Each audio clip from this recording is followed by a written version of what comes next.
What? Oh, do you think the others are making good progress? Hope it's all going smoothly. Oh, hey look! They made it back as well! Prince! Llama! How did it all go? All is well, thank you. Nefer and Yehoda had to stay at the curatorium to wrap things up, so they won't be joining us for now.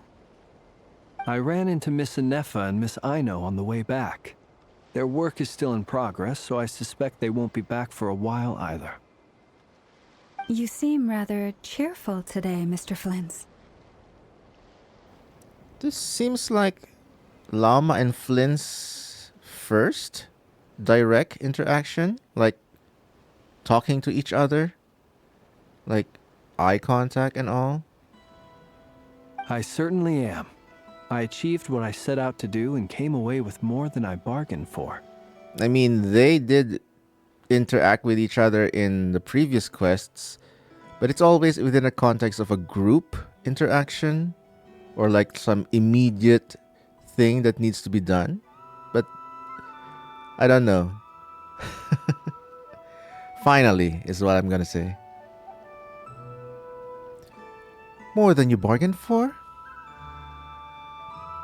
Fighting alone can get quite tedious, but I had the good fortune to run into a pair of brave young warriors.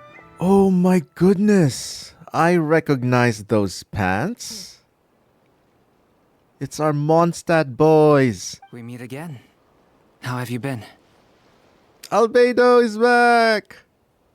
Albedo! What are you doing here? It's been too long. I'm guessing you're here to see Varka? That would be a natural assumption to make.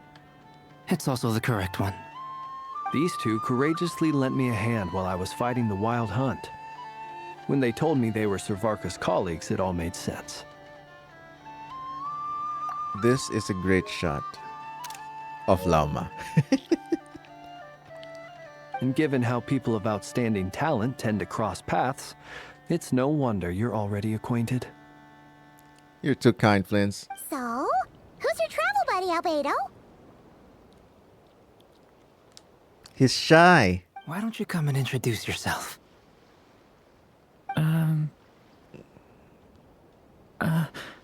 Tail. Collar. Shy boy dragon. A gentleman of few words, I see. And a rather stern countenance. I presumed you were acquainted with him. Is that not the case? Wait. Those horns. You must be... It's nice to meet you. Again. We've technically met before. That's true. Wait a sec! You're Minnie Durin! That's right. It's me. I'm glad to see you again. I like his voice acting. Timid, shy, awkward. Kind of fitting for a newborn human dragon. Still trying to fit into the world. By the way, he says it's okay if you drop the mini. Yeah, I'm not as mini as I used to be. Interesting, isn't it? The first step towards blending into human society appears to be reflecting on whether one's name really reflects who they are. Wow! You look so different! In a good way, of course. It's great to see you looking so healthy. Thank you, Paimon. And although you're as mini as ever, I understand that diminutives don't always convey endearment. I'll be sure to simply call you Paimon as a sign of my great respect for you. Mini Paimon. I like Mini Paimon. Wow! You're such a smooth talker now. Paimon could get used to this. From now on, you may refer to her as your esteemed guide, Paimon. Paimon is rizzed. I actually think a diminutive is warranted here. Little Paimon is pretty tiny after all. Personally, I think our little Paimon is the perfect size. See? Words of wisdom from Lauma. When people call her Little Paimon, it's just because she's so adorable that they can't help themselves. If that's not a sign of endearment, what is? You're absolutely right, Miss Lauma. My brother still has a long road ahead of him when it comes to understanding human relationships. Oh, he already knows Lauma, so I'm guessing they've met already through Varka. But not yet Flynn's. Anyway, speaking of long journeys, didn't Columbina, leave with you? How come she isn't back yet? Yeah, where is Columbina? She's been catching up with old friends. Wouldn't be surprised if she stopped for a cup of tea or 10 on the way back. Having tea party with a Fatui. Uh-oh. People are talking about me. Hope it's nothing negative. Oh my goodness, it's everyone. Everyone is all here. Time for a screenshot. Seems like she's in much better spirits after meeting her old colleagues. Judging from your expressions, I'm guessing it all went well? It's getting crowded here. I'll go grab some chairs. No need. This is a job for an alchemist. I'll whip some up momentarily. Hey, Albedo, her eyes are up there. Thank you for your hospitality, ladies and gentlemen, but I was merely escorting my friends back. I'll be meeting Sandrone shortly, as we still have some things to discuss. It's been a pleasure, everyone. But this is where I'll say goodbye. Aw, look at that. Old enemies, new friends, all working together. We really appreciate your help. Thanks for standing by us. Oh, come on. Spare the formalities. I'm just glad I could help out some true friends. True friends? Aw. I understand. Well, bye for now, Arlecchino. Oh, this place is hopping. It's probably a good thing one of us left. Otherwise, we might not fit all these people in. Are you saying we're about to run out of chairs? As a matter of fact, I am. Come on in and see for yourself. New upgrades? Act 4 has officially begun. Super excited.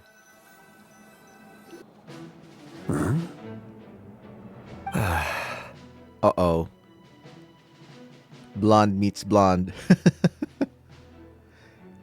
Wait a minute. Come to think of it, it feels like this is the first time, I guess, aside from Sumeru NPCs, that we're seeing Dainsleif interact with other characters aside from the Traveler and Paimon. I need my memory refreshed, but we rarely see Dainsleif interacting with anyone else except Traveler and Paimon. So this is refreshing. I mean, aside from those flashbacks, of course.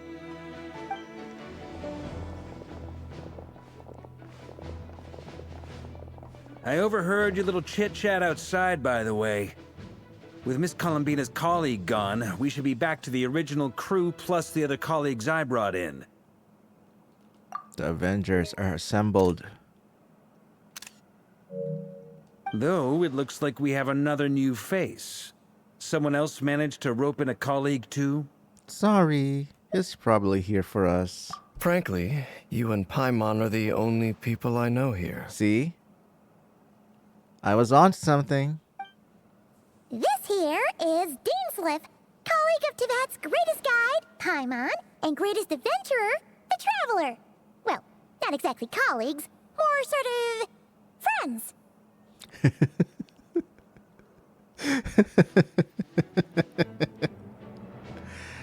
That is so funny. Paimon being the hype man or the hype woman for Dainsleif.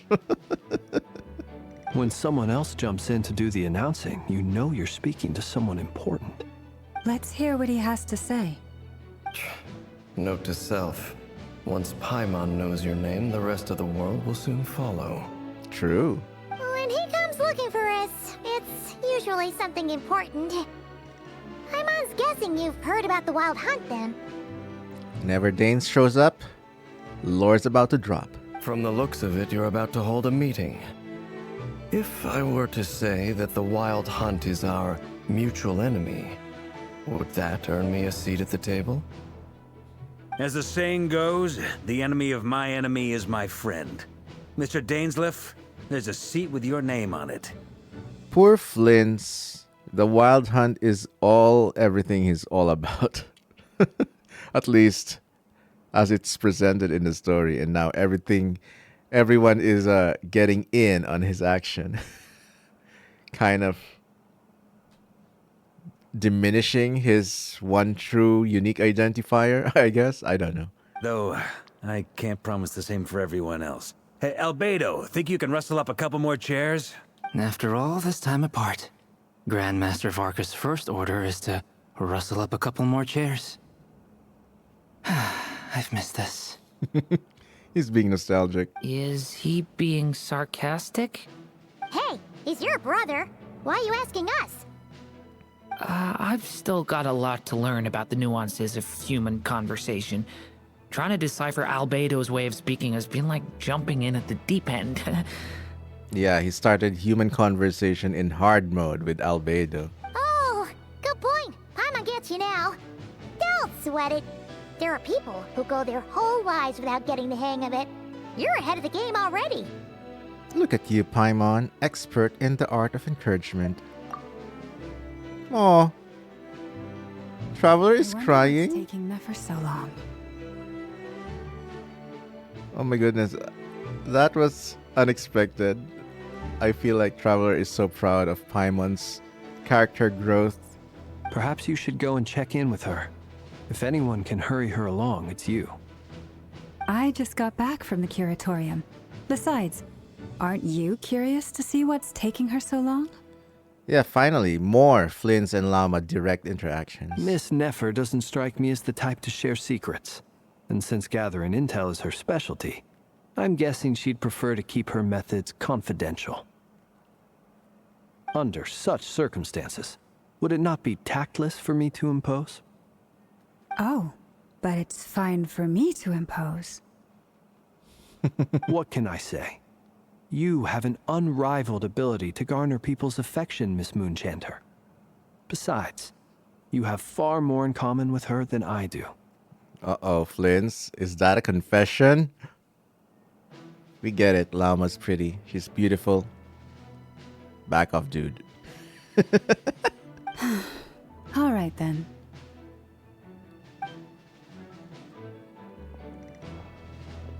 Impressive. She barely fought back at all. I admire your powers of persuasion, my friend. As I'm sure Miss Lauma will realize soon enough, the trick in life is to always pitch in with other people's responsibilities so that you can be selective with your own. Another trick is to simply hide in the background.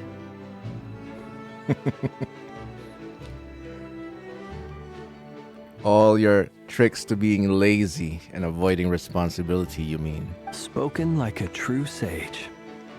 Anyway, looks like we've got some time to kill before the meeting. Let's take a little breather, folks. And feel free to chat amongst yourselves.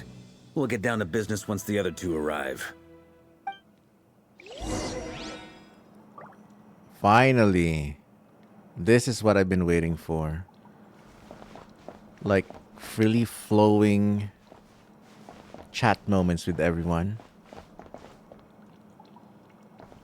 Oh, look at this. Everyone's huddled up in their own cliques. Except Dainsleif. Typical. Why am I not surprised? Alright, let's start with Dane. Is there something you'd like to say to me? Yeah! For starters, why'd you just show up here without even giving us a heads up? Yeah, he just went up and appeared. If you think back to our previous interactions, you may recall that that's hardly out of character for me. You do have a point there. Sorted out your accommodation yet? Oh yeah, you'll need to find somewhere to stay the night too, right? Want to tag along with us? You never know. We might get a group discount. Sure, let's do that. Wow, he just agreed, huh? Great! Paimon will handle it! And in return, we can get Dainslift to be our very own personal bodyguard. Paimon, you're thinking out loud again. If that's what you had in mind, you should have said so sooner. I'd be happy to help. Oh, okay then. Paimon was only kidding, but good to know. Anyway, since we're all here together, we might as well watch each other's backs. That's just what friends do, right? Indeed. Thank you. I just realized something. Dainslev is now in an actual Archon quest, not just an interlude. Ooh. Hoya was right. They are uniting things, unifying stories and all. I like where this is going.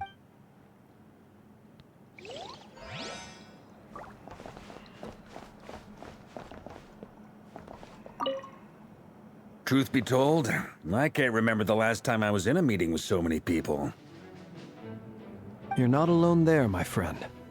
The Lightkeepers also struggle to bring everyone together for a serious discussion. I don't doubt that. I've only ever met two Ratniki, one being you, and the other being that young guy, Itlua. Itlua is a good apple. I'll give him that. He's kind, honest, and regularly delivers supplies to my lighthouse. A true Ratnik to the core. In that sense, he puts me to shame. Itlua. I didn't know that's how it's pronounced. Interesting. Good to know. So you're what?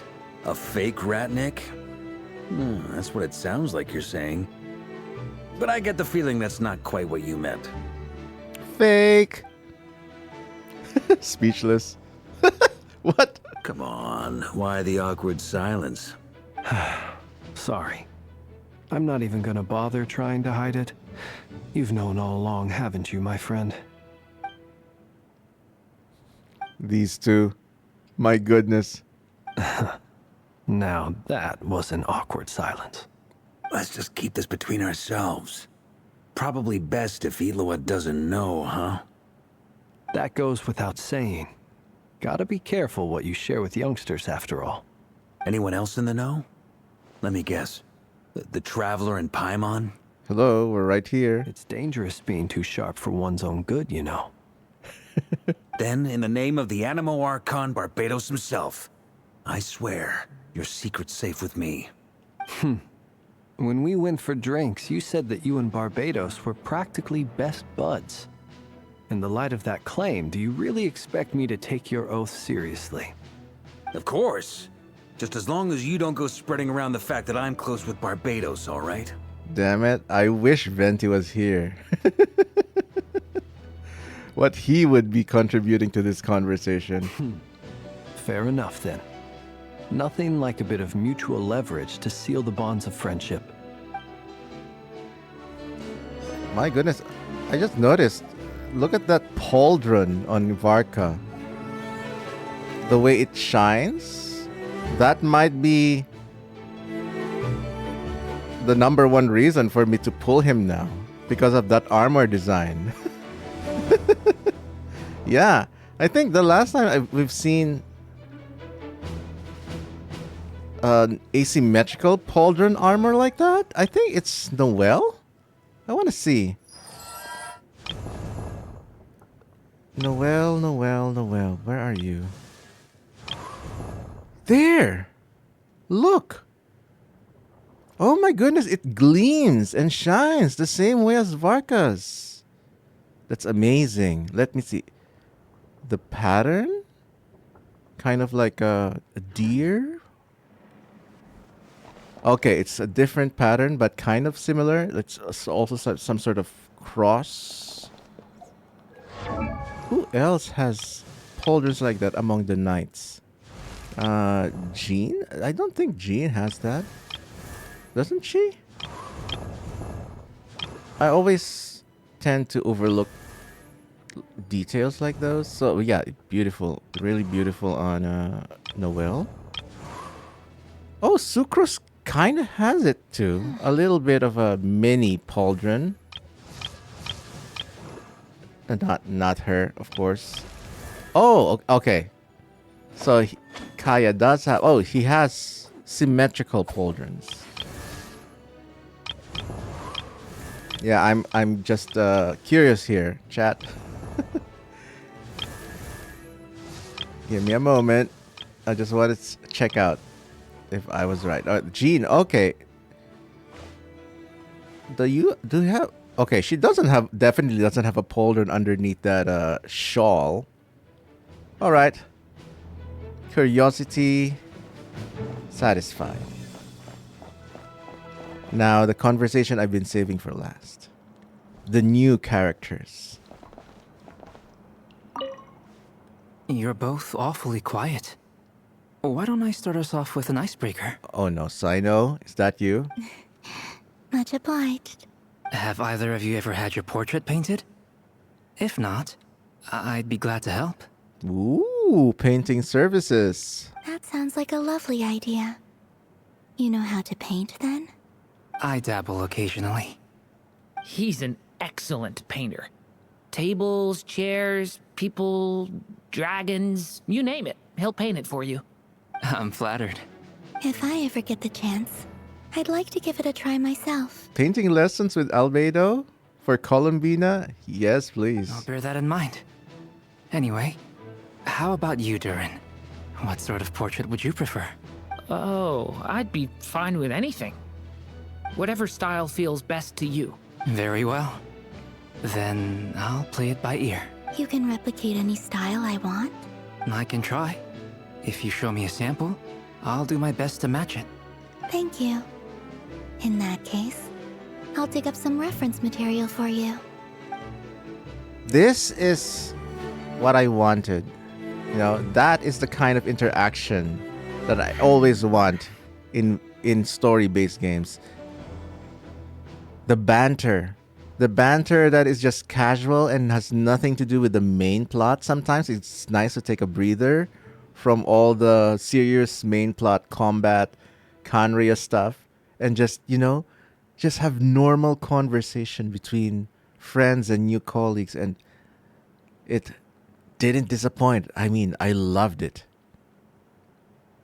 Especially the Varka and Flint's interaction. That was golden. All right, Nefer, why are you annoyed? Oh my goodness, these two.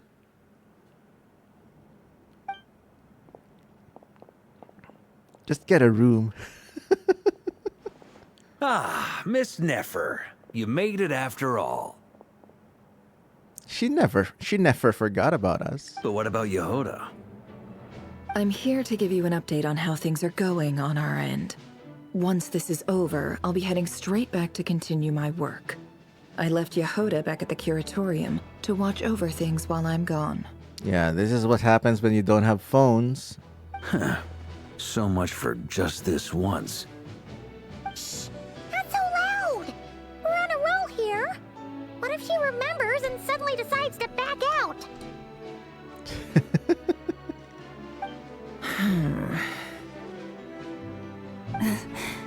Did you say something, Mr. Varka? Huh? I didn't say anything. Right, Flints? What?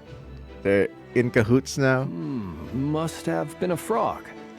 They get so noisy around here at nighttime. It's like they're putting on a concert in the background. Anyway, before we begin, there's a few introductions to make. Let me start by saying that it's an honor to be speaking before so many distinguished colleagues and collaborators. First up, we have Miss Lauma. As Moon Chanter, she's the leader of the Frost Moon Scions, a local religious community in Nod-Krai.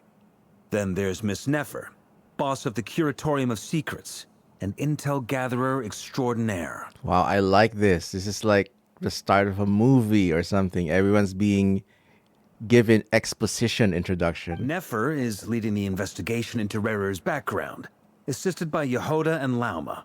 From the little I've heard, they're making some great progress. Over here, we have Mr. Flint's, a Ratnik and guardian of the abandoned lighthouse. In our last operation, he courageously distracted the Wild Hunt to buy time for the rest of us. For those of you who've never met, this is Mr. Albedo, a renowned alchemist and captain of the Knights of Favonius investigation team. By his side is a new face for us all, myself included, Mr. Durin, who has come to lend his aid. Next up, we have the Moon Maiden and former Fatui Harbinger, Miss Columbina. Then we have the Traveler, who's earned more titles than I could possibly hope to list out, so I'll spare you the rundown.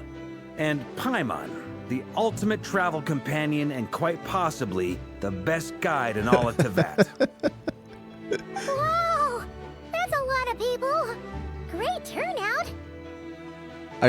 I have a feeling this is gonna be like the most viewed cutscene on YouTube or something in any playthrough, because this is just amazing. Oh, wait a minute. He hasn't introduced Dainsleif. Miss Nefer, it looks like you might have another job coming your way. So, congratulations on the booming business, I guess.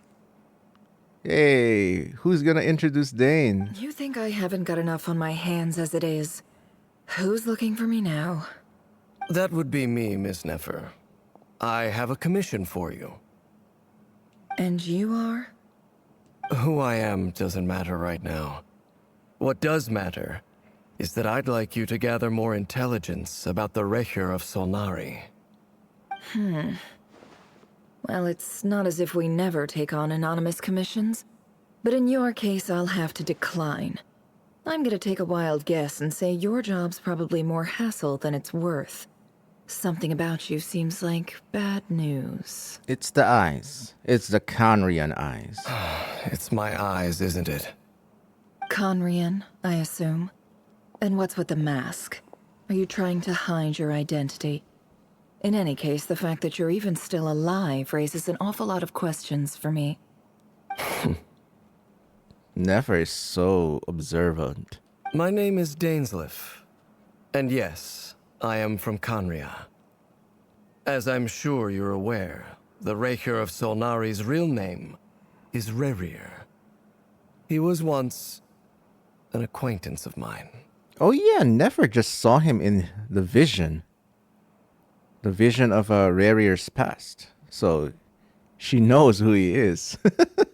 She's got the unfair advantage. Really? Then you must have been quite an influential figure yourself. You flatter me, but none of that matters anymore. My point was simply to clarify why I have asked Miss Nefer to investigate Rerir's background. So you're both from Conria, and it sounds like you used to be friends? What am I missing here? Surely you already know how he became one of the Five Sinners. I'll tell you everything I know. The history of Conria, the names and identities of the Five Sinners. I remember it all like it was yesterday. Yes, please. I need a refresher. I have never spoken openly of this before. But the truth was exactly as people say. The Five Sinners were each driven by their own desires, and it was by playing upon these that the Abyss tempted them to their fall, tearing Conria apart in the process. My goodness, this moment is giving me goosebumps, you know? Because for the first time, Dainsleif is spouting heavy lore, but now to a group of lore-relevant people who is not just Traveler and Paimon. I love this. Everything is coming together, as Hoyo has said. The visionary, Vedafinir, who wished to foretell the future. The wise, Haroptatir, who sought limitless knowledge. Gold, Rhindaughter, who desired to create life. The foul, Sertologi, who pursued supreme strength. And last, but not least, Rerir of Solnari, Rerir, Ravager of the Moon. Rerir is probably the weakest of the five, if you're asking me, my opinion. Of the five, Rerir is the only one who remains a mystery to me.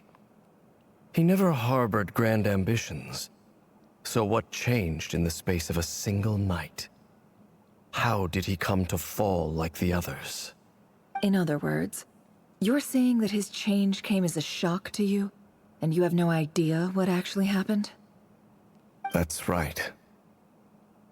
You mentioned how the Abyss tempted them, which led to their fall. But what did that look like in practice? And what other context can you give me about the events of that time? The more detail you can give me, the better. Yes, I want to learn all this. Strangely, now that it comes to it, I hardly know where to begin. The fateful night took place during the era of the Eclipse Dynasty.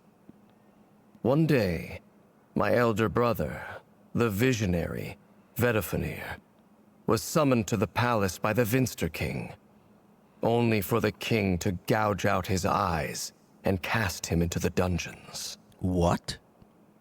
Damn, that's intense, man. When I came to hear of this, my fury knew no bounds. I gathered together every ally I thought I had, and together, we set a night to storm the palace and free Ved. Centuries on, the memories of that night still haunt me, like a never-ending nightmare. We broke through the palace gates, just like we had planned, each striking towards our separate targets. But then, I was betrayed. Even Vedifenir, the very person I had come to rescue, abandoned me and partook of the Abyss's power. What? So, it's personal after all. Then tell me, Mr. Dainsleif, what price are you willing to pay? You, of all people, must know that nothing comes for free. Everything. He will pay everything. I cannot say what price would be worthy of such a commission. But know this. Rerir was not always a madman. Believe it or not, there was a time when he was just an ordinary man, working for the Conrian Intelligence Service. Uncovering the truth of Rerir's past is the only way to unravel this mystery. But before you decide if you will accept my commission, I will tell you more about him. Enough, I hope, to help you plan your next move. Sounds pretty good to me. Feels like we just flagged down a random passerby, only to discover he's actually a master strategist who has a score to settle with our enemy. Must be all the good karma I've been building. Who knew having a Conrian friend would come in this handy? Not gonna lie, I do agree with that. Can I borrow your halo? It could be useful in the lighthouse. Hey, enough with the wisecracks! Besides, isn't that lamp of yours bright enough already? Relax. It was meant to be a compliment. If that was a little over the top for your liking, I'll make sure to tone it down next time. I'll give your proposal some serious thought, Mr. Dainsleif. Let's speak in private once the meeting is over. Man, this screenshot is... wow. Before that, there's a few things I'd like to share. Finally, Traveler. Come on, say your piece.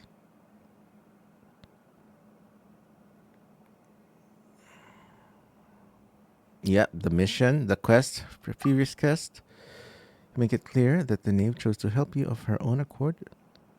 Then conclude by reporting how the hearts of the three moons are finally in your hands. Now that we've united the hearts of the three moons, your power should be greatly enhanced. But it seems like that hasn't happened yet. I believe it will take a little longer. You've done so much for me, so I want to be completely honest with you all. Even though I'm doing a lot better now, the truth is, my recovery will likely be an ongoing process. For life. From the moment I was born, my power has been slowly ebbing away. And that is because Teyvat has never accepted me. Even with the moons united as one, it seems my rejection cannot be undone. Poor Columbina. So far, I have yet to find a solution. It may turn out to be a problem that will plague me until the day I finally leave this place behind. Even so, I will do everything in my power to help you drive out the Rerir of Solnari. As Arlecchino put it, this is not about chasing the spoils of victory. It's just a gesture of heartfelt gratitude. Kutar.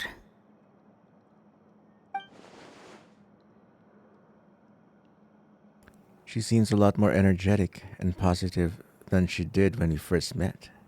Yep, she's more relaxed as well. Defeating the Rerir of Solnari will be no easy task. While my strength slowly recovers, we'll also need to gather more intel. Naturally. We should take all the help we can get if we hope to defeat him. We've considered several viable plans now, but our choice hinges on the answers to a few key questions. Is it even possible to kill Rerir? What experiences shaped the person or monster he became? And what's he really after? Given Albedo's expertise in alchemy, I think we should leave him to try and answer the first of these questions. Understood. As for the other two, I'm afraid we'll have to count on you again, Miss Nefer. Believe me when I say it's not my wish to burden you. But right now, relying on your skills is our only option. She's too valuable with her skill set. That's why I always say to everyone, if you want to be irreplaceable, learn valuable skills that nobody can replace you. So you're placing all your hopes on me, huh? We can't thank you enough for agreeing to help us. Honestly, I can hardly believe how lucky we are. Llama with the compliments. You sure have a talent for changing your tune, Miss Moonchanter. Timid like Yehoda one moment, then flinches insincere flattery the next.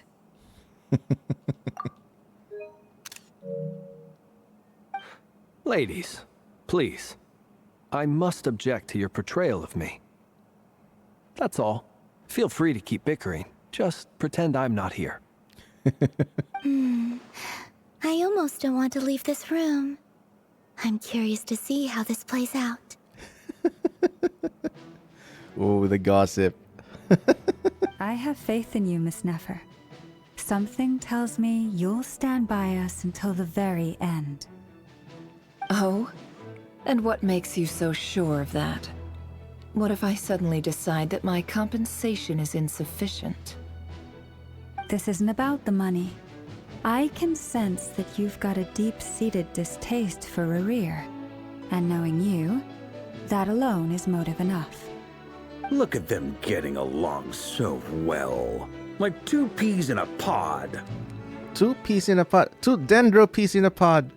That's what I said about Nefer and Llama in my Llama Nefer analysis video. And I'm the one they accuse of insincere flattery. There is no justice. Miss Lauma, you have to understand something. Unlike you, I don't actually enjoy having everyone's hopes on my shoulders. Is that right? Well, maybe the fact that I'm willing to put my hopes in other people says more about me than you. But the fact is, I also trust you. And that's because I know that you're someone we can count on. Nefer is just so... I think she's very afraid of commitment, of personal desire or something. I don't know. It's hard to describe it. But probably something in her past that traumatized her. Maybe, I don't know. Anyway, we've got our plan, so let's get moving. Because people like that are usually battle-hardened, not necessarily physically, maybe emotionally. They've endured and survived like traumatic experiences that it has kind of hardened their heart into openly accepting human connections willy-nilly or something like that. Mr. Dainsleif, let's talk. And Traveler, once we're finished, if you've nothing else planned, I'd like you to come with me. This whole experience is teaching me a lot. For instance, I now know that when other issues come up in the future, I'll have far more luck getting Lauma to convince Miss Nefer than trying to do it myself. Hate to say it, friend, but that's one of the funniest things I've heard in a while. Why? You think I've got it wrong? Quite the opposite. But what makes it so hilarious is how long it's taken you to realize. Looks like we got a new bromance here. Flint and Varka. My goodness, that surprised me. Nefer and Dainsleif converse intently for quite some time. From the gravity of their expressions, you can tell how heavily the next stage of the plan weighs upon them both. After a short chat, Albedo and Durin head off with Varka on what they describe as a sample finding mission. They're gonna pick up rocks and stones and sand, I don't know. Llama steps out for a while, then comes back loaded up with emergency medicine. She tells you that while people rarely expect to get hurt, it's her duty to be ready when they do. You and Paimon wait patiently for Nefer, content to see how well everyone is working together. Yeah, it is a good feeling seeing everyone like this. The last time I saw this kind of a level of interaction with a lot of playable characters was Natlan. I mean, Natlan kind of started this whole trend of all characters interacting with each other and not just with Traveler. Because Fontaine kind of did that a little bit, but it's more like Traveler interacting with small groups at the time, with Cloran's group, with Risley, with Navia. But you don't usually see them all together in one room except for Farina's trial, and they're not interacting with each other. They're all focused on the trial. And Sumeru, it's always just Traveler and Dia, or Traveler and Nahida. No group interaction whatsoever. Well, you see everyone working together for a single goal during the last stage of the Sub-Zero's festival, but then again, they're working separately. In Azuma, they don't even interact with their Archon. Not all of them interact with their Archon because, the situation is different, of course. But, again, Traveler is interacting one at a time with each character. You don't even see Ayato and Ayaka interact with Traveler except for like limited events. Let's see. Liyue, maybe a little bit during Osial's battle. But then again, Zhongli is nowhere to be seen. And Mondstadt, you get a lot of Jean, Diluc, Kaya, and Venti stuff. But I think that the only time that everyone was in a room together was paralogism or limited events. It's not as cohesive as Natlan was. And now Nod-Krai is continuing the trend that Natlan started, which I love. I mean, Natlan was probably so refreshing for me because everyone is friends with the Archon. And Mawika is just amazing. She's my favorite character, Mawika and Farina. Once Nefer is finished, you follow her and Lauma back to the curatorium.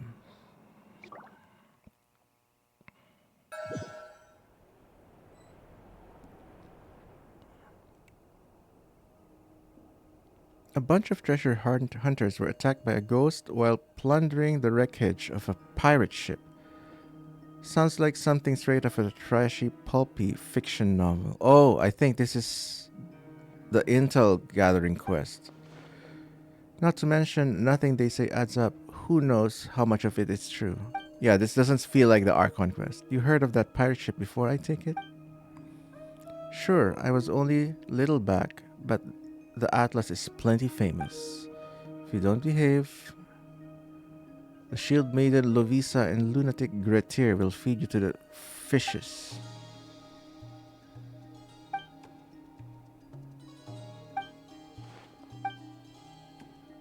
I'll investigate.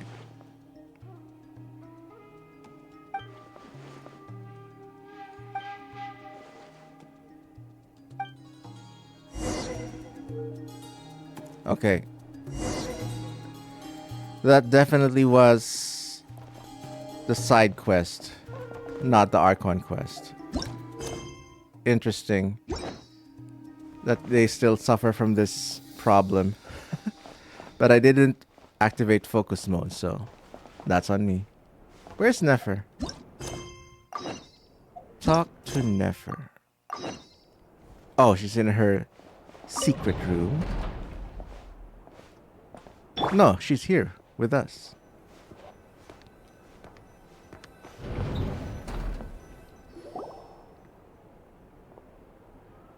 Thank you for waiting. It's okay.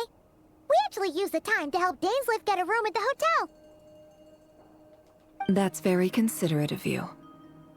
Now, I trust you share my curiosity about Rerir's past, and you seem fairly familiar with Mr. Dainsleif already. That's right. We've known each other for quite some time now. We spoke at some length after the meeting. He was the one who suggested I should invite you to join this operation. He feels confident that these secrets will be safe with you. I like this. Yep, we've kept Rukkhadevata's secret for a while now. The biggest secret. Not even an Archon can know. Dane has a lot of faith in us, that's for sure. Thanks for your trust too, Nefer. Likewise. I appreciate that you got right on board without interrogating me about why I invited you. It shows that you trust me to explain everything in due course. That's right. That's because we know what you're capable of. We appreciate you too, Nefer. You might have been forced to help in the beginning, but this time, it was your choice. That's one way to put it. Another is this, that once a decision's been made, it's set in stone. After that, my only goal is to see it through. Alright, so here's how it is. I'm going to access Rerir's thoughts again using my confidential method. Now, I'm sure you've seen things like this before on your travels, so you're surely well aware of how dangerous it can be. The reason I've gathered you all here is to ensure my safety during the proceedings. I plan for us to enter the fragment of his consciousness together, and once inside, I will focus on searching for information. Think of this as a diving expedition into someone's brain. If I'm the diver, you are my safety equipment, tasked with keeping me alive while I'm under the surface. Once the ceremony begins, we will all be spying on privileged information. But in the interests of safety, you must remain absolutely silent at all times. We will discuss our observations after the ceremony has concluded. Lastly, any individuals of a weaker constitution are advised not to partake in the ceremony. In any case, Paimon has her own job to do, which requires staying in the room but not joining the ceremony. Nefer conspicuously left out the details of her confidential method. I guess her brain diving techniques are a trade secret. Yeah, it's still unclear how she does it. Well, good luck, everyone. Sounds like all Paimon can do is cross her fingers and root for you guys. Because the only way I can think of is, I don't know, having some connection to the Irminsul. Maybe that's a thing advanced Dendrovision users or Moonwheel users can do. I don't know. We'll see. There's a little more to it than that. I was being serious when I said you have a job to do. While the rest of us are inside Rerir's mind, it's imperative that we have a team member on the outside. In the event that something goes wrong, you will be our first responder. I don't anticipate any issues, but the extra level of safety will be greatly appreciated. I second that. This is a dangerous operation here, and you're our whole rescue team. That's pretty much the most important job in the crew. So, Paimon's like the lifeguard? Yeah, that makes sense. All right, got it. Good. Please, take a seat. We'll get started momentarily.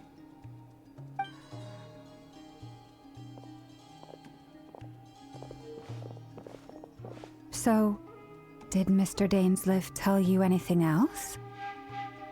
He told me that he believes Rerir kept some big secrets in his life. He's not sure that they were the cause of his eventual downfall, but he's asked me to uncover what those secrets were all the same. I don't know why this is so funny to me. Never being serious, explaining something important, and then Yehuda is just there, blurred in the background. But surely you're not planning to go through with this, no matter the cost. If you think that, you'd be overestimating me. I'm a businesswoman, not a mercenary. But I do have my own professional reasons for taking this job. You think I'd turn down the opportunity to get a first-hand glimpse into Conrian history? No chance. Oh, so she is an interested party, archaeologically speaking. I mean, it is valuable information.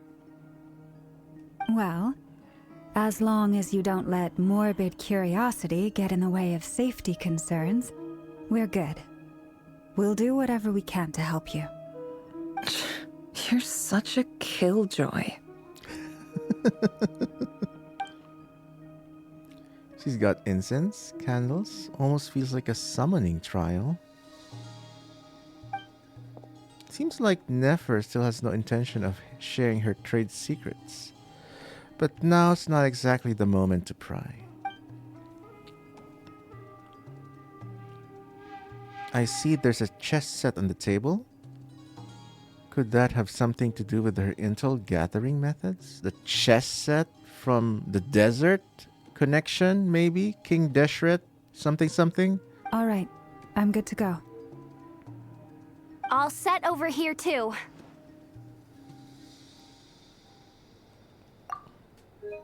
Boss and employee. I'm ready as well. Promise, Paimon, you'll be extra careful. Pinky promise. All right. Let your whole body relax. We're about to begin. Close your eyes.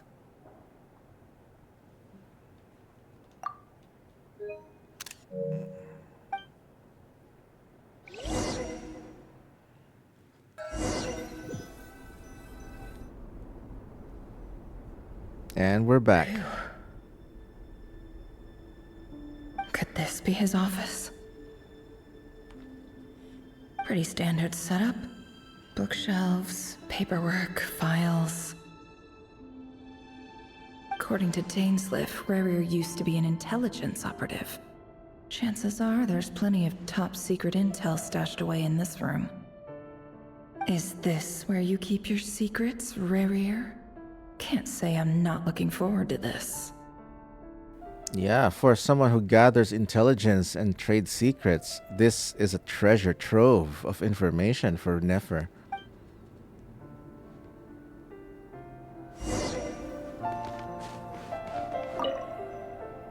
A file tucked inside a folder. The title reads, Dear Breakfast Shop Owner. It's a list of names. But at this stage, I have no idea who any of them even are.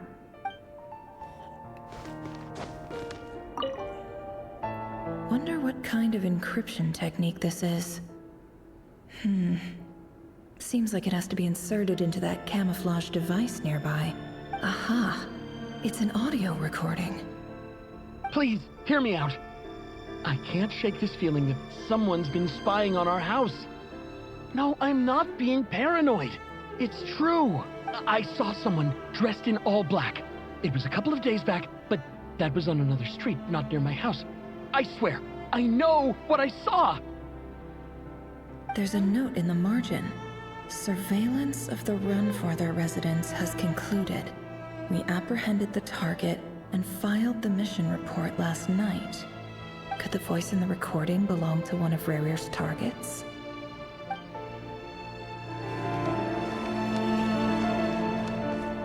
Oh, the difference now that we can use skills, I guess. It all adds up.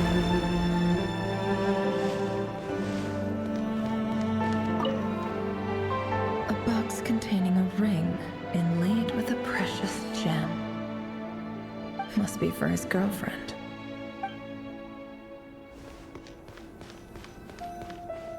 Any more hidden twinkly things? Oh, I saw one there. Bookshelves full of documents. Looks like these are all files, packed with the personal details of individual Conrians. The Crimson Moon dynasty preceded the eclipse. Since Rerir worked as a secret agent during the latter, it stands to reason that he was tasked with purging remnants of the old dynasty. Yep, lines up exactly with what Dainsleif told me.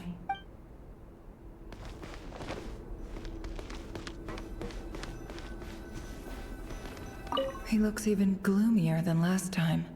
I wonder what's changed.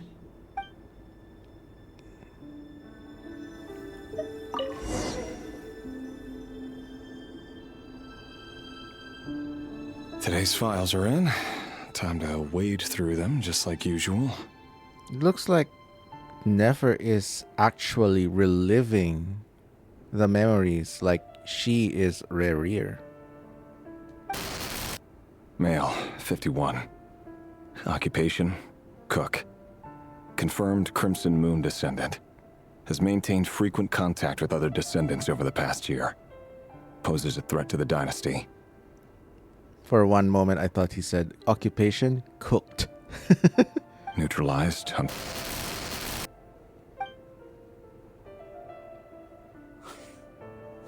This one should be archived under purged targets. Wow, it's a kill list, or should I say killed list.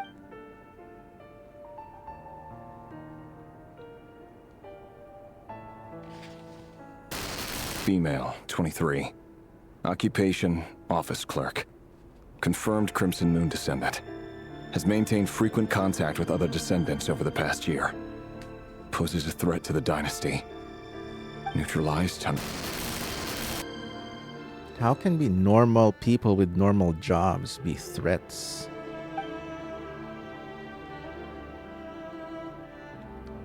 The king is now just paranoid. Another one for purged targets. Sounds like she was that other man's daughter. Never mind. What's it got to do with me?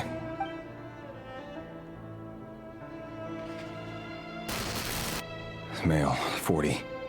Occupation, teacher. Confirmed Crimson Moon descendant. Has been observed making contact with other descendants during the past year. Poses a threat to the dynasty. Neutralized on... But how? Just another nobody for the archive. Come to think of it, I remember surveilling this man. A case like his never would have been considered a priority in the past. Huh. He barely even interacted with other Crimson Moon descendants.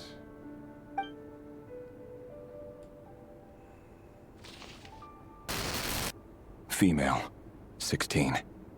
Occupation, none. Orphan and confirmed Crimson Moon descendant.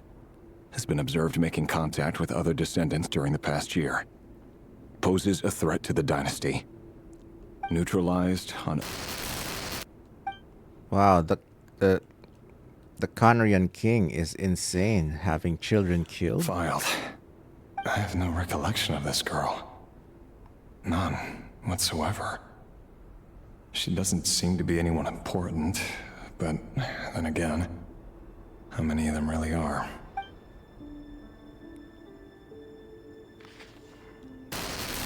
Female, 13. Occupation, none. Orphan and confirmed Crimson Moon descendant. Has been observed making contact with other descendants during the past year. Poses a threat to the dynasty. Neutralized and...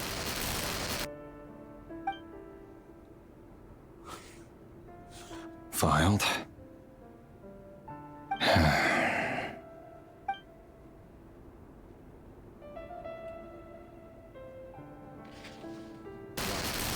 Male, 11.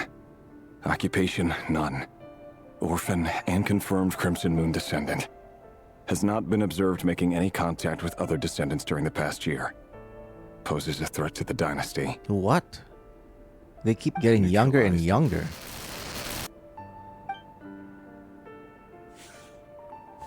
This is crazy.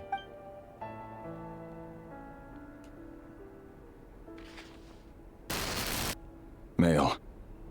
6. Occupation, 6? none. Orphan and confirmed Crimson Moon descendant. Poses a threat to the dynasty. How? How is he a threat? It's funny, isn't it? Your job is becoming both harder and easier at the same time, depending on how you look at it. Sooner or later, the Crimson Moon descendants will be completely wiped out. But as their numbers dwindle, they become harder and harder to track down.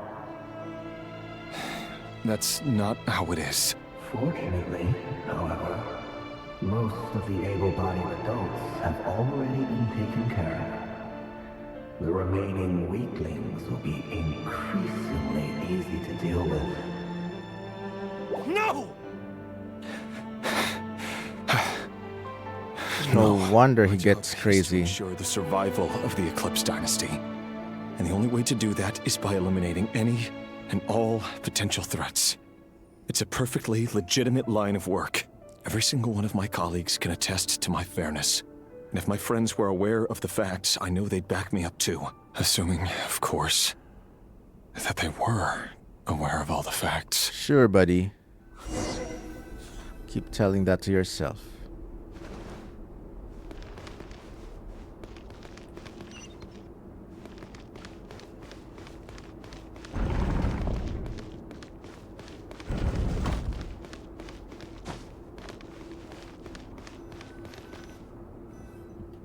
Mr. Vedifalnir, it's been quite some time since we last met. Rerir, I trust you're here because you have something important to discuss. Forgive me. I wasn't tuning out, it's just, I noticed you didn't even phrase that as a question. As if you knew I was coming. Tell me, does someone in your position ever feel the need to ask questions at all? It is indeed within my power to foresee certain things. Things like your arrival. I was just thinking. It won't be long before I'll be inviting both you and Dane to my wedding. That isn't a lie, but nor is it a fact as such. It's a wish, isn't it? No fooling a prophet, is there? Ever since that day we met for drinks, I knew it was only a matter of time before you came looking for me. Does it feel good? Knowing how the future will unfold. I'm afraid the notions of good and bad fail to capture the complexity of what such a power entails. Once you've seen what will come to pass, it can be all too easy to succumb to fear and melancholy. Unless, of course, you learn to abandon these feelings.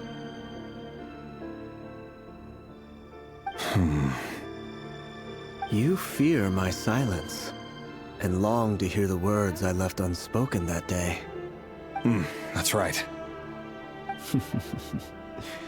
You must have noticed my reluctance to broach the subject. And the reason is simple. Because the truth could never have lived up to your hopes. For both our sakes, such words are better left unsaid. The burden of prophecy was never meant for your shoulders. So who exactly do you deem worthy to hear your prophecies? None but our exalted king? Or rather, our king as he once was. You're closer to his majesty than I am. You must know better than anyone how much he's changed. You say that as though it is to my benefit. Yet precisely because of that, I dare not speak rashly. A king can turn out to be the most virtuous of rulers, or a tyrant more terrible than the most vicious of dragons. You are so wise and far-sighted, yet still you would have me live in fear of the unknown? You make a fair point. Especially given my silence alone was all it took to send you spiraling downwards. Very well then.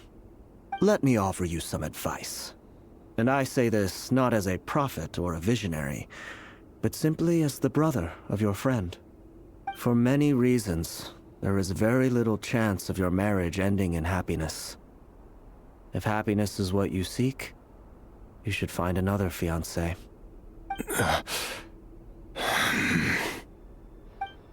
Damn. Hold on. There's that same black fog again. Could this memory belong to Tholindis? Guess I'd better tread carefully.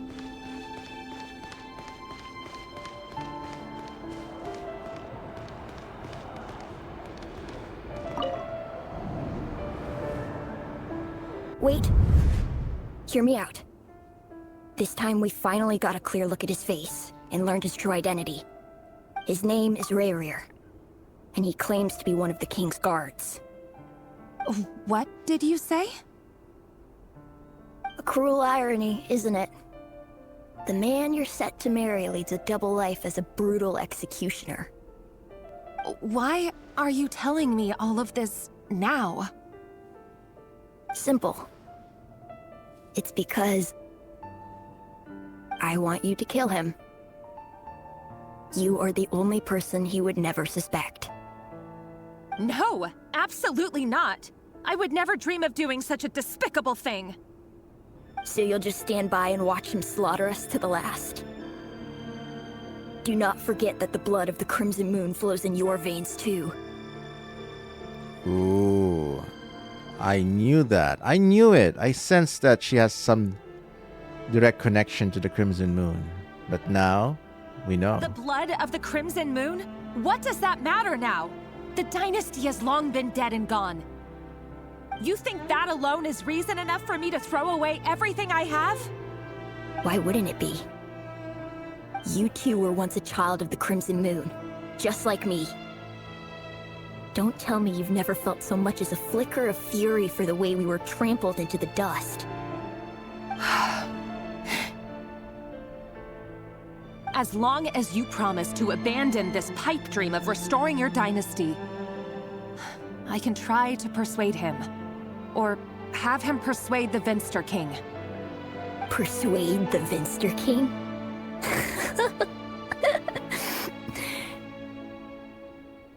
Do you even know why he's so obsessed with hunting us down? Why he keeps trying to force us to hand over our secrets? Over and over again? Or why we refuse to give up on restoring the dynasty? The Vinster King. A blind fool. His eyes clouded by powers from beyond this world. A petty little man with a miser's heart. And he dares to sit upon the throne? Mark my words. Sooner or later, Conria will fall. And it will be his doing. If you can't bring yourself to do it, so be it. Just you watch. It won't be long before calamity descends upon us all. The Rerir of Solnari. That really is quite a secret you've been keeping from me, Rerir. But who am I to talk? Am I really any better? I've kept my own past a secret this whole time, too. Love should be built on honesty. But ours was born from lies. And yet, is it really so wrong to hide things that would only make life harder? If we don't cover up the parts that no one else should see, how can we go on pretending to be normal? Vedifulnir must have known all this. And that's why he made his prophecy. In the end, nothing stays hidden forever. But I won't just sit by and watch this disaster unfold.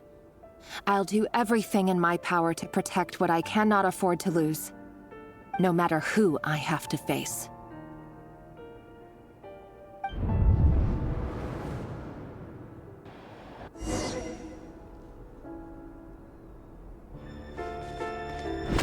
Huh? Was that Rerir who just walked past the window? Doesn't it give you the chills that he still takes the same road to work every day?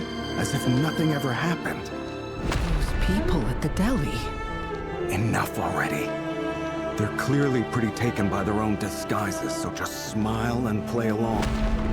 Pull the rug from under beasts like that, and you'll risk having your throat torn out. Deli?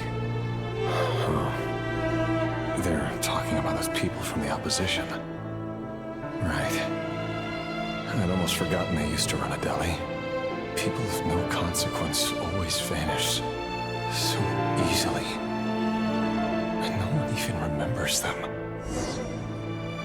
Damn. That was some good atmospheric storytelling.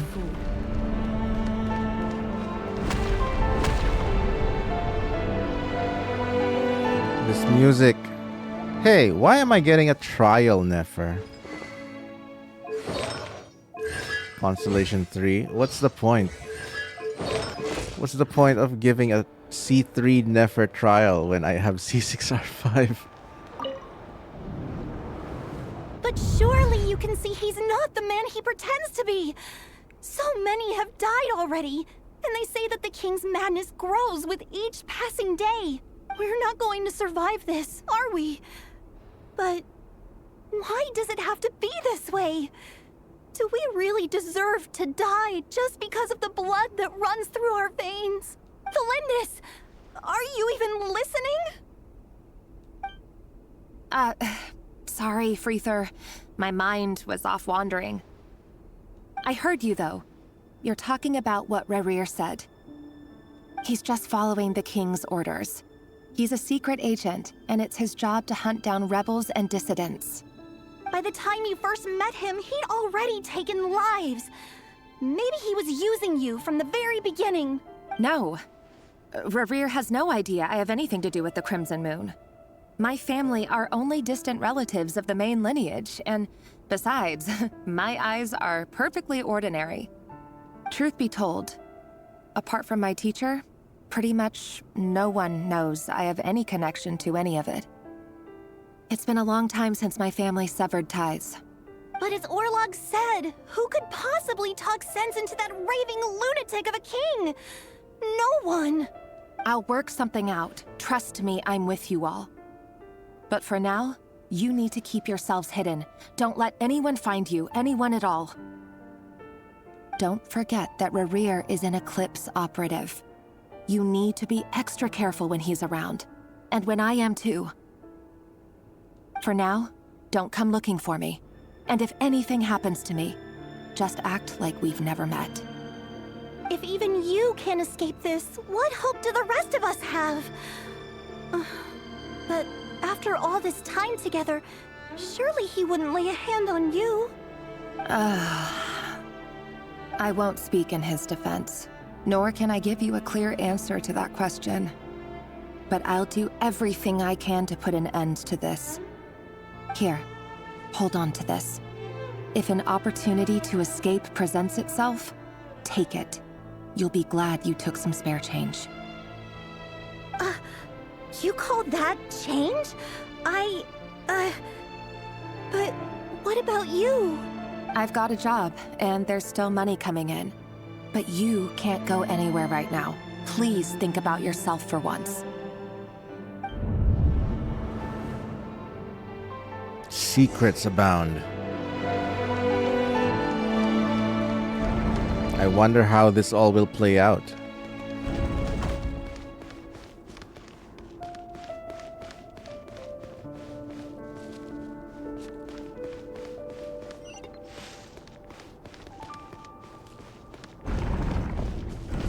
Another day, another round of assassination training. The training ground is just beyond this hidden passageway. When you kill a person, doesn't it bother you when you end up covered in their blood? Why would it? Aren't we all just walking blood bags? But not everyone is accustomed to hunting down others like prey. You've been a hunter for so long now, you seem to have forgotten that most people don't just go around killing one another. Leave me alone.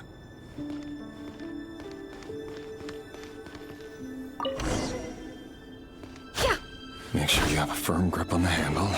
Okay, finally, combat. Well, keep your movements light and brisk. Pray won't sense a thing. I doubt that. How about no one ever died a quiet death at your hands? I work clean. No traces.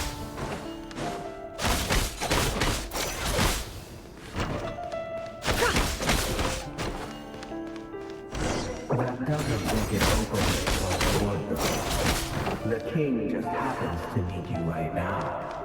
What That won't happen. He's changed. Ever since he fell under the spell of that power. In the beginning, he only had to take out a handful of the guilty. But now... The ones I've dealt with have always been guilty. And I've carried out my work flawlessly. The 6-year-old kid is guilty? Come on now.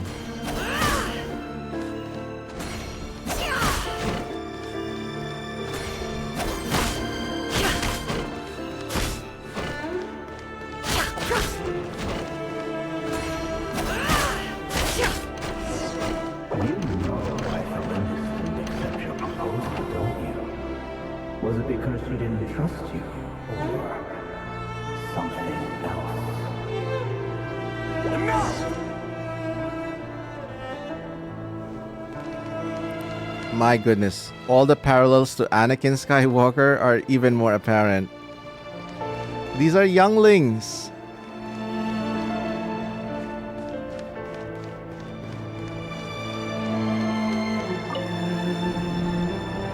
Tholindis, do you still remember Orlog?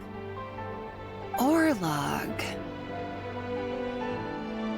The boy who was pretending to sell flowers. You spoke for quite a while, didn't you? Yes, we did. What about him? He was arrested 2 days ago. Chances are he's already dead. He... I just don't get it! After everything he's done, why do you still stand by him? Or does it mean nothing to you that people keep dying? No, that's not... Just hear me out. I need to go now, Tholindis. They're looking for us. You take care too. If you ever need a place to hide, come find us.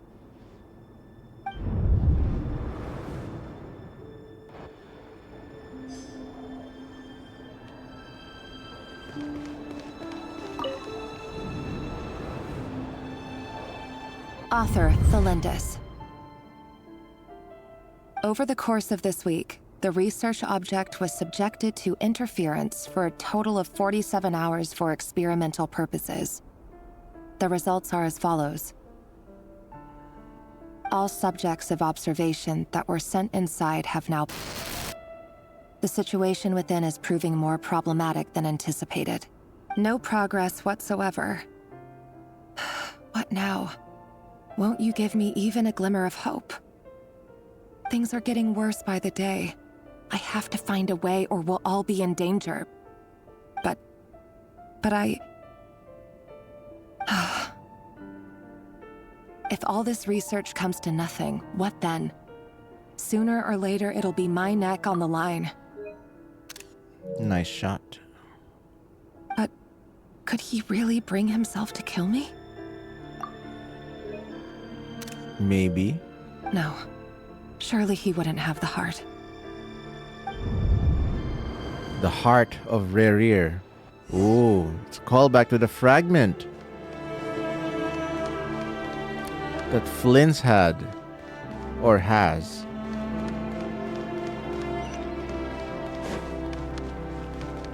What's over here? Oh, okay. Invisible walled. Ooh, nice visual. Why won't you just let us go? We don't even know each other. All we want is to live ordinary, peaceful lives. You want to live.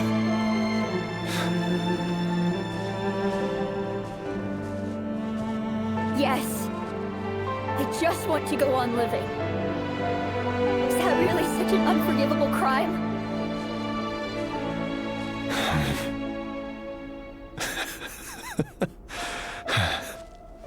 You want to go on living. I want to keep living too. To keep living forever. That's why I have no choice but to continue on the path I'm on. If only some savior would suddenly swoop down and change the way the world is. Too bad that's not going to happen. Imagine that. If there really were such a person, you and I wouldn't be standing here like this, would we?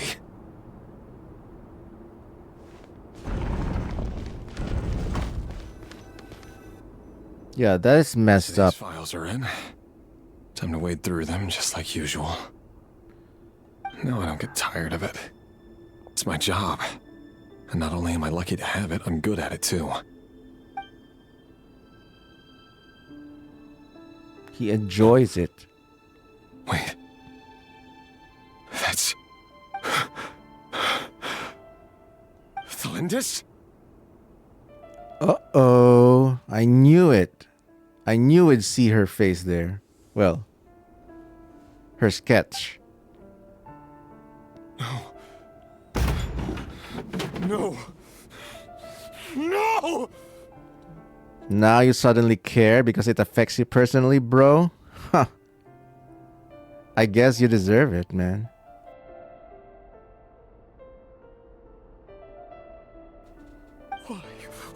Why? But you bear no mark of the Crimson Moon. How could you possibly have anything to do with them? It cannot be! A diluted bloodline. Carefully concealed. I see it now.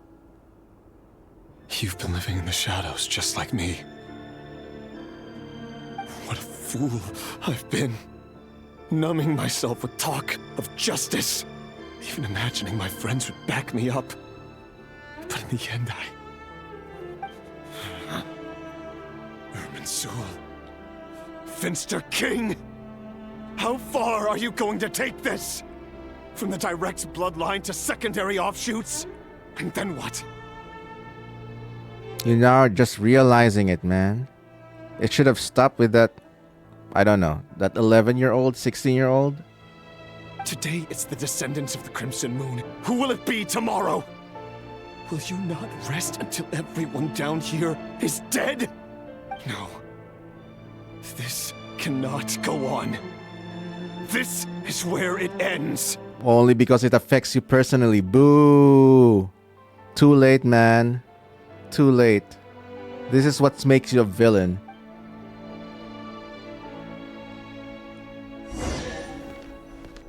Treasure chest. Nice.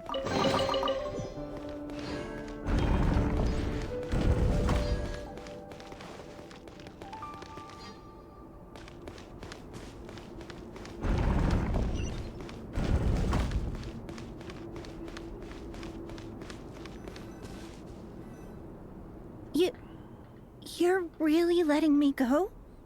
I am. As long as you can guarantee that no one will find you. Don't worry, I'll be extra careful. No one will know I was here. But what about you? Me? If you let me go, you won't be able to complete your mission, will you? Good point. In that case, maybe you should stay. No, please! I just want to see the outside world again. To... Go on living? Yes. I know you're a man of your word. So please, just let me go. If I let you leave, What will become of me? Just kidding. Go, now. But remember, don't let anyone know you were caught. We'll be seeing each other again very soon if you do.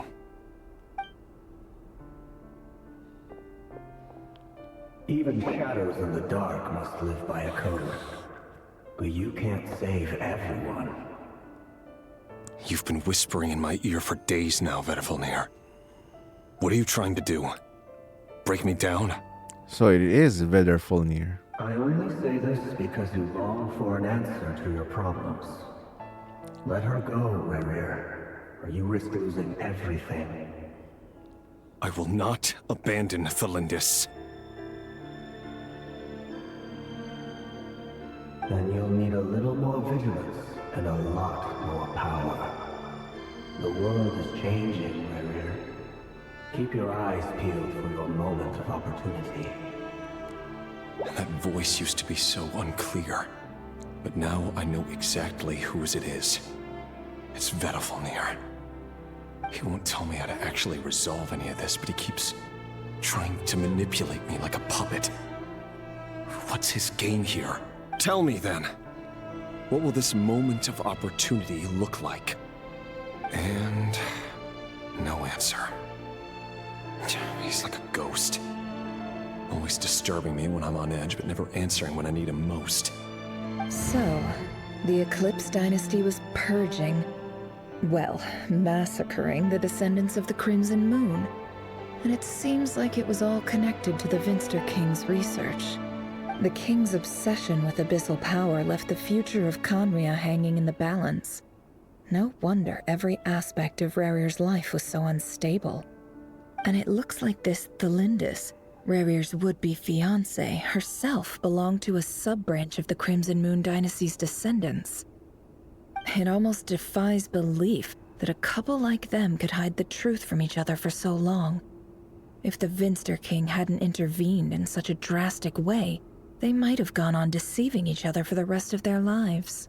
And why does Faded, Dainslif's older brother, keep talking in Rerir's head? This guy kept more secrets than I ever imagined. The human mind is like a vast desert of shifting sands. When you follow the flow of someone's memories, you only ever see the parts they're willing to let surface. Time for something a bit more creative. We've been inside Rerir's mind this whole time, building up a picture of his psyche. There's already enough clues on the board to start reading between the lines and mapping out the rest. Ooh. Look at her, so determined. Now, we can finally begin to put the pieces together. Sure, it'll only be a reconstruction, part simulation, part reasoning, but it's usually pretty accurate. Once we've built up a cognitive profile, we just need to cross-check the logic behind his actions. And then we'll be able to take a sneak peek at whatever it is that Rerir has really been hiding.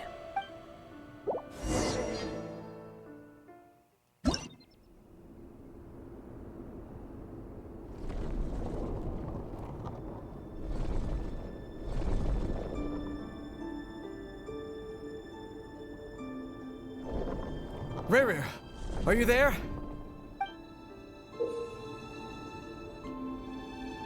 Moving pieces consume action points. Okay, so it's a mini game.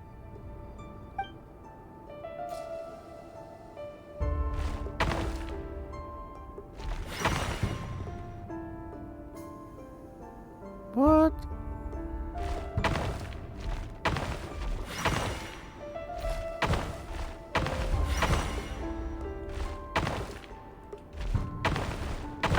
What? Oh my goodness.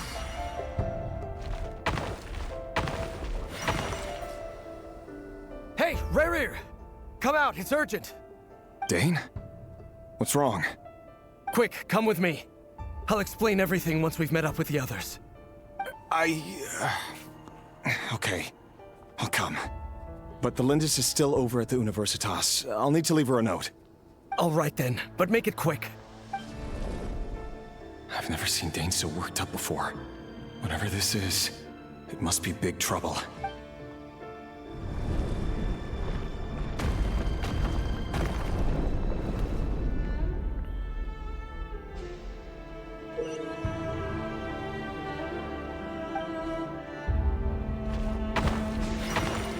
I wonder why they went with this direction. Interesting. Oh, I can't. I guess I have to use that. The 5 points. Got it.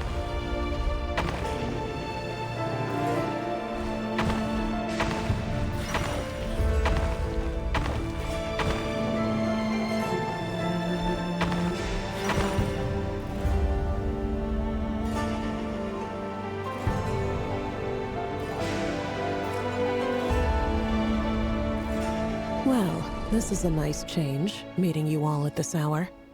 When men and women of ambition can speak face to face in broad daylight, I say that's a big step forward for our dear Conria. Wow, Rhine-Daughter's voice is... I like it. It's authoritative, but also calm. Don't be ridiculous. We do not fear the day. Why would we seek refuge in the night? You might ask your blade that same question. I'm told it prefers the cover of darkness. The word on the street is that Elegy only strikes when he has an unfair advantage. But that is patently false. I see you're missing an arm and a leg. Surely only a fair fight could explain that. If this is your way of offering me replacement limbs, believe me, I'll take them. Oh, we can certainly discuss that. With bioalchemy, anything is possible. Assuming I have your full support in my research. Lunatic. Yeah, so this is how power-hungry visionaries or sinners have tea time, I guess. Robtatir, what brings you here? Why, Dainsleif, of course. He invited me. Please, cast aside your apprehensions, Miss Rhine-Daughter. Whatever the rumors may say, I am but a humble servant of the king, and I can assure you he affords me no greater convenience than he does you. Well, the Universitas Magistrorum won't stop fawning over you, so at least some of the rumors must be true. You're clearly doing well for yourself, so drop the humble servant act. It endears you to no one. You're president of the Universitas Magistrorum, the chief royal mage known as the Wise by royal appointment, and by far the most favored among the 4 pillars of Conria. He must be loaded. Vice President Veit doesn't even try to hide his envy when he sees you. My success is the product of hard work and good luck. It's as simple as that. Were the king not such an extremist, I hardly think I would have received a senior post at my age. Of course, no job is without its gripes. Serving a king like ours can be a challenging task, as I'm sure you can imagine. And as for Efterveit, in missing out on the presidency, he's dodged a mountain of stress. Like everything else in life, it comes with pros and cons. You're all here. I apologize for the short notice, but it was an emergency.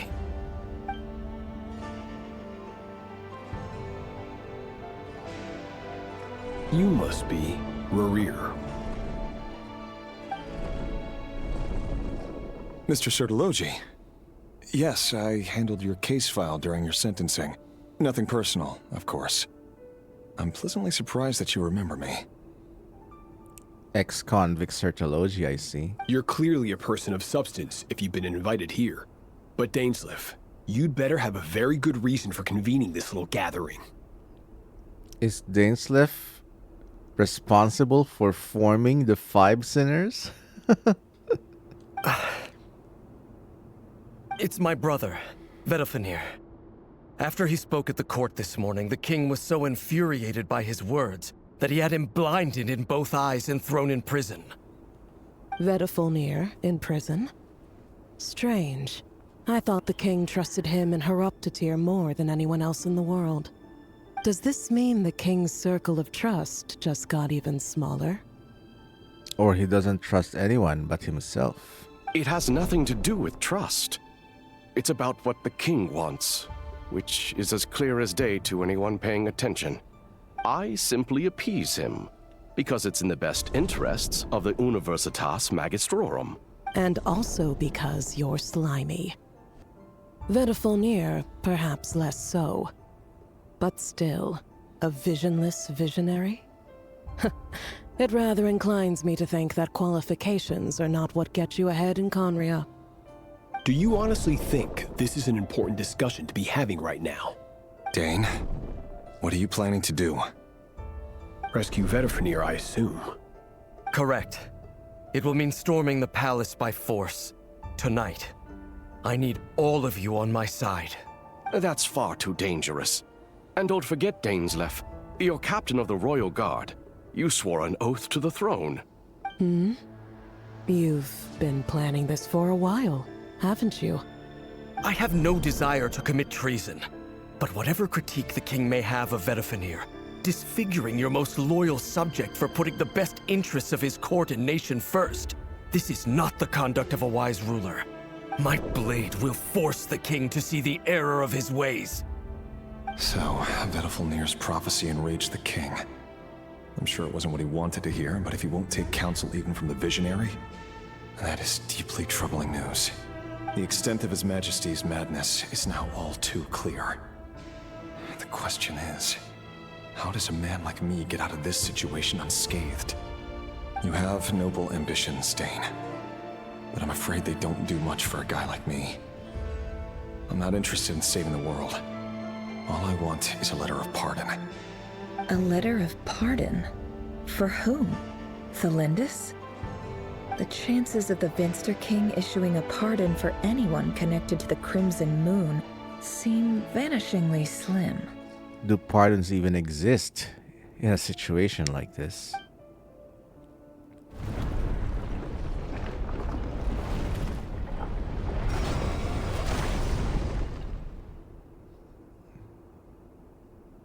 This black fog over the board must have some connection to Tholindis.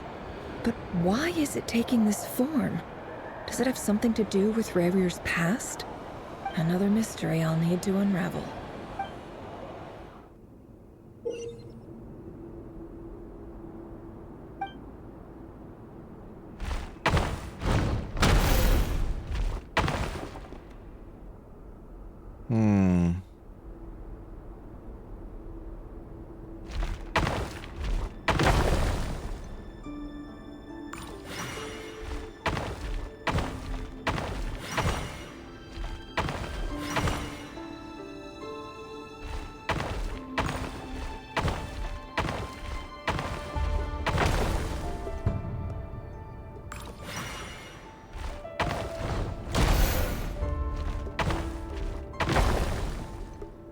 I'm just gonna go trial and error on this.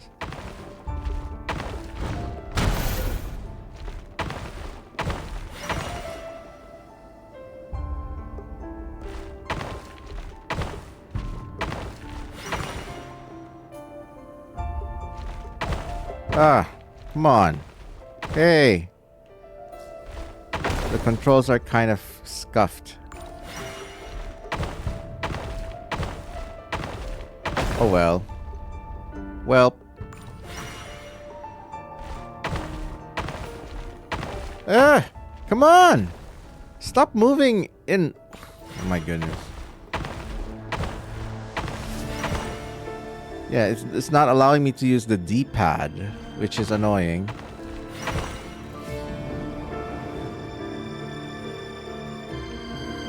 Author Tholindis. Over the course of this week, the research object was subjected to interference for a total of 60 hours for experimental purposes. Research dating back to the Crimson Moon Dynasty has established 2 points regarding moon marrow. Firstly, its origins have something to do with a god's power. Secondly, it serves as a portal to an as-yet indeterminate location. Moon marrow can thus be defined as a spatial gateway. Moon marrow. Moon marrow confirmed. Moon marrow mentioned.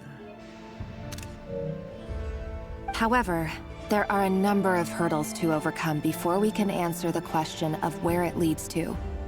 To start with, opening the gateway requires a specific power source, which the relevant literature indicates An enormous amount of power is then required to keep the gate open. Currently, the total power output of our instruments remains in the single digits. To make matters worse, I am now the only staff member remaining in the Moon Marrow lab. The Universitas Magistrorum recently decided to move most of its personnel into abyssal energy research, which has stymied all Crimson Moon-related projects. This is not a wise move. I have always maintained that placing all our hopes in a single source of power is risky, especially one as poorly understood as this. As well as making ourselves overly reliant on a single resource, we are neglecting other promising technologies. I apologize if this comes across as disrespectful. But as a Moon Marrow researcher, I desperately want to see the world beyond the gateway. If we really made it there one day, what would we find? And how would we go about taming the unknown? My imagination is endlessly fueled by questions such as these.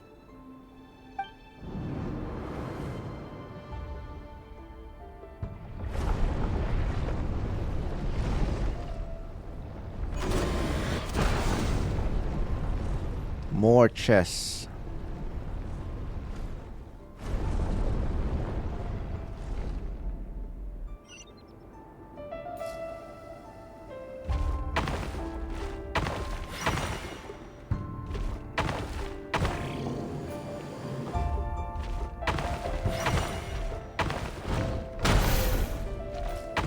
Ah, come on.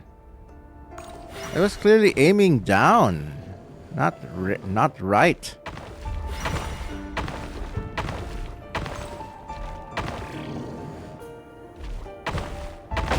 Ugh.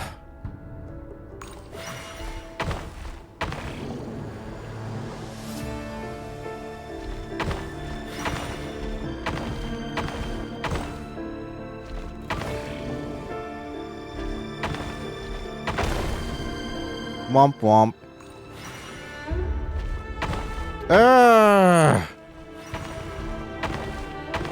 I hate that. It's leading me away.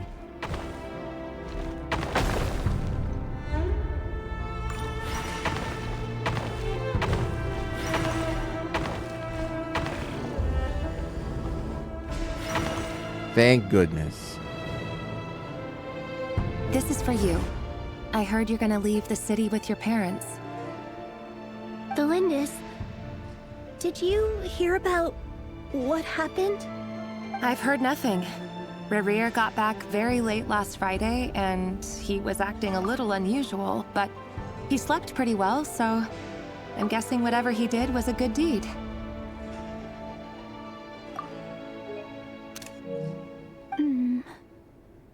You never saw him, and I don't know what he did. And this conversation never happened. You understand? What if he finds out that you pried into his secrets? Don't be silly. I don't know what secrets he does or doesn't have. All I know is he's just a normal guy who happens to run some errands for the king.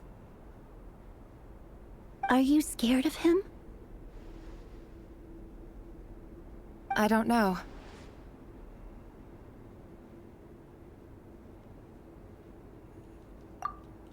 I like Tholindis' design, really. The Rerir I know doesn't match the person you all describe. Her and Diridith are well designed. Logically, I should be scared of him. And yet, I don't want to lose him. But enough about that. You should get going, and be careful with the package I gave you. Keep it secret. Keep it safe. Okay, Gandalf. Keep it secret. Keep it safe. What's in it? A piece of the moon. All you need to know is that as long as you keep it safe, then in the future, everyone will be able to see a red moon. A red moon? You mean our moon? That's right. Our moon. Promise me you'll look after it. I promise, Tholindis. The Crimson Moon bloodline will never die out. Its light, the color of blood, will become like a fire that flows in our veins. no matter how long it takes. She's finally starting to fight back.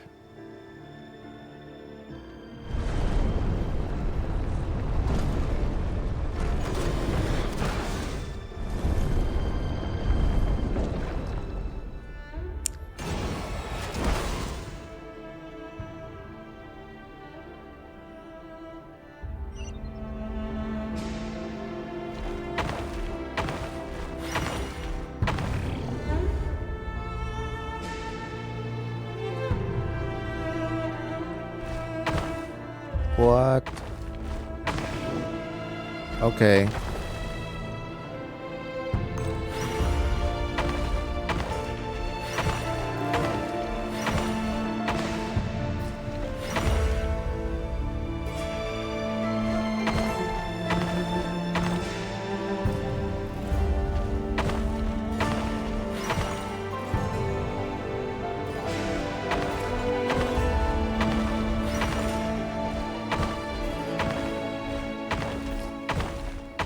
Yeah, it's bloated now. What's supposed to be a fun little side minigame has become bloated. Always happens.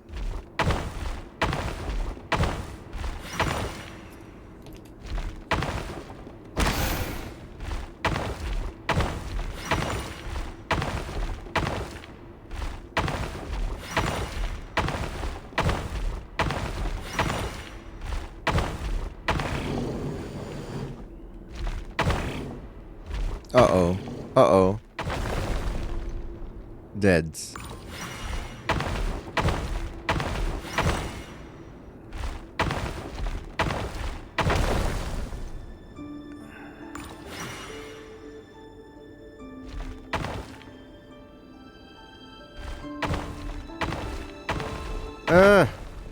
No. Come on, dude.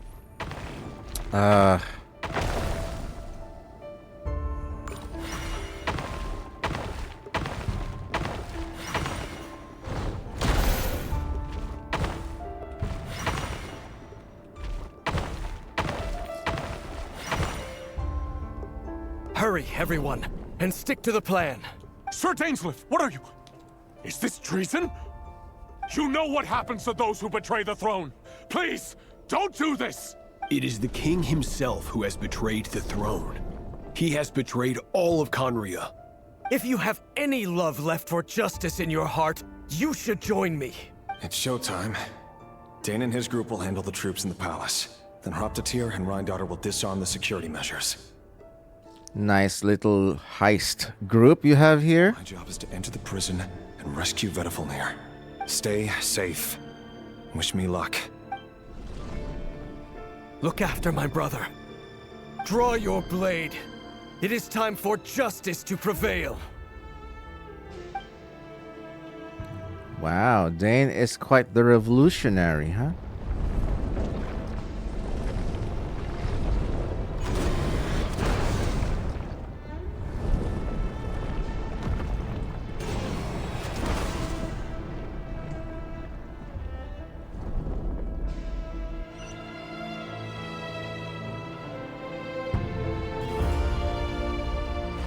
I wonder if this is another minigame they're testing and will convert it to another game like Honkai Nexus Anima.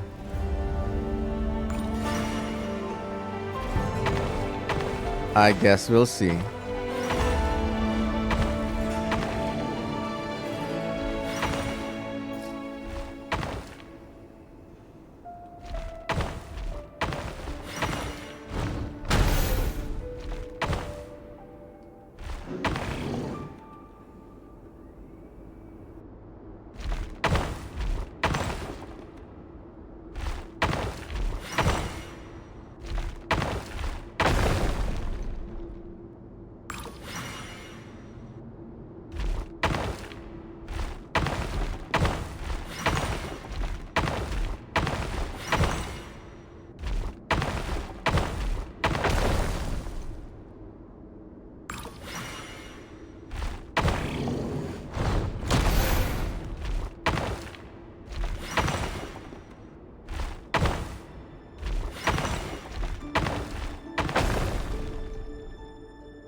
place is filthy. And the smell is abominable. Clearly, the king doesn't allow his prisoners a single shred of dignity. This is dire. No, it's fearless. Hehe. Found you. Hello, Mr. Faded. Ah, it's you. Surprised? Oh, wait. I guess surprise isn't an emotion that prophets feel very often. I certainly felt some surprise in the moment when I was blinded. Surprise at the king's sheer ignorance. Surprise at just how unfairly this world responds to words of earnest remonstration. I'm curious. What did you prophesize this time? It wasn't a prophecy. It was a word of warning. Someone had to say it. The king has forsaken all reason in pursuit of his obsessions. I simply told him that if he continues on this path, Khaenri'ah will surely fall. But he didn't listen. Worse still, he stabbed you in both eyes and locked you away. Dane asked for my help. The court is in complete chaos now, but I'm sure you predicted that. Everything is transpiring as I foresaw, yet I am powerless to change it. Fate is an immutable force. I can but lament as the inevitable unfolds. I do wonder whether giving a man the power to see the future does nothing more for him than slowly crush his spirit. Forgive my curtness, Faded, but the king did not suddenly turn on you today. His suspicions have been brewing for a long time. You can't have wisdom beyond the reach of your fellow man without attracting his fear and suspicion. There are things the king does not want to see. So, he doesn't want you having visions of them either. He blinded you because he thought this would make the visions stop. He wasn't entirely wrong. I did indeed lose my power to see the future. Right up until... Until what? Just now. I believe I saw something new. Well, tonight could go a lot of different ways. 5 of us banded together to storm the palace, all so we could rescue you. This will go down as the most tumultuous day in Khaenri'ah history. I sense hatred in you. But also hope. A desperate hope that with the tyrant deposed, that will be the end of the story. But this is not the end. It is the beginning of a new chapter, in a whole new story. There are many men of honor and courage in this world, Rerir. But you are not one of them. Ooh. You're not here for justice, are you? You're here for yourself. Yep, only for personal gain. Is that a dagger? Interesting. Why not the polearm? It was always your weapon of choice. With your abilities, I don't doubt that you were able to recover some of your sight. But I also doubt that you want to make an enemy of me right now. Of course not. We're on the same side, aren't we? We could be. But I need you to be honest with me, Faded. At this point, you're my only hope for the future. You mean your future? With your beloved, Tholindis? Yes. And I know there are bigger things at stake here. A dynasty, a nation, maybe the entire world. But forgive me, I care first and foremost about myself. I can't abandon the one I love to save myself. I just can't do it. But you see a broader picture of the future than I. You see the solutions to the biggest problems of our age. So tell me, what is my solution? What's the answer? In matters of fate, answers are either right or wrong. What will be and what will not.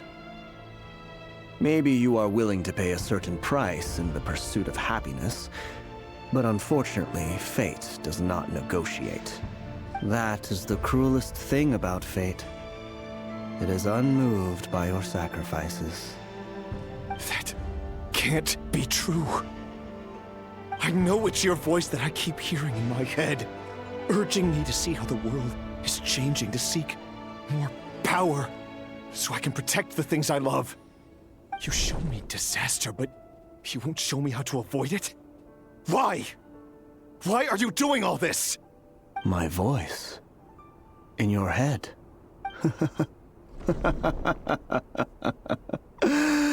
So, you hear it too? The voice that steals your mind, gains your trust, and drives you crazy.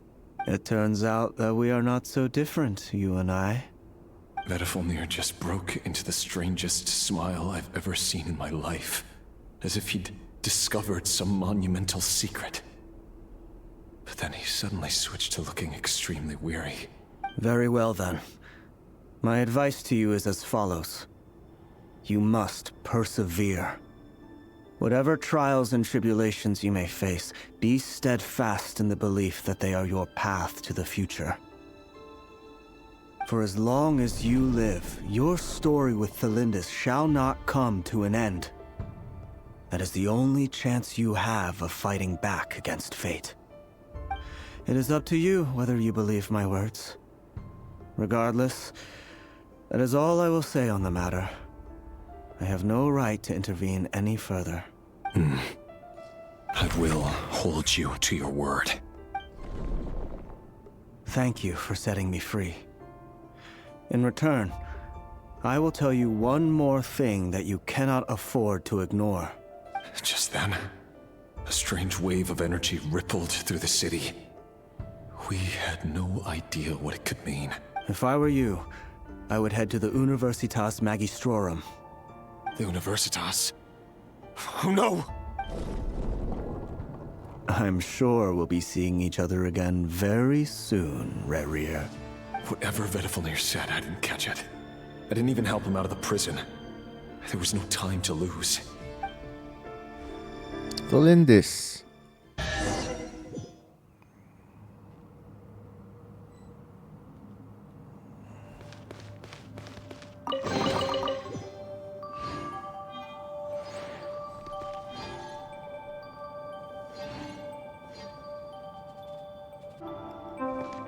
Let's head on over there. See what's going on. Monsters? Is this Rheingodders doing? With the Universitas Magistrorum? Out of my way!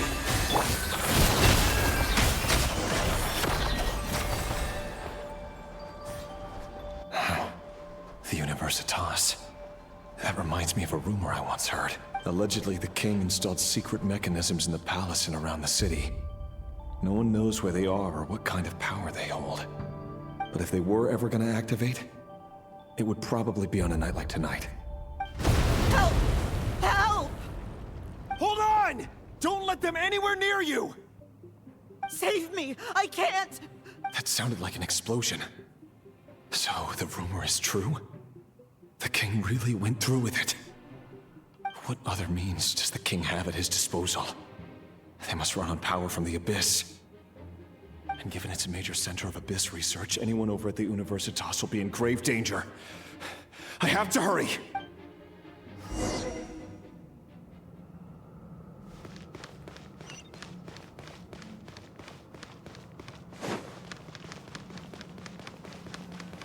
Run, Forrest, run!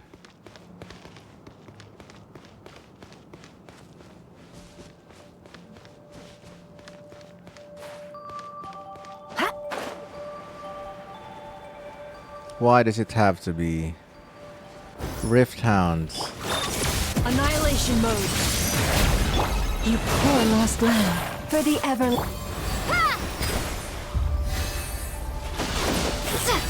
No more lies. Seek within.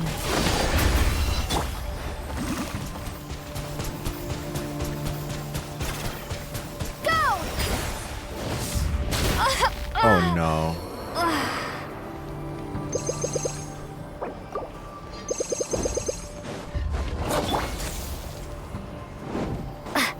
Cleanup sequence initiated. Go!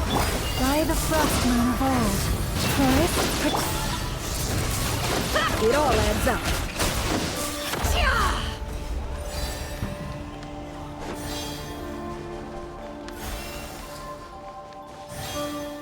Finally, no more chess minigame. It was fun for the first 3 tries and then gets old really fast. Especially when it's not the main focus anyway. Monsters at the Universitas Magistrorum? Why now? Oh no, they're coming. They are coming. It's no use. The table won't hold out much longer. The weapons. Where? Of course. All the lab equipment was upgraded after the inspection last week, but the new weapons haven't been allocated yet. I'm done for. Is anyone there? I need help! Ah! Stay back! Please stay back! Please!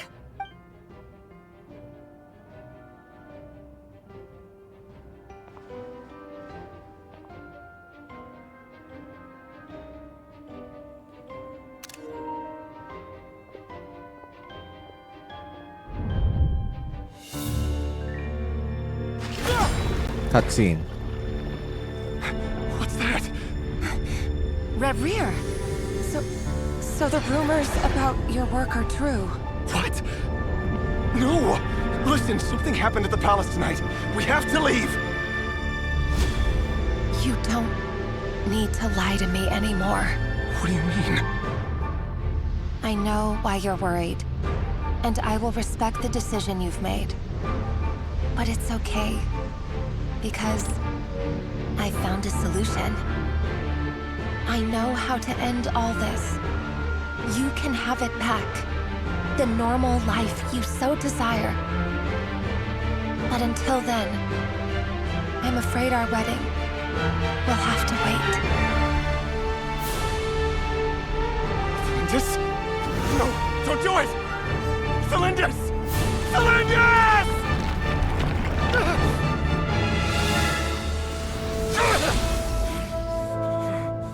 She threw herself to the abyss. Let her go. You will find someone better. No! No, I won't do it! I have to save her! By what means exactly? A lowly pawn. You lack the power and the strength of will. Do you know a way? Tell me! Come to the palace. Join us.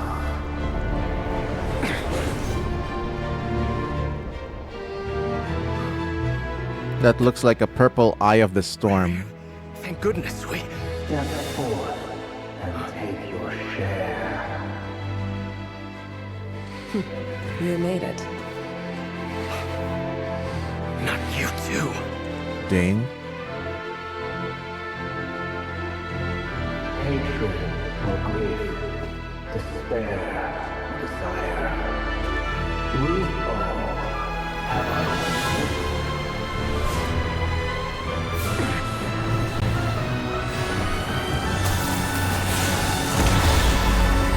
So the 5 of them, the sinners, Rerir. they're playing Dainsleif. Tholindis? Were you daydreaming?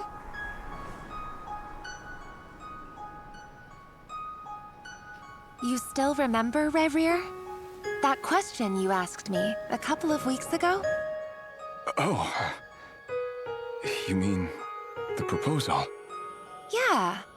I'm wondering, where do you think would be a good place to discuss it? Maybe in the garden?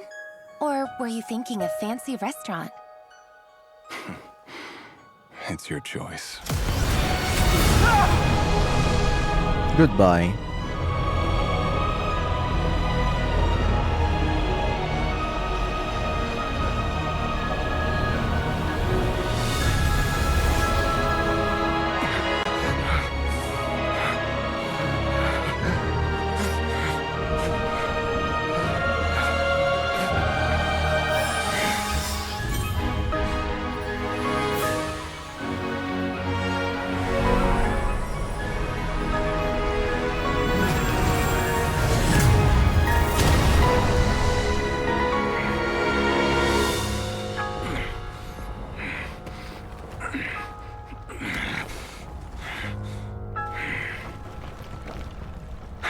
find you. And then, you can give me your answer.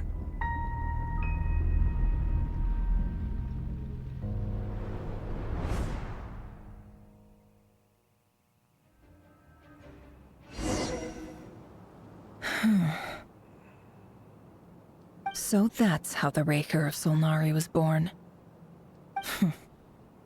A monster created by circumstance is a monster all the same. I agree. Viewing other people's thoughts for too long can get uncomfortable. Right now, I'm feeling a strong sense of loathing. In a nutshell, the story of Conria is what happens when the truth falls by the wayside. Everyone tells little white lies, and before long, you have a huge pack of lies that destroys everything. Whew. Time to get back. His past is filled with sorrow, but the tale of any fallen civilization is one of endless tragedy. Cruel as it may be, that was Conria's fate.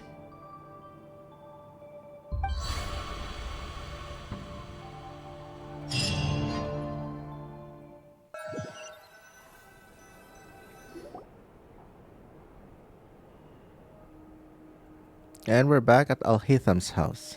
Looks like Al-Haytham's house. Everyone, I'm back. Can I get a standing ovation? Nefer! How are you holding up? Feeling okay? She's fine. Boss is a pro. Yes, I'm fine. You will have seen the events of Rerir's life through my thoughts. It's now clear that he is just a regular nobody, driven by personal tragedy, as he said himself. I mostly agree.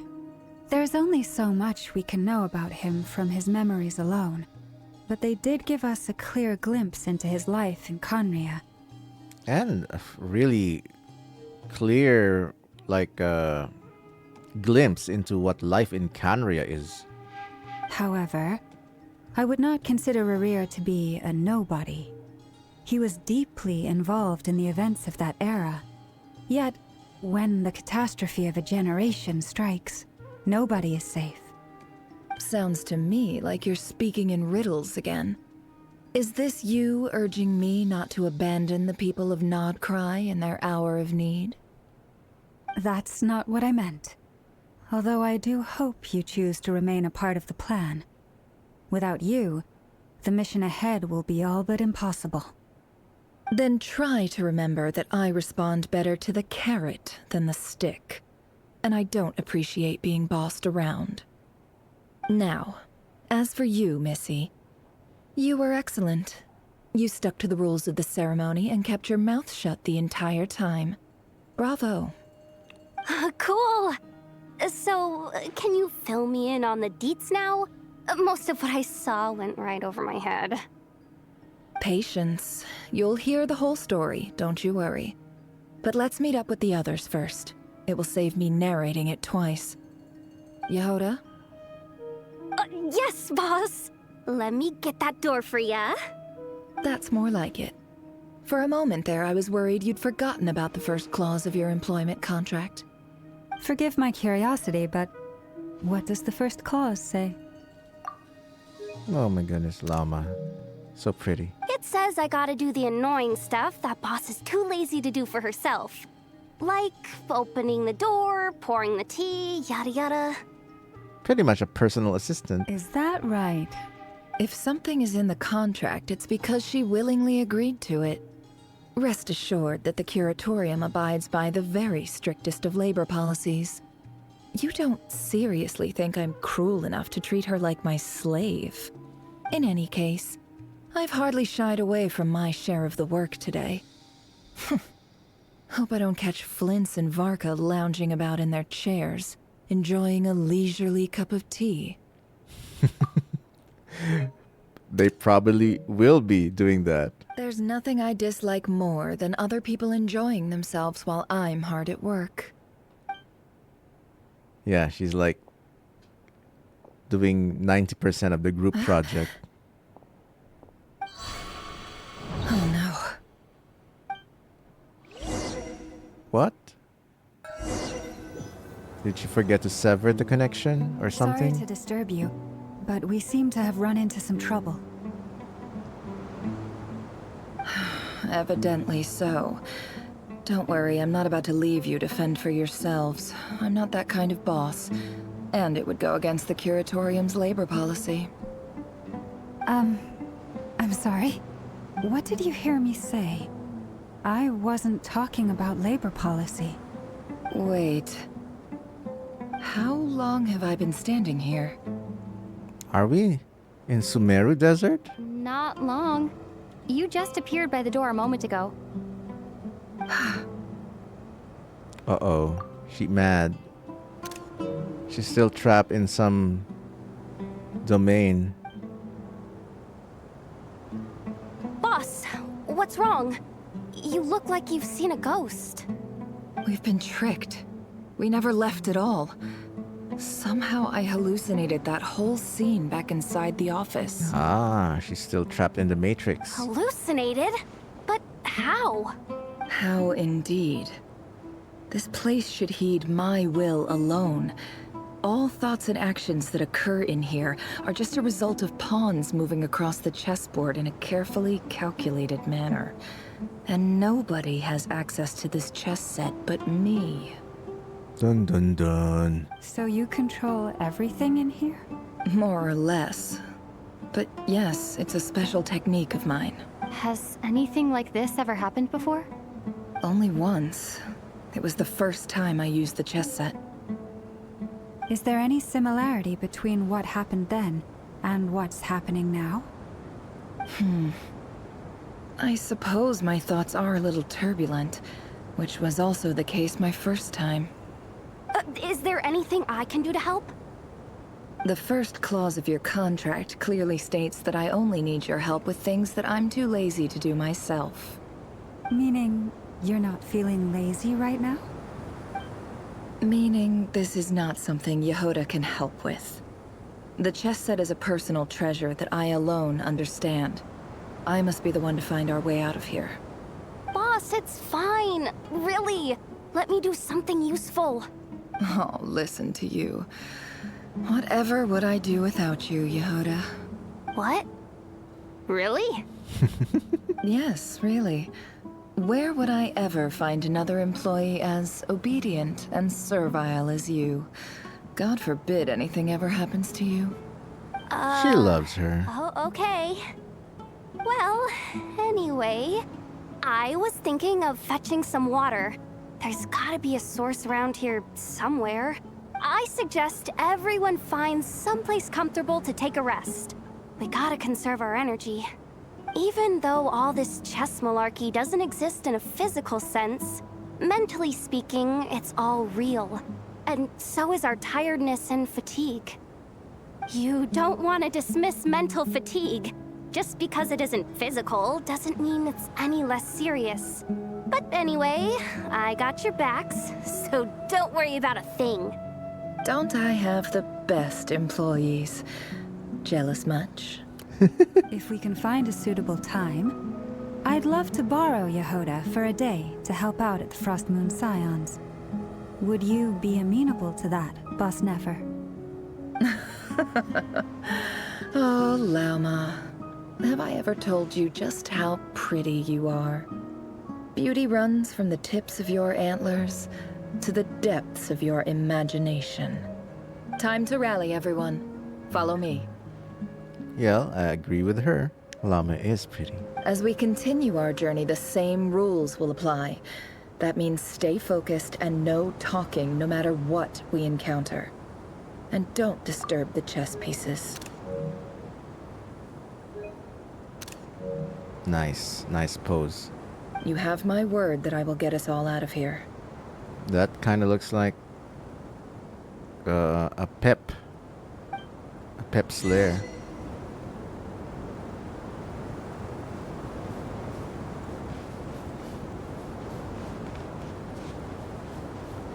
Trial version of Nefer again.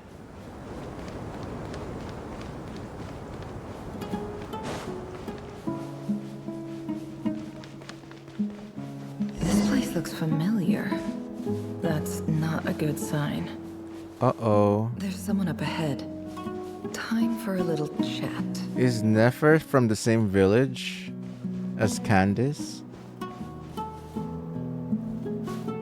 I wasn't expecting visitors at this hour. Wait, is that? Oh, it's him. There you are. Sinue's been looking for you all day. I think he has some news for you. Oh yeah? What were you doing just now, Uncle Retinue? Hiding away some more loose change? I know I saw some Mora. What do you mean loose change? Oh, come on, I'm too old for this. Just pretend you saw nothing.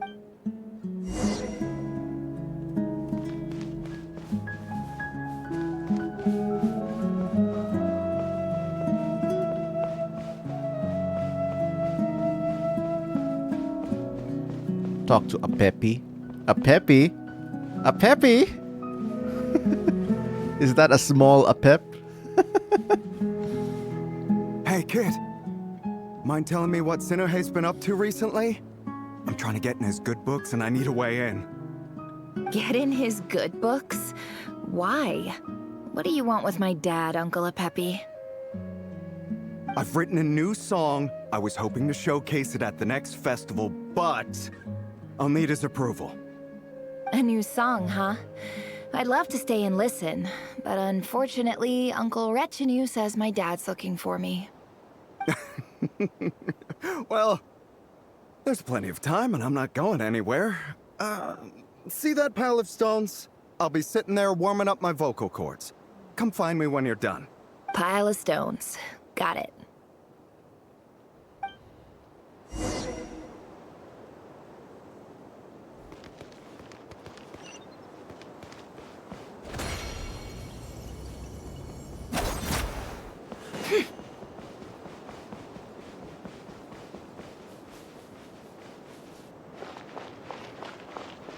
Hi, Dad. Uncle Retinue said you were looking for me. Ah, there's my little princess. If you'd gotten back just a little sooner, you could have shared the spoils of war with me. Another NPC dad. Just like Yoimiya's dad and Xiangling's dad. Big surprise. Spoils of war? Who were you fighting against, Dad? It was just a figure of speech. The aftermath of a sandstorm is no time to be waging war. I was talking about our war against thirst. I went out to fix our water supply problem, and now I'm back. Which means... Yeah, at least Diona's dad looks a little bit unique.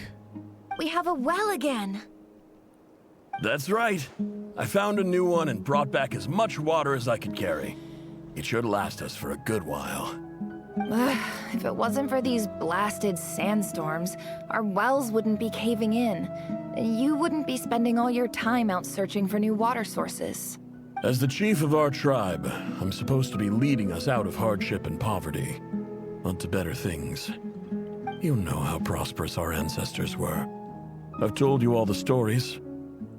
And look at us now, squeezed into these hovels. No one would choose this, if it wasn't for the endless wars over the years. But things are looking up. I started working with some folks from the academia a few months back. They gave me some contacts in return for my assistance in the desert. So you're the academia's helper now? Special ambassador, they call it. Think of it as a partnership. It's nothing bad, okay? We've been isolated here in the desert for too long. Seeking opportunities elsewhere is the best thing for us, and the fastest way to progress. So, do you get anything good out of being a special ambassador? Of course. My luck's improving all the time. One day, I swear I'm gonna lead us out of this place. We'll find somewhere new. Somewhere better.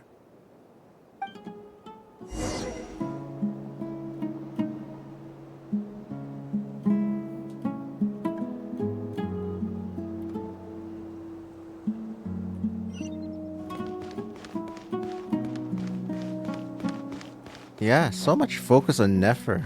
Yeah, this really is her time to shine.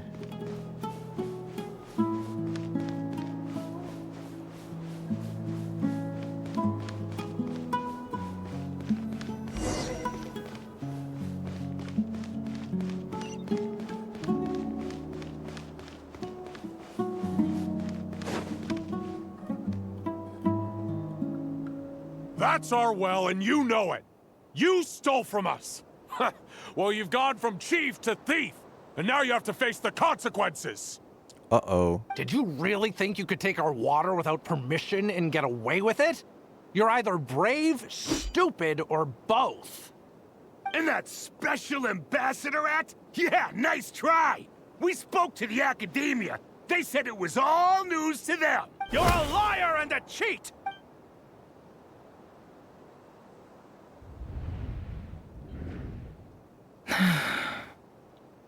I heard Yehuda gasp, but I don't blame her. Most people are terrified by the sight of blood. Corpses strewn across the ground. The wounds are clearly from scimitars and daggers. The desert dwellers' weapons of choice. There's a handwritten note on the ground. Let's see what it says. Halil, this is Sinuhe, chief of the Shimti tribe. Surely you remember me. I was the one who helped you and your colleagues avoid the quicksand in the desert. This is my second time writing to you. I assume my last letter must have gotten lost in the mail, as I didn't receive a reply. I hope this one makes it to you safely. I'm writing to you because I need some help. That sandstorm the other day completely blocked up our well, forcing me to look for another water source in Iab and Unut territory. It was a matter of survival. Praise the gods. The well of the Iab tribe was intact. It was my last resort. I drew what water I could and left, but not without being spotted. I fear they will retaliate. You told me to write to you if I ever needed help. You said you'd be my ally in the academia. I urgently need you to formally recognize my title of Special Ambassador and send some of your people to assist me for a few days. It's the only way I can convince them that this was the Academia's decision and prevent them from retaliating. This is an emergency. Please send help as soon as possible. Looks like this letter never got sent. The writer died a grisly death, and the letter was trampled into the ground. It's badly defaced. Some parts are barely legible. What a ridiculous lie the surviving Shimti tell. Their whole village was butchered over a sip of water.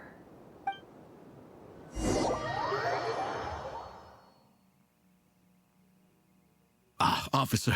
Welcome. Welcome to our humble village. I thought you would at least have the courtesy to provide some respectable libations. This is the finest wine Aru village has to offer. I promise.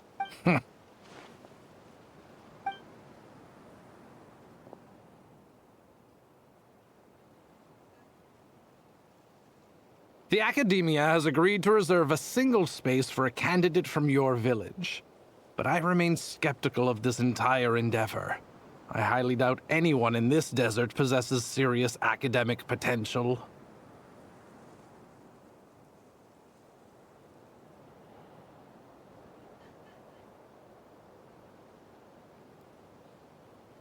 Please, have faith. If not in us, then in our god. The child we found shows great promise. I beg you, take her away from this place. Give her a chance.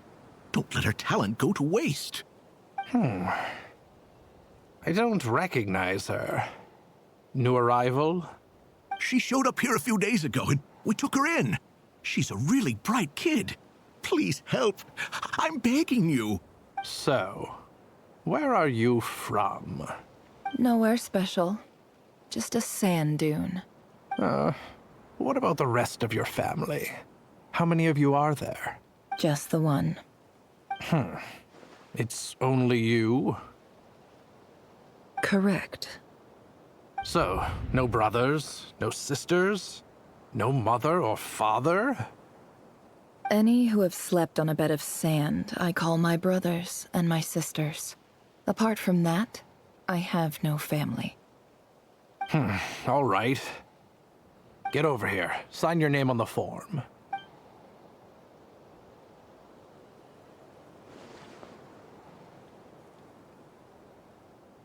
Nefer?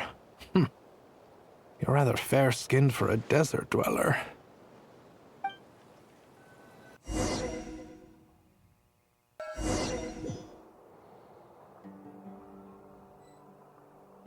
Oh, we're in the academia, huh?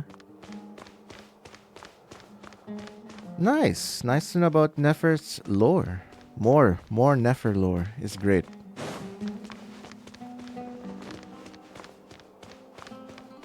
But it's weird she doesn't acknowledge her dad dying. Or was that even her real dad? Nefer, this term's assignments have been issued already. Please read through the materials thoroughly, conduct your own additional research, and then write an essay on the topic. Yes, Professor, I'm aware. I just had a couple more questions I wanted to get your perspective on. Oh? Please, ask away. Well, I saw the other students' problem sheets, and I couldn't help but notice that my assignment is much easier than theirs. Do you really think I'm a weak student? A weak student? Goodness, no. Quite the opposite. You have a sharp mind. Almost too sharp. I think what you're saying is, a weak student wouldn't have noticed the discrepancy. And if they did, they certainly wouldn't complain about the lighter workload. You see, sharp as they come. You see things the way they are. And I'm sure you know why they're like that. Because of where I come from. Because I'm different. I'm sorry, Nefer. I don't like it any more than you do. It's just... Anyway, you said you had a couple of questions. What's the other one? I wanted to check. If someone sent me a letter to the academia, where do I go to collect it? Ah, your family wrote to you. Well, as long as they put your name on the envelope, someone should hand it right to you. Not exactly. It's not even a recent letter. I was just curious where the mail would end up if no one collects it. The House of Dana, I expect. I know there's a box for unclaimed mail somewhere in there, probably sitting on a shelf.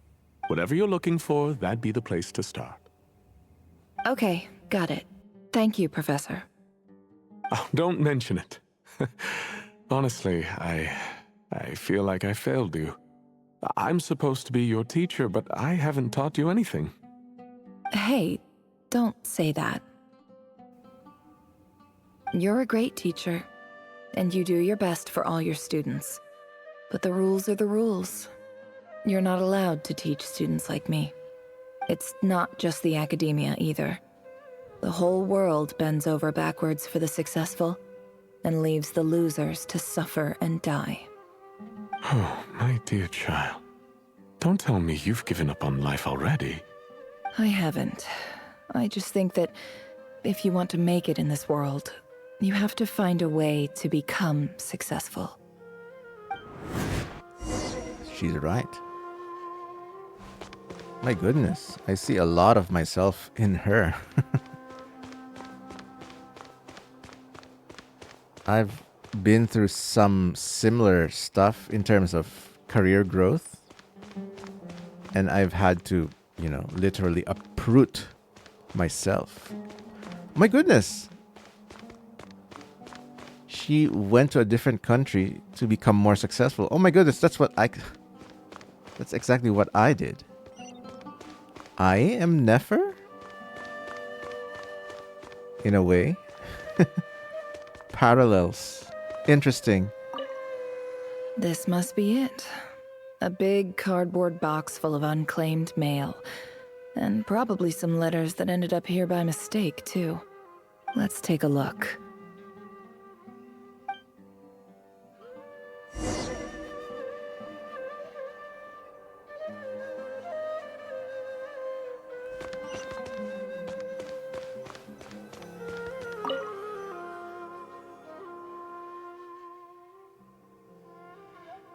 Oh, more of this letter reading minigame, like A Rarier's. dilapidation survey from Port Ormos.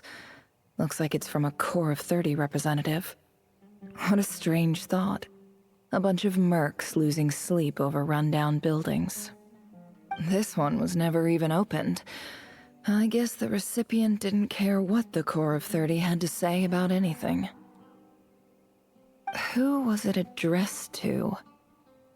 I don't recognize the name, but it must have been a Kasharawar professor.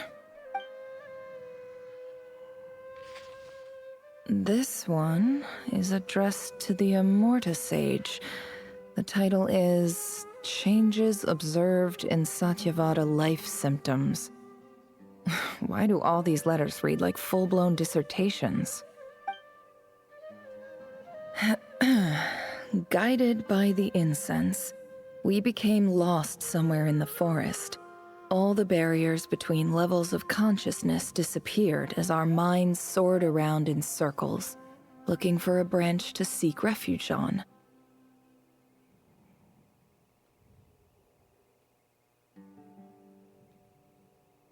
Any more?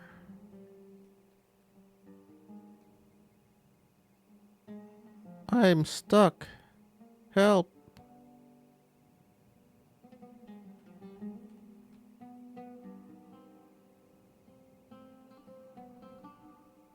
In clinical terms, these symptoms fit the description of incense poisoning. The Immorta Darshan strictly prohibits the use of hallucinogenic substances, but I believe there are still people getting away with it. For example, my neighbor who always breaks out into song and dance after using incense. This seems like something the academia would want to know about. Why wasn't it collected? Wait, what's this written on the back? It's so small. The note says, "The sender authored this letter while under the influence of mushrooms.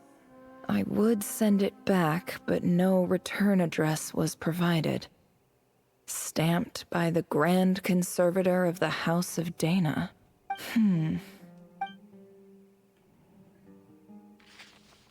This next one is addressed to Grand Sage Azar? Boo! Nobody likes Azar. A few words of protest regarding recent changes in Sumeru's educational policy. In recent years, the academia has taken on a small number of students from the desert region, as per the policy to this effect.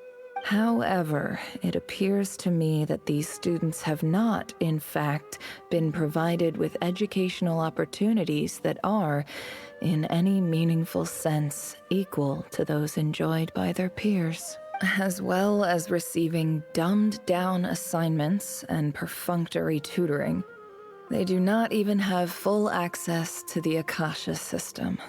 Education is the fundamental purpose of this institution, which should go without saying in a nation whose founding virtues are knowledge and wisdom.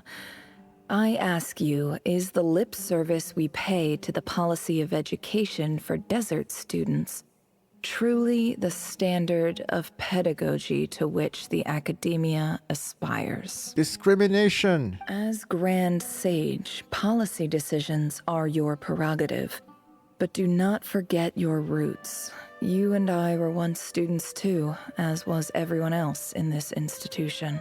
I do hope you will give some serious attention to this matter. I encourage you to discuss issues like this with myself and others, and listen to some alternative opinions. Great letter. Shame it didn't get to where it needed to go. And the sender is... Huh? Sage Cyrus of Spontamod. I didn't realize anyone else even knew how bad students like me have it in this place. So this is where letters from the Sage of Spontamod end up? Nice one, Grand Sage. Really enlightened leadership. Whatever. This isn't what I came here for. Moving on. Yeah, we're getting sidetracked. I'm not exactly holding out hope that a letter sent from the desert would even make it here. But if it did, where else would it end up if not in this box? I can't believe how much discarded mail there is. Must have been years since someone last went through it all. And this is just one box. The whole house of Dana is boxes on shelves. I don't believe for 1 second that any human being has sat down and read through all the documents in this place. Who has that much free time on their hands?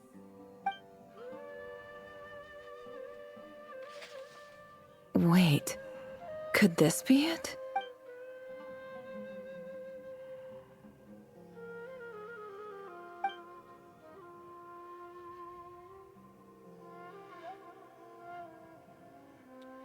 Oh, look at that.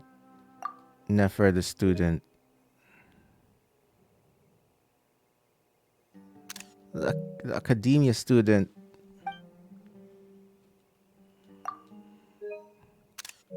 It's from her dad, right? Greetings, Halil. My name is Sinue, chief of the Shimti tribe. I was the one who came to you and your colleague's aid when you ran into trouble in the Great Red Sand. I don't know how well you remember it now, but I brought you to safety and gave you some water and other supplies. You seemed very pleased and told me your name. In my tribe, learning a person's true name is serious business, and I therefore see you all as friends. You were kind enough to leave your contact details so we could stay in touch. The Shimti tribe lives a harsh, nomadic existence in the desert. You were sympathetic towards my plight, promising to make me a special ambassador of the academia and help us find a way to make a better living. This brings me to my reason for writing. Our tribe has fallen on particularly hard times, and I would like to ask for your assistance. There was a terrible sandstorm a few days ago, which blocked up the well in our land.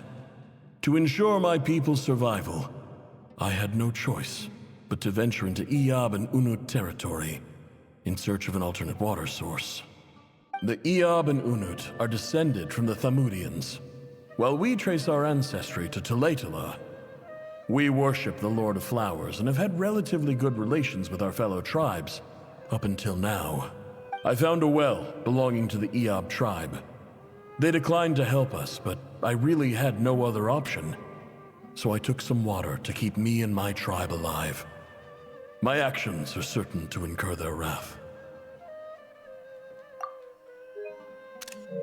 When we met, you assured me that you would be my ally in the academia. I would like to take you up on that offer, because I really need your help. I wonder if you could send an academia representative to meet with me. That aside, the last time you were here, you mentioned that the academia had started accepting students from the desert, and I told you a little about my daughter, Nefer. We have next to no resources here in the desert, and my power and influence are limited. Would you consider enrolling my daughter at the academia? She is a smart girl. I know she won't disappoint you. From the outset, the academia never took you seriously. Those things they promised were just empty words. I doubt they even remember the name Sinue. Ah, now I see where Nefer's grudges against Sumeru and actually leaving Sumeru is coming from. And you were so emphatic that your luck had finally changed for the better. You swore you'd lead us to a better place one day. You spoke with such conviction, like you were the most powerful chief in the whole desert. You liar. You lied about everything. You promised the world and delivered on none of it. She has daddy issues, I get it. And who fell for it? Just me, by the looks of it. Despite your best efforts. Which makes you a pathetic liar. You weren't even any good at it. I think I'll take over from here. Let me show you how it's done.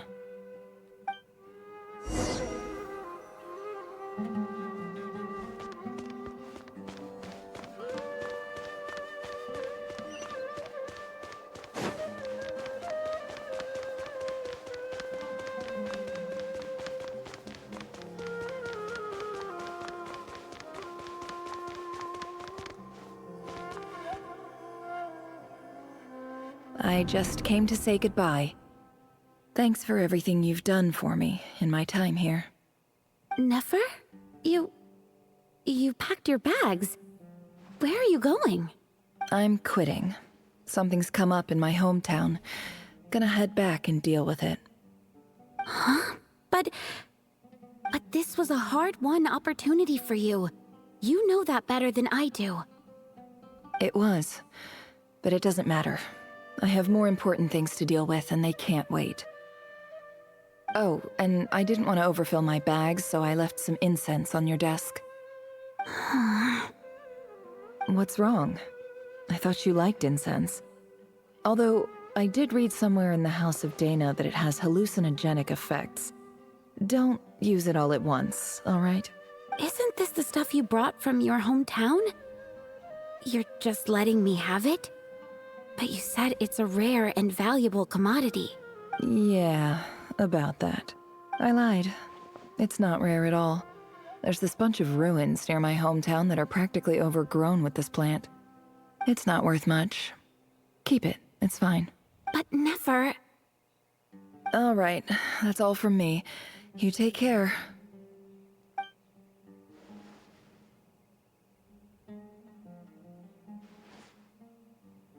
Don't forget me, okay? I mean, we're more than just classmates, right? We're friends. Yeah, I'll remember you. I lied again. That incense is worth a fortune, and it's a rare find even in those ruins. And as for remembering her, I have far too much to do when I get back. No time to reminisce. I'll be lucky if I even make it through this alive. But either way, I expect I'll forget you pretty quickly. Damn. She really is cold and calculating.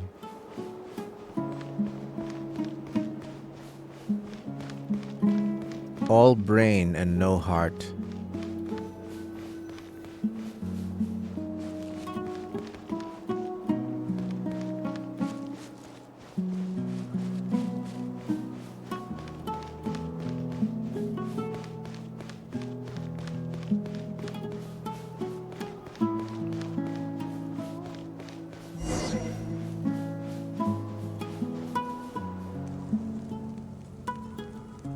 Hey, I know this place.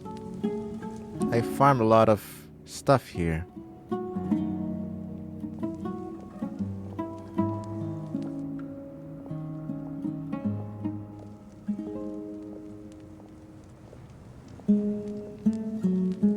It's a pleasure to meet you, Mr. Arif. So, what does the Academia want? Since they've sent their special ambassador, I assume there's a big business deal to be made. If not, I'd be very disappointed. Please, sir, lower your blade. You're lucky I'm the one they sent. Not all special ambassadors share my admiration for the Iab people. The ever-shifting balance of power in the desert reduced the once great civilizations of this region to rubble and sand. But the story of the Iab has a very different trajectory. Others grew weak, but you grew strong, beginning in obscurity and moving to prosperity. You're the only ones who defied the trend. Huh. So, you do know who you're dealing with? This well is the perfect symbol of your strength, is it not? It used to belong to the Unut, but it looks like you have control over it now. You're not wrong. But I'm sure you didn't come all this way just to flatter us. Of course not. I came to bring you some very good news. Some information that recently came to light. which might just be your ticket to freedom. Records uncovered by the Vahumana Darshan show that a certain well currently under Iab control is built on top of some ancient ruins. These ruins are of great archaeological interest to the Academia. I checked the map carefully on my way over here, and I'm confident that this is the well in question. The 50 million? Wait, I missed that. I checked the map carefully on my way over here, and I'm confident that this is the well in question. The Academia is offering 50 million mora in return for excavation rights. 50 million? No, wait. If these ruins are as important as you say, 50 million's a little low, don't you think? Don't get greedy, Iab. We know far more than you think.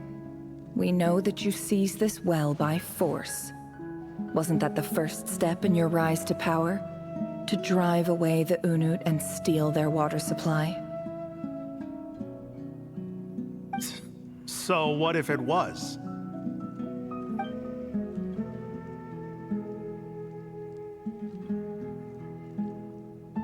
Don't worry. As unscrupulous as it was, it's something we're willing to overlook. The Academia is only interested in dealing with the de facto power holders in the region. I hope I am making myself clear. And I hope your words are the truth. If I find out the Academia is trying to play me, I'll hunt down every one of your people and make you watch as I cut their heads off one by one. I assure you, Chief, that would not be in your long-term interests. You don't want to make an enemy of the Academia. You see how I'm dressed, don't you? I appreciate that you've never been to the rainforest, but surely even you recognize an ambassador's attire when you see it. And what does a barbarian like you have to lose anyway? You really think the Sumeru Academia would bother to come all this way just to lie to you? We have more important things to worry about. She's good. All right, I take your point. The Academia is the highest authority in the land. I'm sure you're trustworthy people. In that case, we have a deal. We will sell you the excavation rights. I'd like to thank you, Ambassador. This is good news indeed. Excellent news. In fact, it calls for a celebration. Would you do us the honor of staying a while and enjoying some Iab hospitality? Looks like Nefer is playing them. Gladly. I am partial to wine myself, and I trust you are as well. So let's indulge in a few drinks together, in celebration of this momentous occasion.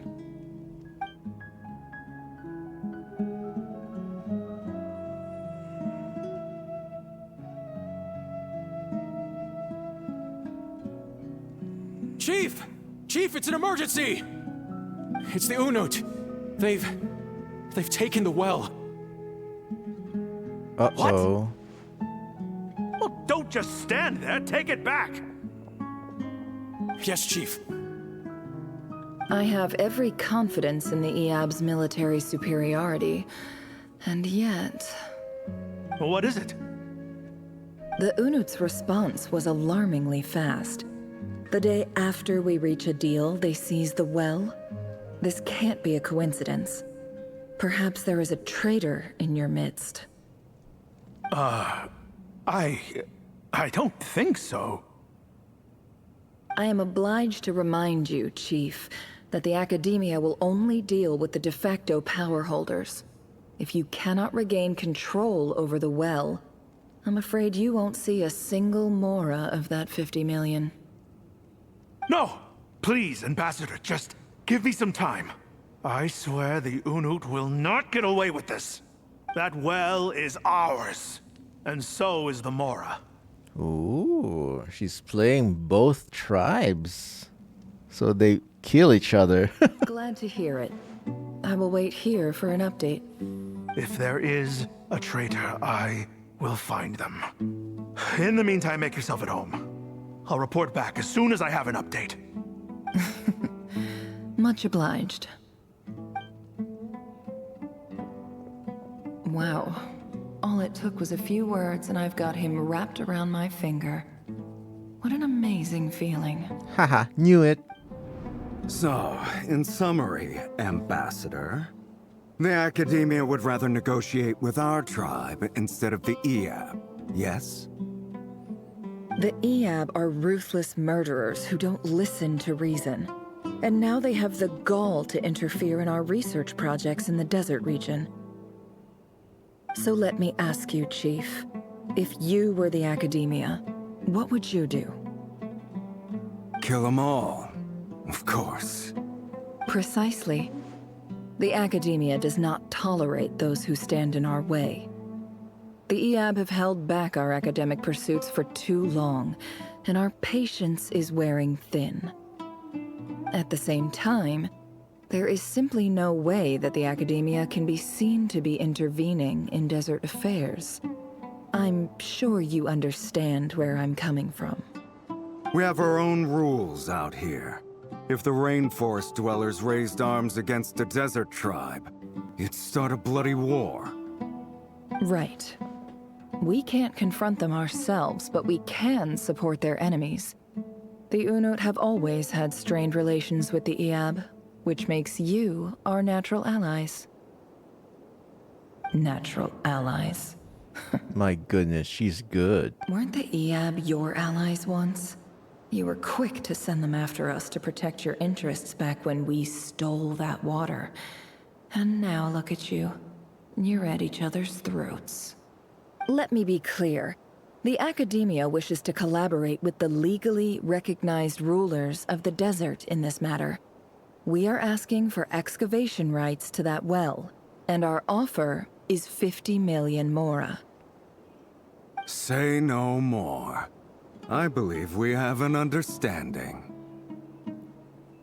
Good. Then I suggest you get to work. Get us access to that well, and the mora's yours. You see, Dad? Lying is easy when you know how. People will believe anything.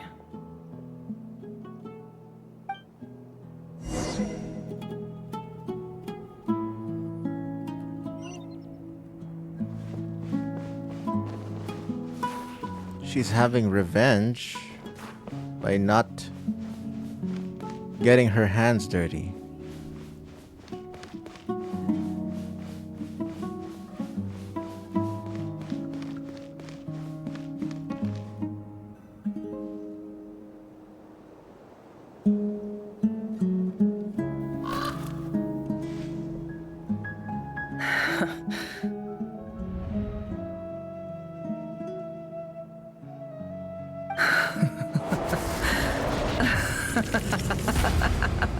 Unlimited power. My goodness. Evil Nefer is Look scary. at yourselves. You may be vile, savage monsters, but your butchered bodies bleed like any others. You're no different. You're nothing special at all. The monsters who destroyed my home, they're just ordinary, petty human beings. What a joke. I think we're even now. Maybe I've even done the desert a favor. It's a better place without all these people around. Oh, Sinuhe, my gullible fool of a father.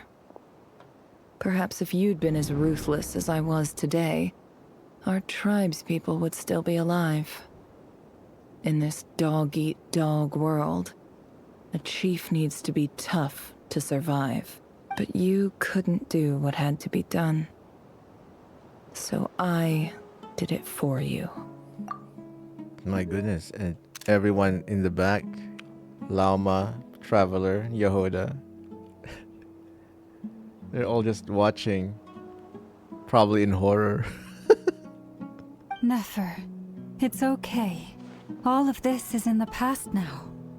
I believe I remember you promising to remain silent. Yeah, but even so. Yehoda, is there anything you can do to ease the tension? Alright, time for a sharp turn onto a completely different topic. Now for something completely different. So, anyway, that's enough of that. When are we getting out of this place? Feels like we've been walking forever. I'm getting pretty tired. Oh, Halma, you tired? Yes. If we can find somewhere to sit down, I could certainly do with a rest. It's not far now. There should be a temple just up ahead. Is this situation about to reach a conclusion? Yes. Really? A temple? That's where this story ends? I guess that's how things go in the desert. I've been to a similar place with a friend from the desert before. Desert dwellers can never escape their destiny. Or so everyone says. I never wanted to believe it, but looking back now, I'm as desert as they come. You mentioned a temple. What's waiting for us there? My biggest trade secret of all. Ah. Then I'm guessing it's where you got your power from. The power to peer into other people's minds. I didn't know you were clued up on any other religions. I'm no expert in the history of Sumeru, but since you come from the desert, I would imagine it has something to do with King Deshret. Finally! My goodness. A proper King Deshret mention. There are so many hints, but finally it's confirmed. Nefer has something to do with King Deshret. And the 7 pillars who served him. They are major figures in the desert belief system too. Sounds impressive. I have some friends with connections to this stuff, specifically with Hermanubis. Ah, I know who you mean. General Mahamatra Sino. The spirit of Hermanubis dwells within him. Sino mentioned. That's Boss Neff for ya. She knows everything. Sino's hardly a figure of obscurity, but I know about Sethos too. Wait a minute. Sethos? A Sethos mentioned in 2025? I barely even encounter any Sethos-related story content when I started playing again. I mean, I took a lot of breaks, and I never really encountered any story-related stuff with Sethos because he's probably only in limited time events where I missed. What about him? Is he a big deal or something? Well, he's not a small deal, let's put it that way. You sure know about your stuff. Please, this is the bare bone basics. Save the flattery. Thanks for your patience, everyone. I'm sure it's been a lot to take in. With any luck, that's our exit just up ahead. Yep. I suspected as much. There's a traumatic past with Nefer. Although not as the traumatic, violent stuff that I imagine. I mean, there's violence, but it's not as bad as I thought. Or maybe I still have to see some stuff. So I guess I'll reserve my judgment until we finish this.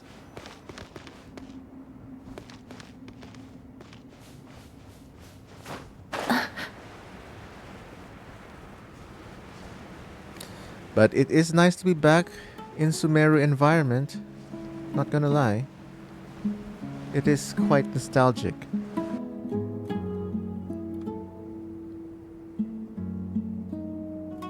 Uh-oh. Uh-oh. Uh-oh. Well, we are in Sumeru, but not actually in Sumeru. Totally out of my depth here. I don't have anything to add about any of this stuff. Like, look at that statue, for instance. I want to do the whole name-dropping, this girl knows her stuff thing too, but I've never seen anything like it before. A statue with the head of a bird. Looks like something out of King Deseret's mausoleum. That's Thoth, the Ibis King, one of the 7 pillars of King Deseret. The legends say that he, the Crocodile King, and the Goat King were the 3 retainers of King Deseret. So many kings. Let's take a look.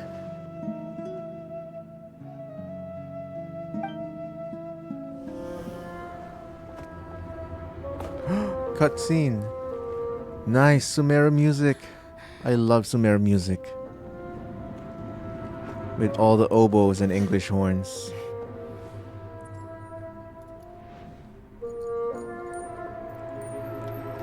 Ashru? Ashru is the secret? It's just Ashru. So, all is well?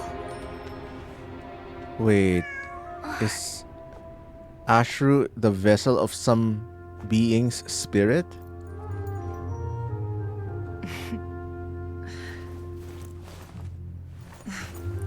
Typically speaking, at this point, the world disintegrates. Then we find ourselves back in the outside world. Besides, these are my memories. There's nothing to fear. You're sure? Of course. It's almost over.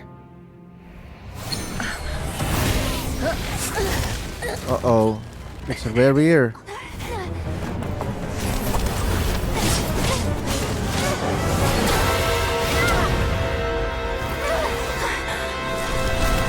Oh no! Hold on!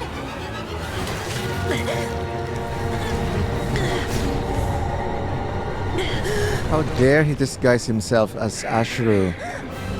That's foul. Too much is always a death sentence. Speak for yourself.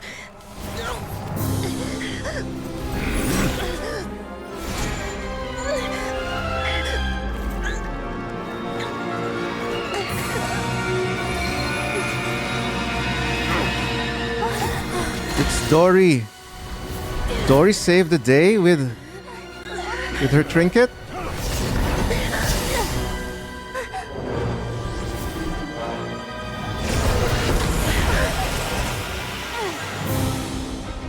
How repulsive. Who saved them? Oh, is it Columbina?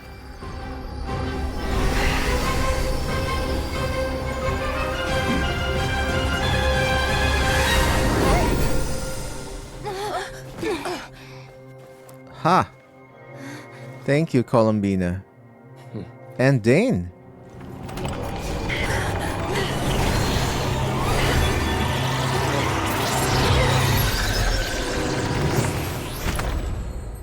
That box is dangerous. Wow, first time I've seen Nefer kind of defeated and kind of not her confident self. Timed that pretty well, didn't I?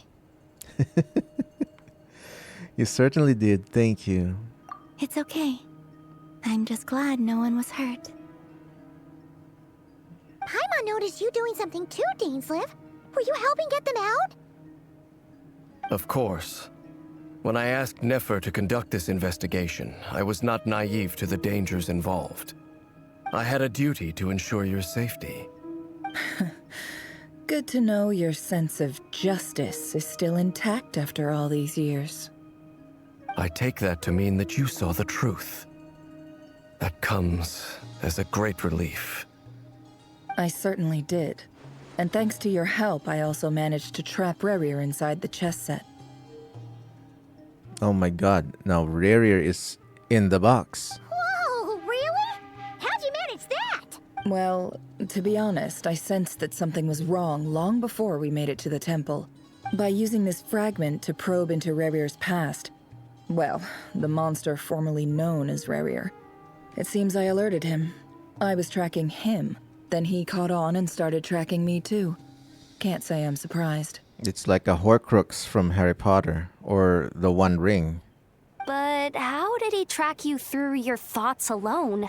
That shouldn't be possible. Rerir was a secret agent who reported directly to the Vinster King. He is an expert at finding a trail and hunting down his pursuers. No wonder. He infiltrated the chess set, read my thoughts, and built a new virtual chess set inside of it. That's why we weren't able to leave at first.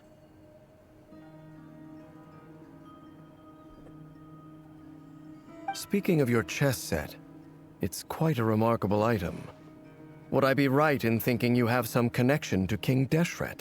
There you go, another King Deshret mention. You overestimate me. I only have a connection with one of his underlings, the Ibis King. Oh, okay. You all saw how this came to be. A long time ago, the Iab massacred my tribe, the Shimti, in our home village. A few years later, I enrolled in the academia, where some new information came to light. The Unut and the Iab fought a bitter battle over the rights to a well, all for the sake of a non-existent 50 million Mora. The Iab ultimately won that confrontation, but their victory came at the cost of almost every warrior in the tribe. The final blow to the Iab came at the victory feast, when an Unut assassin beheaded their chief right before my eyes. The remaining Iab fled and have been scattered to the winds ever since. Having gotten my revenge, I returned to my hometown, where to my surprise, the nearby temple was still standing. There it was, seemingly immune to the relentless hostility of the desert, while my tribal home lay in ruins. As I stood there gazing at the temple, I noticed a cat just outside. This cat, as it turned out, was home to the spirit of the Ibis King. I knew it. I knew He it. led me to a gate deep inside the temple, and there he made a deal with me. I knew it. Ashru is just like Chang Shang of the snake around Baiju's neck. It's a common theme, you know? A familiar, a playable character with a animal familiar with a spirit, different spirit within the body of the animal. This chess set is my gift from the Ibis King. The chessboard within is made to the same specifications as the one in the mausoleum of King Deshret, and represents his power of piercing analysis. With this chessboard in its container, I gained a certain ability to perceive hidden secrets. Now, you could conclude that the Ibis King simply wanted to give the people of this world the power to seek the truth, but I don't believe that's the full story. Every god plays favorites. Their hearts are as fickle as any human's, full of secrets, perversions, egotistical tendencies. But precious few gods are willing to admit this. It is the same with all powerful forces, including fate itself. Their gaze falls preferentially upon a select few. If you're alluding to the Abyss, then yes, I agree. No, I just noticed the yellow makeup on her lip. Gather the others. It's time to share everything I've learned.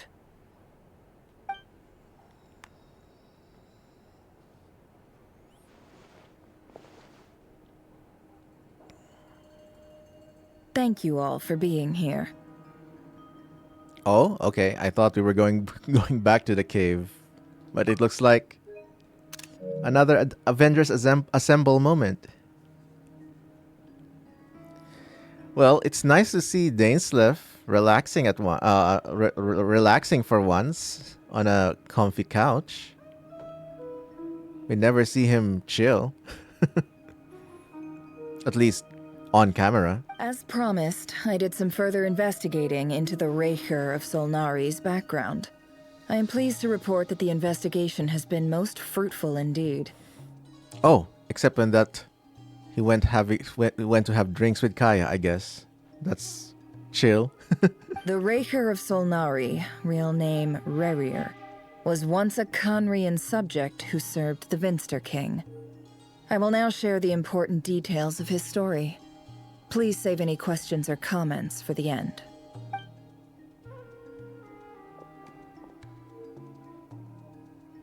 So I guess this part of this exact scene, Nefer telling the story, Nefer being a storyteller, this is probably in connection with the first Nod-Krai trailer we saw, where Aina was telling Uncle Varka, Nefer is gonna tell a story now, but Aina is not here, and Nefer is not here, so maybe it's a different one.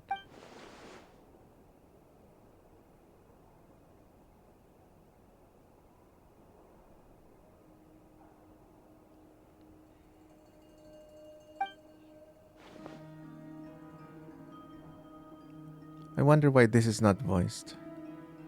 Maybe the script changed. Vedder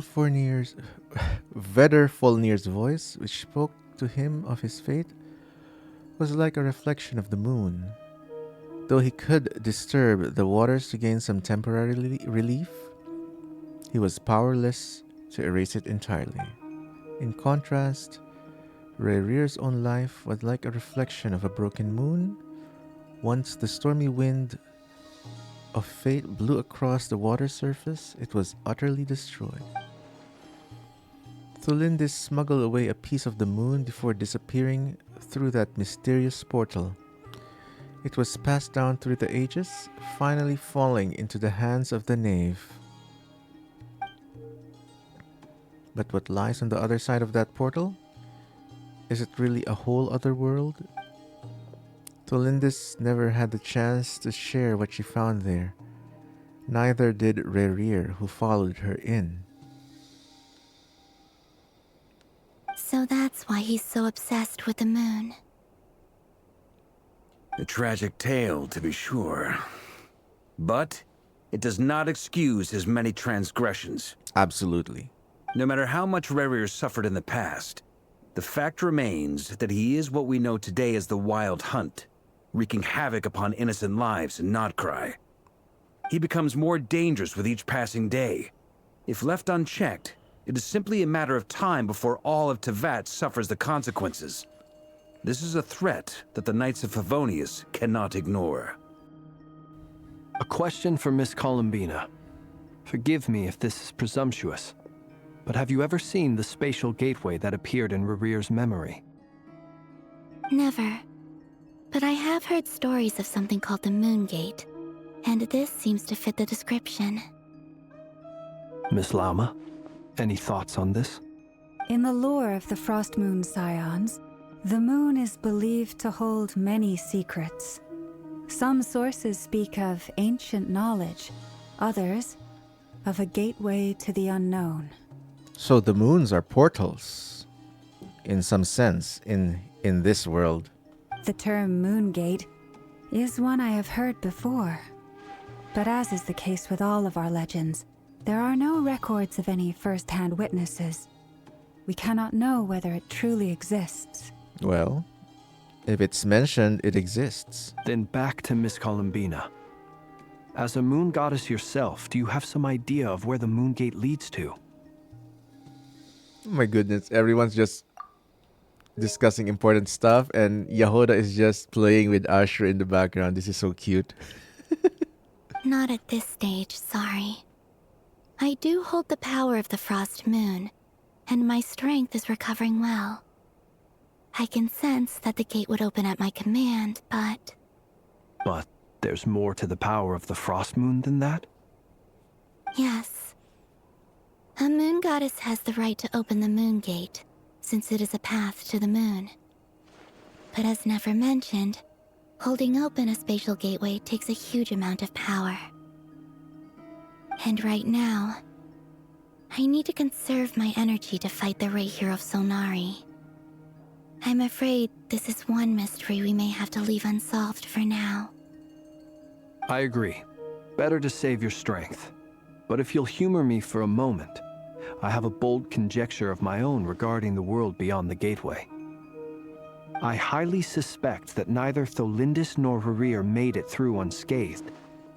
The evidence pointing to this is the fact that the Rerir of Solnari exists in the form of countless fragments. With the abyssal power he wields, no ordinary foe can touch him, let alone tear him to shreds. And yet, the Wild Hunt proliferates wherever his scattered fragments lie, drawing hordes of monsters to many different locations across the land. So your theory is that Rerir was physically torn to shreds by some powerful force? Hence, why the Wild Hunt is a distributed phenomenon, rather than a unified one? Makes sense to me. Explains why the Wild Hunt is so pervasive, and why he's been trying to piece himself back together. He was whole to begin with, and he wants to be whole again. Without the power of the Abyss on his side, he almost certainly would have perished the moment he was torn apart. But the Abyss, much like a curse, has kept him alive. I could not agree more. The power of the Abyss is most surely a curse. It is a compelling explanation, and one that accords with my present understanding of Abyss creatures. Whether the life form in question is primitive or advanced, if a curse has extended its lifespan unnaturally, it will continue to survive in spite of everything. This raises some interesting questions. I will run some experiments and see if there is any validity to my suspicions. That being said, regardless of whether my research bears fruit, I would like to thank Miss Nefer for conducting such a thorough investigation. Already, it has greatly enriched my understanding of the entity we face. My pleasure, Mr. Albedo. I too hope that the information I have shared today proves useful as we look to formulate the next stage of our plan. Hey! What is it, Dainsleif? You look really upset! It's just... when I think of the man I once knew as Rerir, I struggle to understand why things had to turn out like this. The two of you used to be friends, didn't you? I don't know if these words will bring any comfort, but my heart goes out to you. Thoughts and prayers. Mine too. We could never know all the hows and whys of the way things are. The moon and stars are full of untold secrets and lies, and the skies are host to many more mysteries than these alone. Yet, none of that can begin to compare with the complexity of human life. Those are the first comforting words I've heard in a long time. Thank you, both. Well, I think this is a good place to end today's meeting. I'm sure Nefer needs some time to recover. She's been through an awful lot today. That's very thoughtful of you, Lama. Of course. Sounds good to me. Take some time to rest and digest before we reconvene to nail down a plan. Finally, a plan of action, I hope.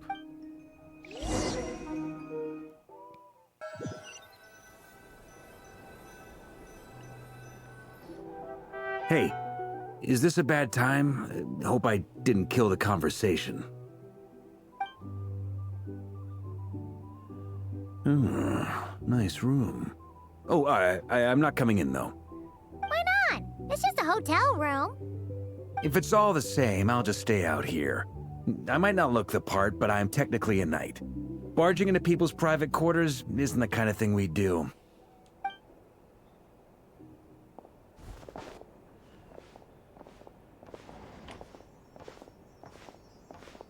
Anyway, Nefer went back to the curatorium to get some rest. But before she left, she shared some things with me that I thought you should be aware of. Firstly, although she managed to trap the Rerir of Solnari inside her chess set, there's no guarantee that the power of the Ibis King is any match for one of the 5 sinners. Their powers are beyond our comprehension.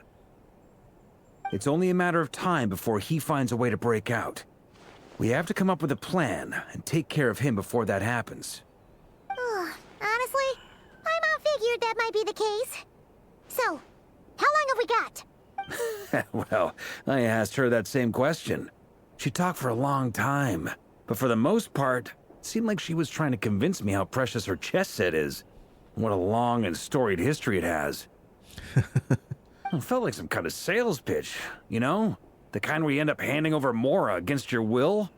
Anyway, after all that, she finally answered the question. 2 days, at most. 2 days? 2 days?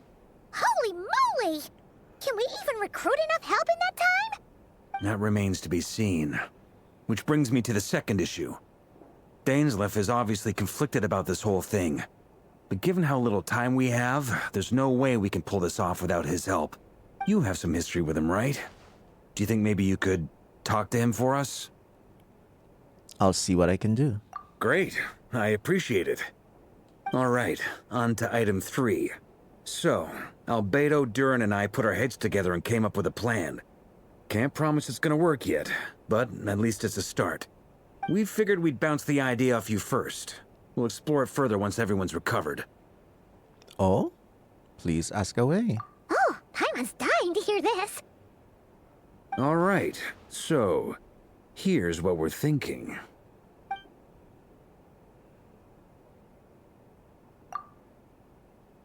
Shocking plan. Nothing can phase the greatest traveler and trustiest travel guide in Teyvat. It doesn't take you long to get behind it. We felt a little uneasy about roping you into this. I mean, firstly, you're not locals, and secondly, none of us are your boss. You're well within your rights to refuse if you so choose. Roping us in? Why would you even say that? We know the stakes here. It's all of us against the Rerir of Solnari, or none of us stand a chance. I choose my words very intentionally, I'll have you know. I like to think there's an art to striking a down-to-earth tone even when the stakes are through the roof. Sir Varka, I have a few thoughts about this plan. I'm all ears. I think we can be more flexible with how the roles are allocated. In my view, the most sensible lineup would be like this. Ooh, they're intentionally keeping the plan away from us, the audience. I see your point, yeah. Interesting. But if that's how we're going to approach this, you'd better make sure you're ready. To be clear, I don't doubt your abilities. Far from it. I just want to make sure. Are you really willing to take all this on? I want to do everything within my power. The Rerir of Solnari is a truly fearsome opponent, and if I do my part, it'll greatly reduce the risk for everyone else involved. Well, that tracks with what I've heard. Jean's mentioned in her letters that you're so diligent it's almost abnormal. Jean mentioned. As in, most people weigh up the risks and rewards in situations like this. But you seem to just march towards danger without a moment's hesitation. Of course, everyone appreciates a fearless pioneer. But all that aside, I'm the Grand Master of the Knights of Favonius, and you're our honorary knight. I want to make sure your courage doesn't come at the expense of your safety. Thank you, Sir Varka. I should be the one thanking you. It means a lot to have you on board. I'll give some serious thought to your suggestions. A knightly bow. Nice. In an effort to lighten the mood, he booked out the hotel for this meeting so we could all chat over a drink. As the moon rises in the sky, you and Paimon leave your room, discussing whether Paimon has any other options than fruit juice. Everyone is already there waiting for you. They're chatting and smiling. Clearly, the rest has done them good. As well as the existing crew, some unexpected help has arrived. Ooh. More familiar faces? Still, you remain conscious of the fact that the future of Nod-Krai rests on what is decided tonight, which we still don't know. So many lives are at stake, you may never meet most of them, but whether they know it or not, all of them are counting on you.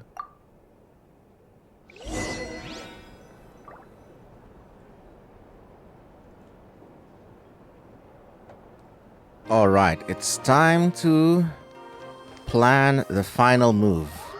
Or at least, that's what it feels like. I feel like this is the penultimate planning. Oh my goodness. Everyone's there, including Dory? Oh my goodness. I feel underdressed now because of... well, underdressed in the context that I'm Not full HP. Oh, here we go. This is a thorough plan, but I do have one last question before we take action. How can we be sure that our enemy won't leave the designated area? Great question. Albedo's been hard at work analyzing Rerir and the Wild Hunt's behavioral patterns. His conclusions are as follows. Firstly, from the earliest known confrontation until now, Rerir has never displayed any ability to manipulate the dimension of space. So it's unlikely he has any power in that domain. Secondly, he seems to have a particularly strong vendetta against our group. If we put him in a fight-or-flight situation, he'll choose to fight every time. Wait. Columbina is missing?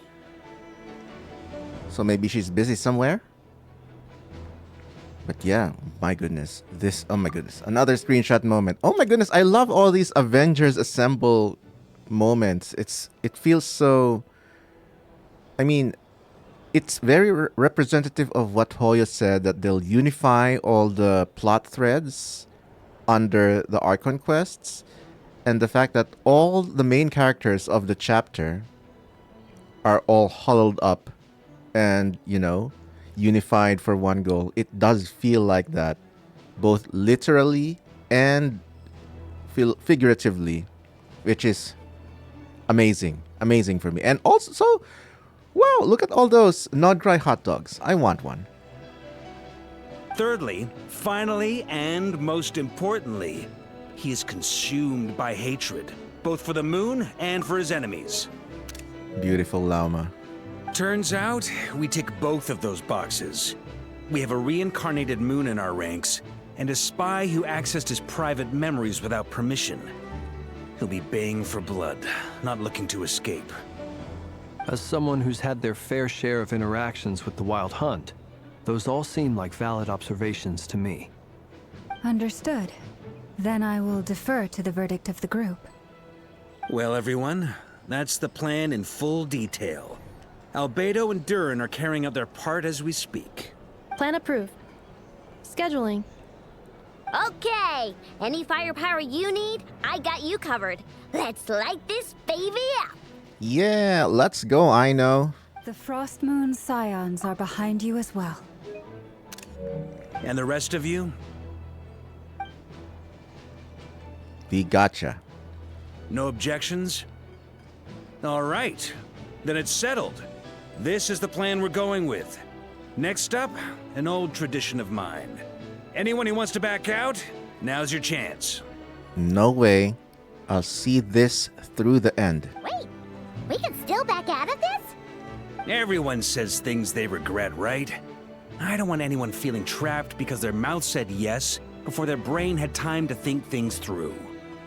Oh my goodness. That's actually a very smart thing to be doing. You know, people have the tendency to like preempt their decisions before they had like real time to simmer their thoughts. I like that. People first approach. I hear that's common practice in the Knights of Favonius. My goodness. Beautiful Nefer. Who'd you hear it from? Diluc? Diluc mentioned. We don't use people's real names at work. This contact will be known only as Owl, please and thank you. Owl? This plan can only work if everyone does their part. Flint's and I will absolutely support it. Wait, Flint's and I will support it? Ooh, have you been talking more and more behind the scenes? We shall indeed. You'll be glad you accepted our help. Also, you are the last person I expected to see here, Miss Dory. He is speaking for the fandom. I am surprised that Dory actually decided to be here. Which is, you know, amazing. I like more unexpected character appearances. It's not often I get called Dory in a work context. My peers usually call me Lord Sangama Bay.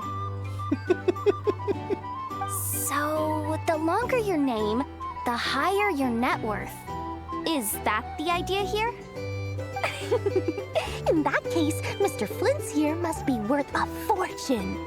That's right, I know your full name. It's... Uh-oh.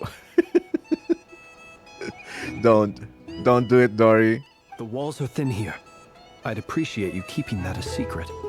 Okay, fine. I'm actually only here as a favor for someone else. Do you have any idea how much it would cost to hire me otherwise? Whoa! Does this mean someone out there actually has the power to boss Dory around? I wonder if Flint is hiding his identity because he's a deserter from the Sneshnayan army or the Fatui. I don't know. It most certainly does not. We have a long-standing and mutually beneficial business partnership. She's actually the mom of a friend of yours. Ooh, Alice. Alice mentioned. Let's go. Said mom supplied me with a great little trinket, but now that lady's ruined everything. If I don't start building a little goodwill now, my whole business in Nod-Krai is gonna go down the drain. Okay. So what exactly is so special about this pendant? It's a lucky charm that a great mage made for me. We have a business relationship, and she was worried that something bad might happen to me. So, she wanted me to have something that can store power to protect myself with. Wow, Alice MVP. I finally got it all fully charged up with Kuvaki, and then Nefer went and used it all up at once. Never lost so big in my life. My goodness. Dory is really that unexpected MVP here. You're right. It was all my fault. I didn't mean to drain all the Kuvaki in the pendant, but I'll make it up to you. I mean, the Kuvaki energy is all around, right? Maybe she can just charge it up again. You will? Well, in that case, how about you give me your chess set, and we call it even? No. I knew you'd say that. Well, it's yours if you want it. In fact, take it now, and I'll even throw in a free Raker of Solnari. Deal? You're putting me in a difficult position here. It's a very useful thing to have around, but I have a funny feeling it won't be around much longer. I guess we'll see in a couple of days. They're so confident that it'll hold Rerir for 2 days. Looks like bankruptcy for me. Hey, don't be so pessimistic. See this through and you never know. You might find a new business opportunity on the other side. On the other side? In heaven? In hell? You and Paimon decide to check things. Oh, more offside banter, maybe? Alright, this is what I always want. Casual banter. Okay. Dory. Dory! How are things going? Feeling ready? Oh, I was born ready. We only have 2 days. You think Lord Sangamabe would let an opportunity like this slip by? Don't forget, when something's in high demand, the people with the goods on hand get to charge the highest price of all, even higher than the sellers taking advance orders. Ta-da! See? It's right here! Wait. That looks Sumerian. Oh, it's so pretty. Did you make it? No, I have a supplier. We go way back, so he made me a very attractive offer. Aha! No wonder you were talking about lucky charms at the meeting. You've been getting Kaveh to make them for you. Oh my goodness. Kaveh mentioned in 2025? My daughter is gonna be thrilled. She loves Kaveh. That's not the full story. It actually started a while back as a project between me and the Dendro Archon. What? Dory and Nahida collaborating? Wow, I would want to see interactions with Dory and Nahida. I mean, more Nahida interactions with everyone. It's going to be great. Mage Alice once warned me that this world won't stay safe forever. There may come a day when everyone faces a great crisis. I passed this on to the Dendro Archon, and she secretly brought together a research team made up of Sumeru's top scholars to invent a technology that could keep people safe. I won't go into the details because it's all very complicated, but if you want to know more, you can ask the Dendro Archon about it sometime. My goodness. Wow. Even more confirmations that all the plot threads are starting to merge together. My goodness. Of course, it would make sense that the smartest Archon around, the god of wisdom, is gonna, start a project that is like technology based to protect people. My goodness. All for the big showdown with Celestia, I guess, or something. But my goodness, I am going crazy and hyping myself over this, but I am loving this approach. Anyway, point being, it was the Dendro Archon who asked Kaveh to build this little contraption. As one of the top Kashara War talents, he was the obvious choice. My goodness, yeah, I want to see all these interactions. We miss a lot of off-screen interactions with everyone. Took him long enough. He stressed over it for ages. Must have gone through at least a dozen designs before producing a final product. But that's Kaveh for you. That's true. Marak delivered it to me a couple of days ago, along with a letter from Kaveh. Could I ask why I'm sending this technology to you? And what's your proposed use case? Has it been approved by the relevant authorities? I like that she's treating Mirak as a sentient creature. Or maybe Mirak is. I don't know much about Kaveh's lore except from what I know about his hangout quest. So nosy. My fault for sending him the research permit to begin with. Surely Nahida must have told him you were involved in this project. He was probably just nervous because you're always so secretive about your business. Could be. Anyway, I just replied, let's hope there never has to be a use case, because it would involve grave danger. Fair enough. But it sounds like he was just being cautious. He probably felt responsible as the one who made it. It's my favorite music from Nod-Krai. This music right here. Or maybe he was asking as a favor for his housemate. He's done that before. Not sure why, though. His housemate doesn't seem to really care that much about this kind of stuff. I'll hate that mention. All's well that ends well.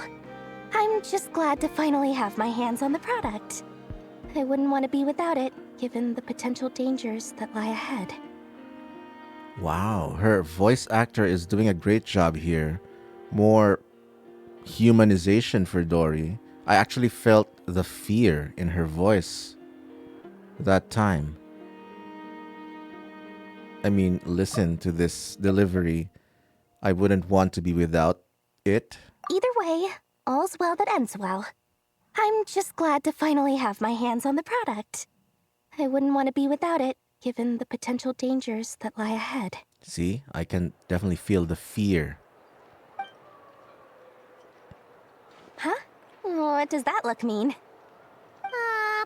Paimon's just super surprised. This must be the first time we've ever seen you actually get serious about something. This is not the Lord Sangamabe we're used to. Well, a long time ago, I made a promise to myself. I promised that I was gonna live every day of my life with a big beaming smile. Obviously, Mora plays a big part in that. But there are always gonna be times in life when you have to give something back. That could mean paying back a debt, returning a favor, or showing some kindness. Alice has been a huge help to me over the years. She was the first investor I ever had. And I want my investors to know that Lord Sangamabe is the best in the business. Wow. This is amazing. It definitely feels like Alice and Dory are closer as friends than what we're being shown so far. So I am excited for more Alice and Dory interactions, like on screen. And more than that, no one knows what the future will bring. Whatever happens, I want to make sure the Dendro Archon and all of Sumeru is prepared to face whatever comes. So, back to the pendant. You never intended to ask for it back, did you? Oh, that? I was just making sure Nefer and I are square. Don't be thinking it was some sort of benevolent act. I'm no saint, so don't treat me like something I'm not. My priority is doing the business that I want to do. So long as my conscience lets me, but it usually does. That's the Lord Sangama Bay business model. Alright, if you say so. I do say so, and that's the whole point. I'm a businesswoman. Don't go trying to figure out what kind of person I am. You'll exhaust yourself. Much easier for everyone involved if you just take my word for it. Oh, and could you two help me get this stuff where it needs to be? Thanks so much. You're my favorite assistants. Oh, brother. Here we go. Oh, I like that drawing. Man, we're jumping through locations and plot lines. I do like that the game just transports us there right away. Feels more immediate.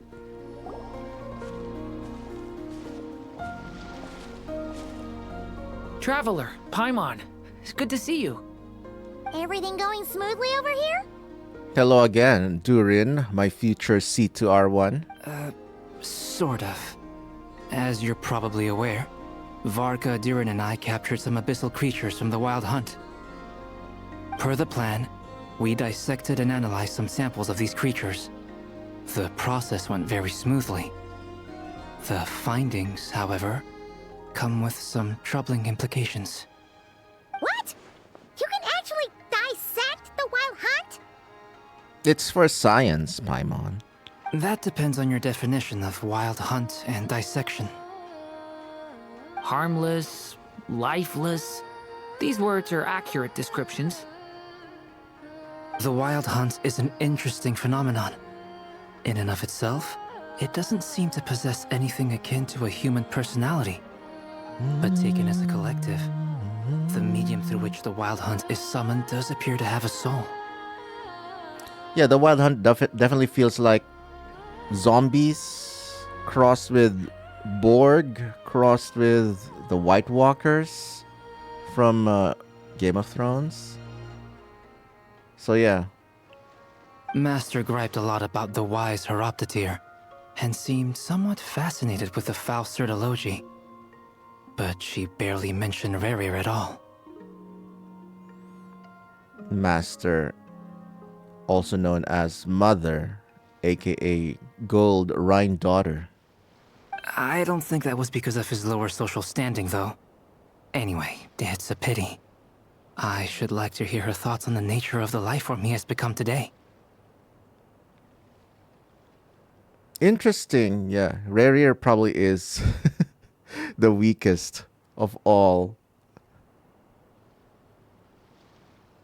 the sinners.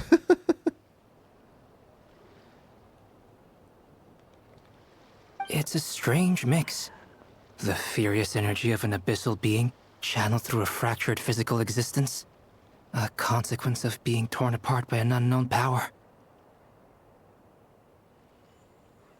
Perhaps the only explanation for his survival in this state is that he sacrificed a degree of individuality in exchange for a continued existence. Yeah, it's pretty much the same concept as Voldemort and his Horcruxes and Sauron and his One Ring. You know, transference of your soul or a part of your soul to an object or another entity in exchange for immortality, I guess. Kind of like Durin. Oh, sorry. Once I get talking about interesting research, I have a tendency to go on indefinitely. Nerd. Back to our research findings. Essentially, they confirm my hypothesis. Rerir's corpse is completely contaminated by the Abyss, and the effects are irreversible. So, no cleansing from Traveler. You could think of this as Rerir in mutated form. But in my view, even that would be inaccurate. In reality, his whole being has been consumed by the Abyss. In other words, he is now nothing more than a manifestation of abyssal power. I'm still curious what happened to Tholindis. Unfortunately, at present, we have no means of completely eradicating abyssal power. Hence, we cannot fundamentally destroy the Rerir of Solnari either. Oh, that's terrible news! So, that's it? We can't defeat him? Not even if we get the power of the Three Moons? Miss Columbina's situation is a difficult one. She can never achieve wholeness when the world does not accept her presence. It's as if her creator banished her to a place she can never be accepted. It means she spends most of her energy just on her own survival. Poor Columbina. Given the circumstances, it's only natural to despair. But we must see this plan through to the end. Time to kick off the backup plan. Oh, Paimon almost forgot! This is for you. Dory asked us to bring it. Ah, how wonderful. Well, thank you for making the trip. Durin and I will be heading off shortly. I'm sorry I won't be there to protect you in person this time. Please be careful. We will. All right then. Stay safe.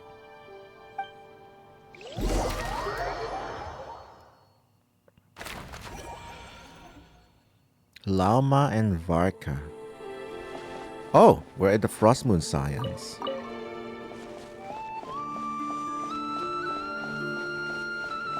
Oh, look! Everyone's here again. Oh, no, not really. Just Frostmoon NPCs and Lauma, Varka. And... is that the guy from... okay. Not the guy from Adventurers Guild.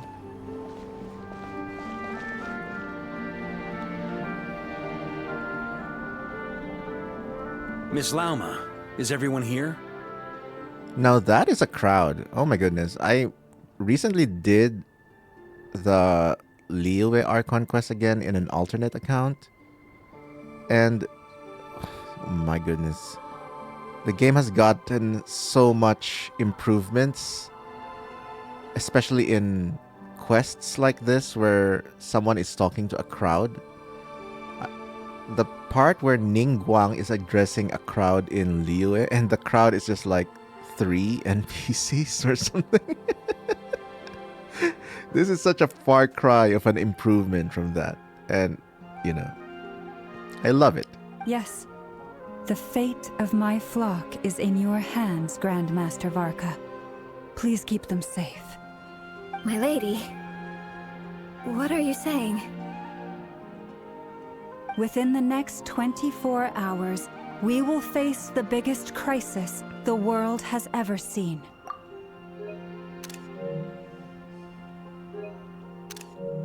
This is not a burden that we deserve to bear, but I believe that we reap what we sow in this life. So I intend to act. I must do what I think is right. In the background, is that the giant tree from Sumeru? It's funny that if that is indeed that one, it's funny we can still see it from here. For me, that means fighting for the future of Nod-Krai. My goodness, what a lovely shot of lovely Lauma.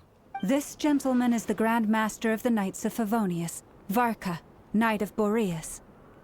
In my absence, please follow his lead. Finally, Varka got his own hype-upped introduction. Hey, everyone. Guess I should introduce myself.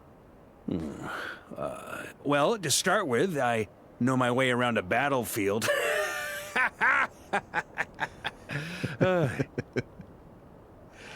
What an awkward introduction, but also a great photo.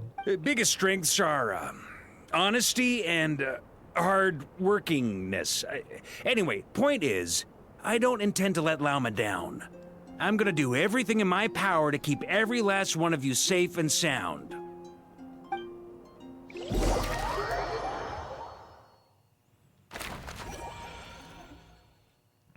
So I guess Varka's in charge of evacuation and safety.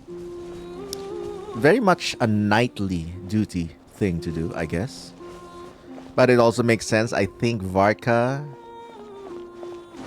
has a plot excuse to not participate in battle because he fought off-screen during the last Archon quest. Hello, Dainslev. Something on your mind? Oh, the two of them are the ones paired up this time, huh? Two of the more important lore people, of course. I wonder what their small talk would be about Khaenri'ah, about the moons, about the goddesses. My goodness. I would love to be just eavesdropping in whatever small talk these two have. Miss Columbina, was it? I believe that's how the others addressed you. Oh, I guess they weren't talking. But if they would, I would still want to hear. That's right. Names are funny things. Have you always been called Dainslev? Oh, I guess this is the small talk that we're getting. Yes. I take it your own name has a more complicated history. I have a different relationship with names than other people. To be honest, I'm not even sure that Columbina is my name. At least, not in the same way that Dainslev is yours. But it's what everyone calls me, and I go along with it. A lot of my life has been that way. I get so used to things that I forget to question why they are so. I never used to think much about where names come from, or what they mean to people. Maybe something's wrong with me. You're different from other people. I sensed it the first time we met. Well, she's a moon goddess after all. You're more perceptive than most. I'm sure your long life and rich range of experience explains that. Do you ever find yourself missing Khaenri'ah, Mr. Dainslev? Difficult to answer. I have dreamed of the past many, many times. Sometimes I'm fighting tooth and nail. Other times I'm lying on the ground, defeated. I really love this storytelling device that Genshin has started to use, the turning into a black screen and adding ambient images. One of the more memorable ones was during that Natlan event where they're pretending to be fighting and Shilonin was scolding Mawika about her bike troubles. I love that storytelling device. I think it adds more engagement to the stories. I don't recall any happy moments from that time. It has been too long. Is that because hatred survives longer than love and affection? That would not be for me to say. I make no excuses for the grudges I bear. But whatever the reason, I remember little that was beautiful or sentimental. Thank you for your help with the Rerir situation. Without your efforts, I never could have learned the hidden truth of his story. You're welcome. I know he's your friend. Friend? Maybe the Rerir of the past. He betrayed me. And I never really understood what he was going through in life. Some friendship, that is. He betrayed you for a girl. Okay. So, do you plan to fight him with us? I... You see, You're torn. Now you know what really happened. You see the things he's done in a new light. I need some time. You have 2 days. Of course. I completely understand. Anyone else in your position would feel conflicted too. Actually, I went through something similar myself recently. Something happened that changed my perspective on a situation. A situation I took for granted at the time, but now I feel very grateful for it. My goodness, this shot right here. A long time coming for Genshin.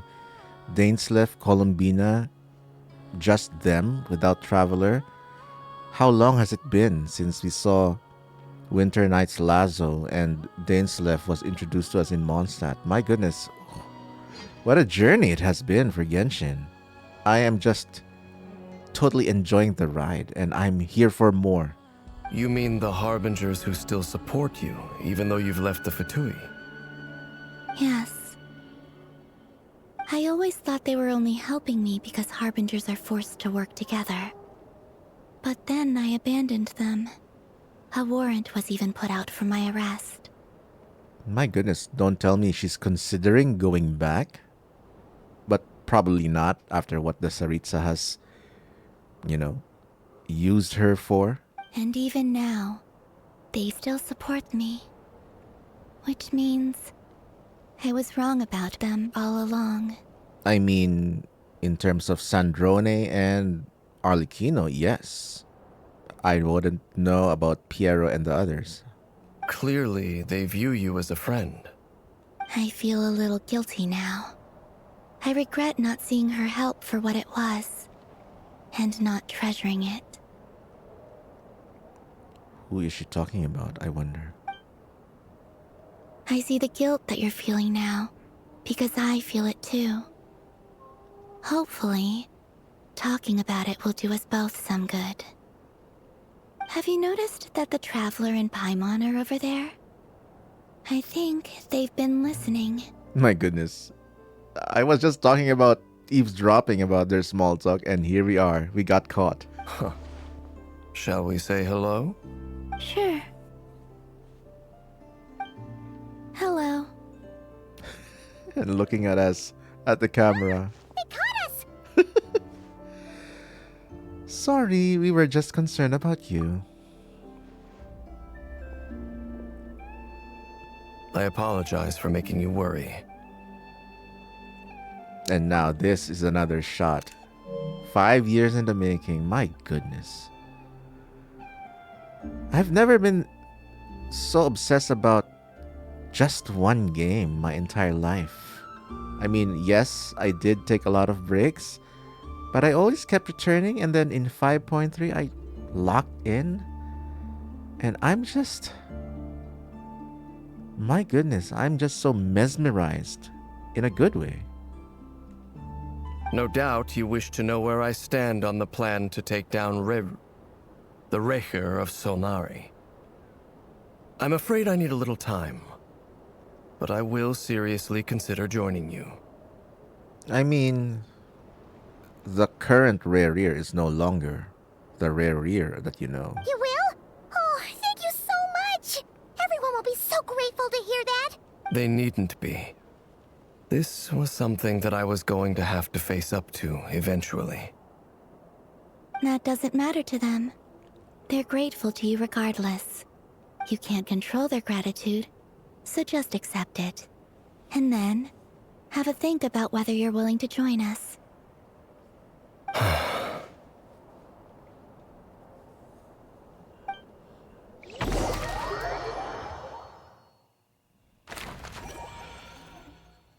It's nearly showtime! Let's go rendezvous with the others. You know the place. Nice. Now we have the playable gang. Nefer, Lauma, and Flins. All of which I have. My goodness. I have all 3 of them C6R5. Actually, feeling proud of that. I don't know why.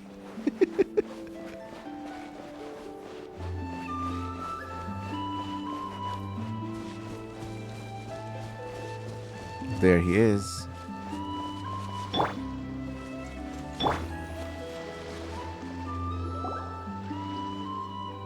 Contemplating Flints. You're earlier than I expected. Hey, Flints! Been waiting here long? Not too long. I came a little early so I'd have some time to think. Are you nervous about the battle? Quite the opposite. I'm reminiscing on my past battles. When I was awakened by the Radniki, I had not touched a weapon in many years. I felt like the battlefield was not where I belonged. But after waging war against the Wild Hunt for so long, I came to realize something. A life of absolute peace is simply not a possibility for me. My restless flame indicates that somewhere inside of me, there is a deep yearning to root out the evil in this world. Oh, that doesn't sound like such a bad thing. Well, in the past, when I was a Fae whose primary concern was hibernation, it was hardly ideal. But it certainly serves me well here in the present. And I am delighted to be able to join forces with you in this endeavor. Looks like I'm not the first to arrive. Ah, Miss Lauma. Did you sleep okay last night? I struggled to settle down at first, because of the nerves. But don't worry. I got enough sleep in the end. I'll be just fine. Thanks for everything. Please. I'm just doing my part. Nefer! Over here! Yay, the playable gang. The goods have been delivered and the backup plan is underway. Aino asked me to relay a message. She said Nefer will be on high alert and keep a close watch over all secondary districts where defense is required, providing support as necessary. Meanwhile, Aino herself will provide range support to us directly, using her latest invention. Oh? Upgraded Kuvaki cannon, maybe? Excellent. My thanks to all involved. My good. Oh, yeah, it makes sense. We're gonna unleash the Reihir of Solnari. It's looking a little unstable. Oh, there it is. It won't hold him much longer. We should be prepared to engage at a moment's notice. So it has been 2 days. No sense sitting around waiting. Let's make the first move while we still have the option. I hope Dainsleif has made a decision. Paimon, find a safe hiding place. Got it! Be careful, traveler! I will.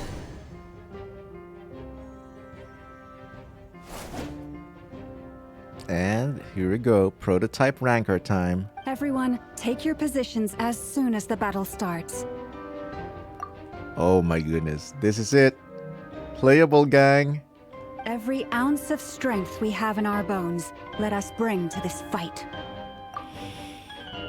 My goodness. I want to take a screenshot of that. With the voice line as well. My goodness. I'm so excited. Ready? I'm ready, Nefer. I am ready. Let's go. This is a great shot. My goodness. Let me just make sure I didn't botch it with another closed eyes. Okay. Okay, good. Just one more just to be safe.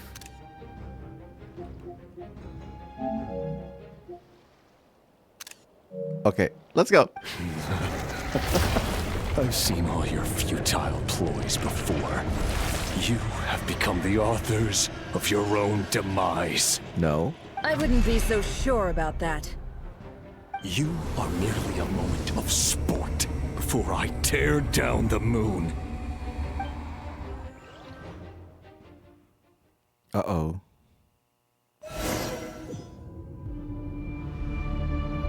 Oh my goodness, here we go. Yep, you too. Oh my goodness. This UI. This is like Honkai Star Rail boss fights where you have like a secondary attack with Aino. My goodness. Like that boss fight where you have some options with Be silent. with what is that? You have options to play Hyacinth as a healer in the background. Oh my goodness, yeah. Let me help you guys.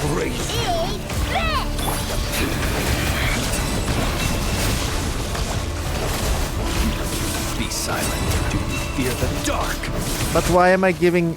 Observe. Why am I giving all trial characters? I guess just to make the fight not too easy.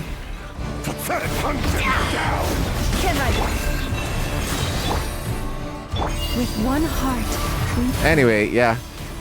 It all adds up. The moonlight. The deception ends here.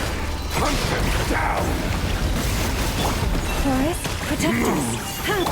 Water jet! No. Can't hide the truth. The moon. It began with the moon, and so shall it. Are these... Oh. Oh, okay. Constellated ones.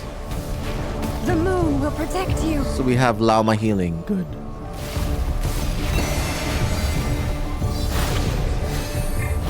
Close your eyes. Be silent. Keep your distance. Oh, I like this mechanic. It all adds up. On here. When will it be as you foretold? Where are you?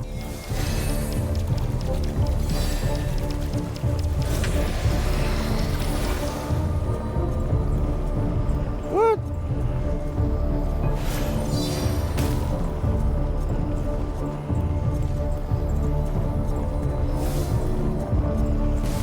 Where is our lamp?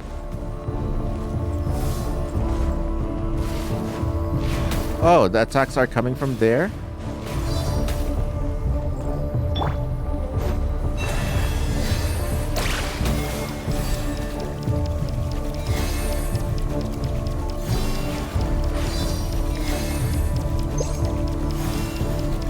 Oh, there it is. Betrays you. Close your eyes. Your spirit is not welcome here.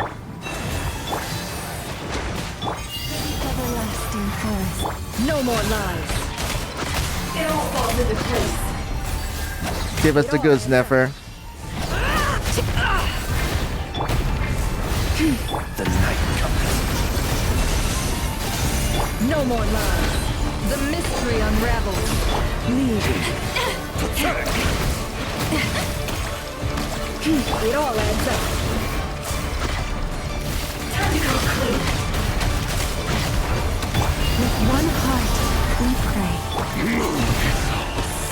Shameless. Time to go clean. Come on. Be silent. The moonlight betrays you. A grave transgression. It all falls into place. Your little game of heroics is over. Who wants to go first? The moonlight betrays you. Oh. Now, get out of my sight! He has an alt animation. No, we've been separated. You okay? Nefer, where are the others? Stuck outside the barrier. I guess he really doesn't like us. I told you before. Knowing too much is always a death sentence. Be careful what you wish for. Forced Hydro Traveler. I knew it, but I preempted this. Hold on, silence. Voices are gone, but at least I know they're still there. We need to focus. Stick to the plan. Remember my most important task. Just stall him. If I can stall him for long enough, the moment will come. Ah, looks like this is just a diversionary tactic then. Because the plan hasn't been revealed to us. It all adds up. Time to go the real plan hasn't been revealed to us, the player.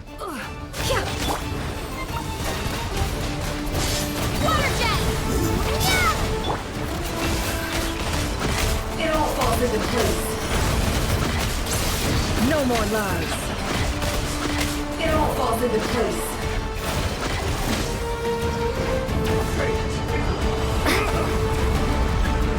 Yeah, this is actually cool. Rerir has his own burst animation.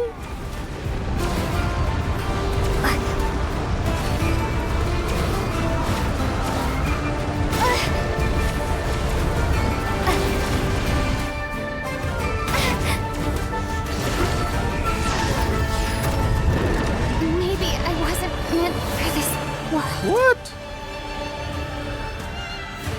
Is that a scripted fight? Oh, it is a scripted fight.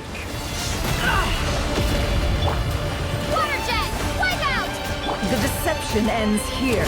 Can I the truth? Shameless. It all. Run, nowhere to hide.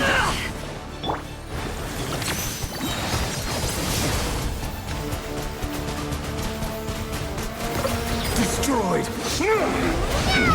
The mystery unravels. Have some iframes. No more lies.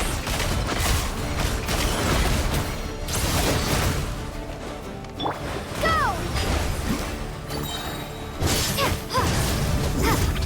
Wipe out! Seek within.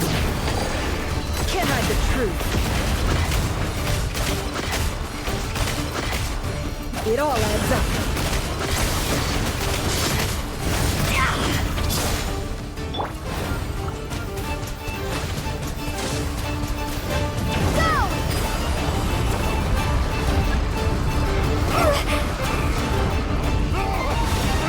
Okay, absorb Kuvaki.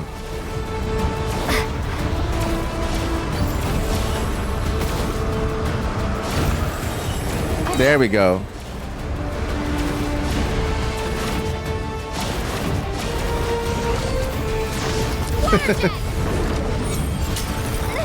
So that's how we survive it. Don't push your luck. How much power will it take?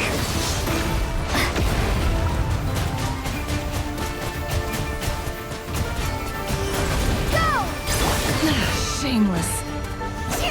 No more lies. Time to come clean. The mystery unravels. Nice couch.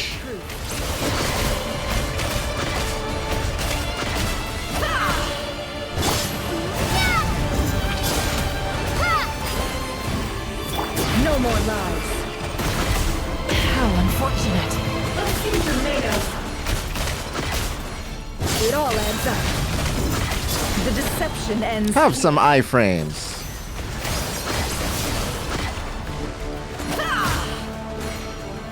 Can't hide the truth. Bombs away! No more lies. It all falls into place. It all adds up. Okay, Kuvaki time again.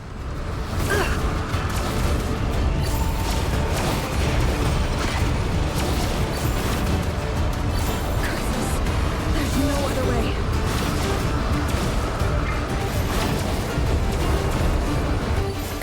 Whoa.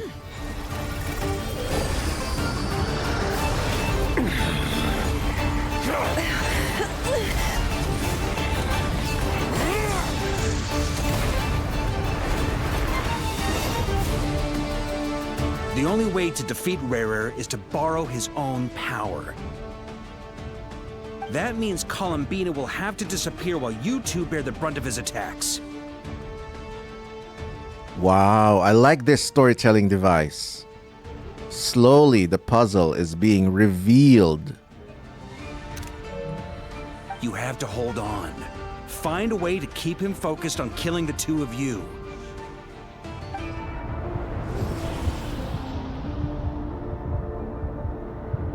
My goodness. Your eyes are bleeding. No. Soon you will be powerless to resist. And then, I will reduce you to dust. Nuh-uh. But that dust will plague your memories. Come on. Keep holding on.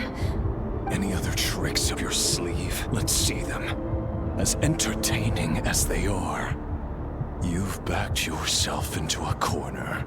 Look at that moon behind them. That is both creepy, amazing, and disgusting, and also epic at the same time. You don't fool me. I see your fear clear as day. I have to stoke his rage.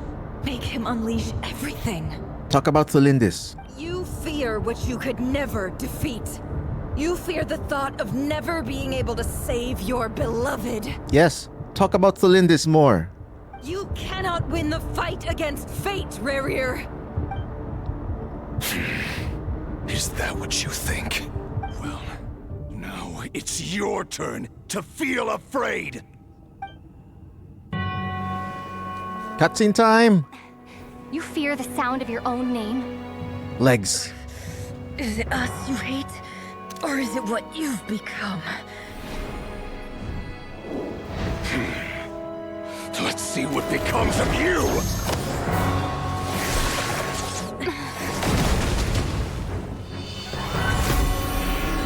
Here we go.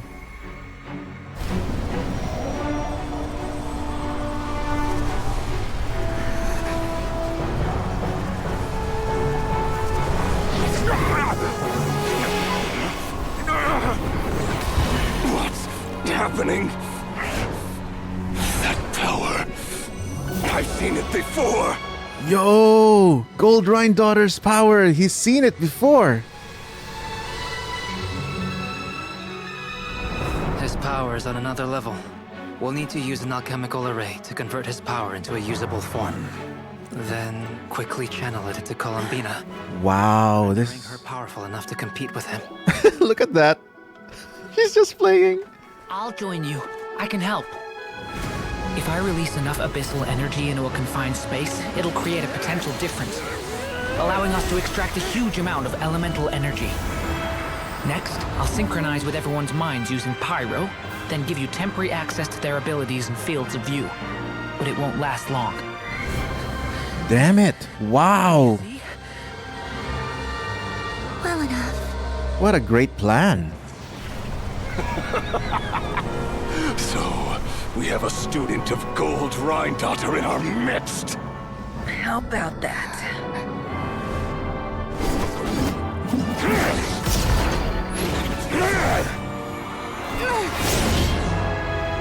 Wow. Go, go, go, Columbina! Wow.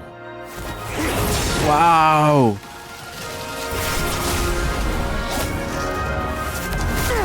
Full magnitude of powers. Wow. You use my own power against me? Just like how you stole Kuvaki. Look familiar?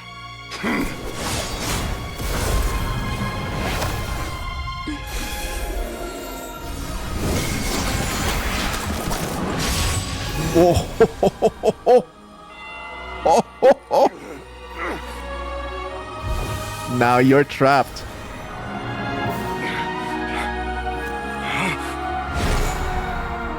Rip Bozo. You're gonna get it now.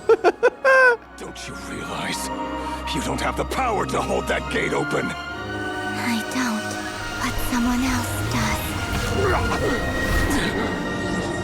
Hey, Dane. Goodbye, Rerir.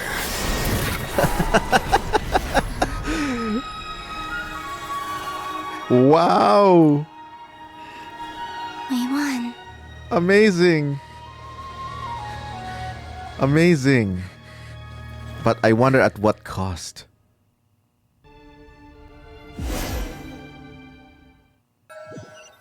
Wow.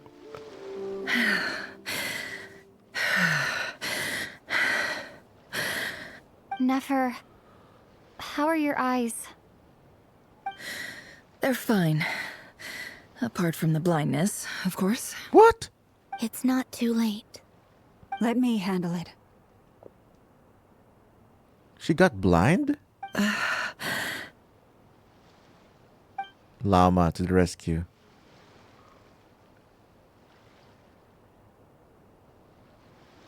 And now, Llama and Nefer are gonna be even more close friends because of this. Miss Nefer, it's not like you to lose your composure. That was the most reckless thing I've ever seen you do. Reckless how? The situation was critical. Our lives were at stake. We had to do something. Even so. These two. Okay. I guess you're right. Under the circumstances, it was a wise decision. You traded your eyes for an incredible victory. My goodness, these two. The banter, the character development of these two are just such a delight to watch. In business terms, I suppose that's a huge return on investment. I'd be hard-pressed to argue otherwise. Still, I don't like this outcome, and I don't want you to lose your sight for good. People suffer when they make sacrifices they shouldn't have to make, whether that means faith, strength, or in this case, your ability to even see. I had hoped you could win without sacrificing so much as a single hair on your head. Yes, because we still have to be the best Dendro team ever. Thank you. Really. Now we're seeing Nefer's vulnerable side. I like this. Because all we've seen about her is her coldness. All done. Don't try and open your eyes just yet. We'll see how you're doing in a couple of days. Until then, please follow your recovery plan to the letter. Dr. Lauma, MD. I'll send full details through Yehoda. For now, just get yourself home, relax, and rest. Thanks, Doc. Lovely shot of the moon wheel right there. My dear friends, we have fought bravely and achieved a spectacular victory. A dark cloud has been lifted from the skies of Nod-Krai. All in this land will be grateful for what you have done. The moon will remember this day. Thank you both.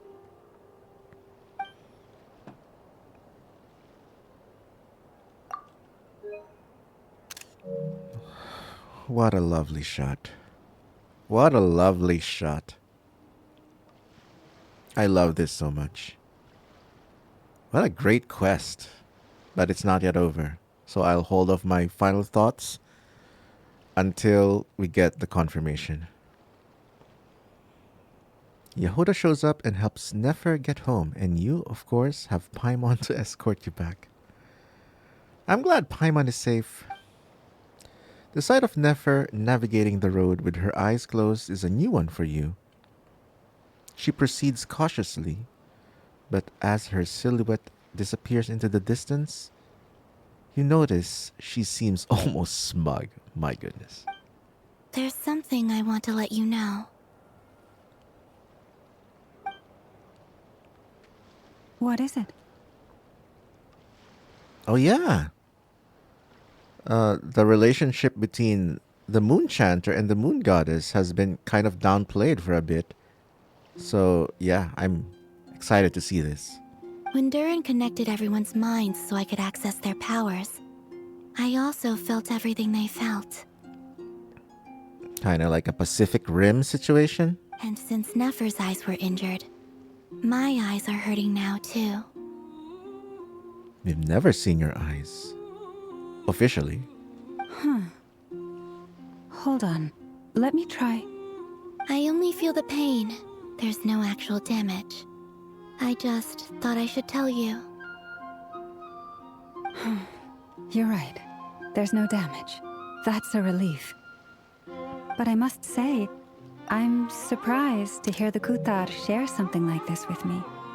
In the past, you never used to open up about yourself. Columbina is based. That's what I'm gonna say. Also, yeah, C6R5ing her. Things are a little different now from how they were. I'm learning to share how I truly feel with my friends. Aw. We're friends now. Officially. Friends. You have no idea how glad I am to hear that. You can't help but break into smile at the word friends, as a warm and fuzzy feeling fills your chest. One by one, your fellow teammates report in to inform you that everything is under control. At Lauma's insistence, you lie down. You fought on the front line against Rerir. Now you need rest.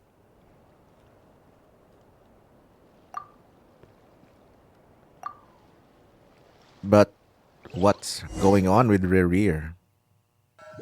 Surely they have to show us.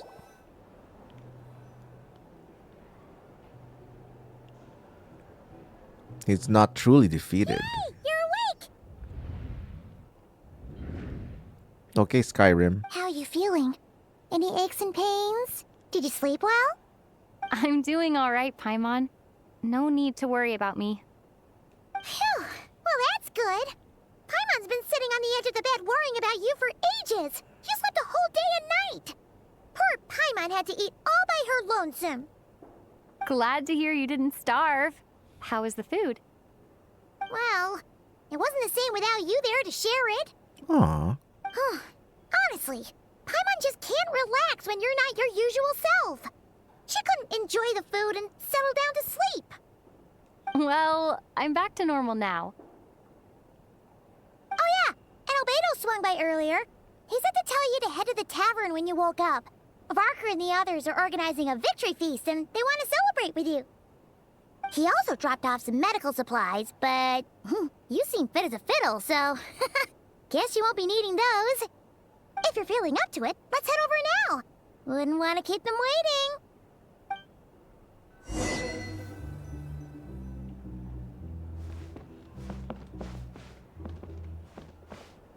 Yeah, but obviously this Archon quest is still not fully concluded, so I'm pretty sure this isn't the last we'll hear of Rerir.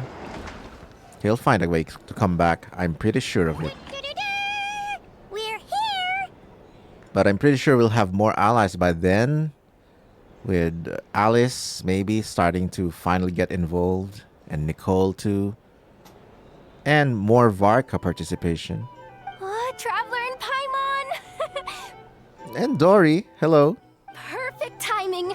We were literally just saying how there's no way we're holding this victory feast without you any longer, and we would have postponed it till tomorrow. How are you feeling today? Much better, thanks. Don't worry about me. Relieved to hear it. If that changes, just let me know. Aw. Happy to check you over at any time. Aw, these people are just lovely. Yep, we're here for you. Anything you need, just let us know. Oh wait, where's Nefer? How are her eyes doing? Nefer's right over there. I'm sure she'd love to catch up with you. Nefer gonna give you up. Yes! Now this is what I've always been waiting for. Casual banter.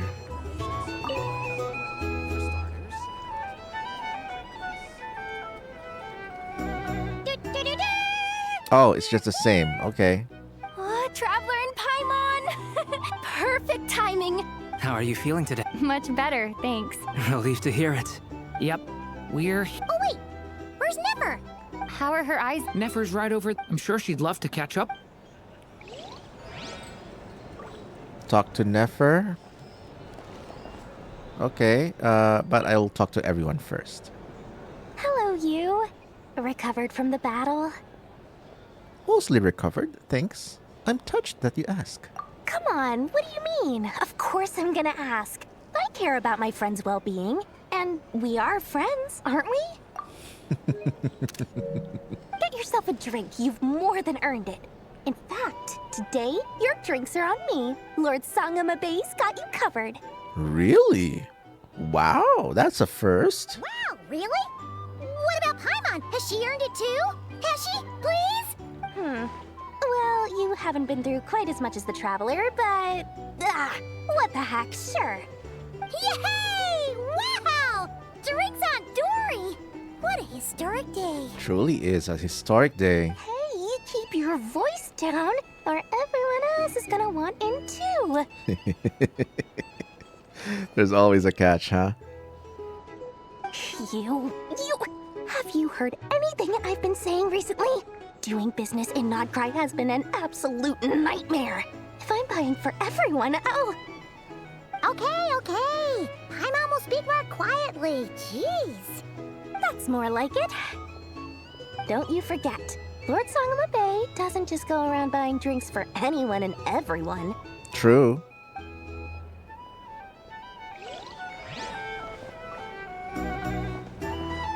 Anyone else? Oh, there's Dane.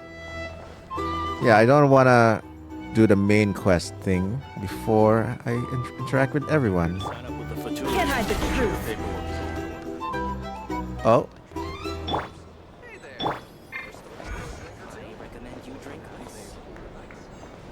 Who else is here? These are bounties. If you want to negotiate prices, I see you've recovered. You bet. Snoozed her way to a full recovery. Glad to hear it. A healthy body is paramount. Nothing else in life is possible without it. So take it slow. You can't afford an injury. I'm so grateful that you decided to help us in the end. Paimon too. You really saved the day when you swooped in to open that gateway.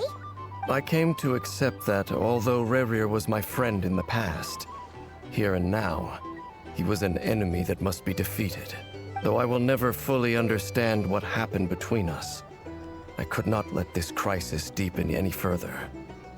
We fought a very necessary battle, and you played your part admirably. Thank you. I know it was hard, but you'll get through this. Yeah. And if you ever need to talk, just remember, we're always here. I'll do that.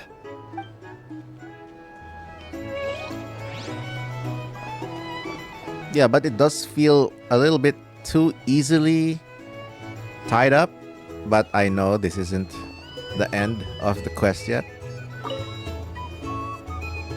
I thought of 1,000 ways to congratulate you, but now you're here, words are failing me.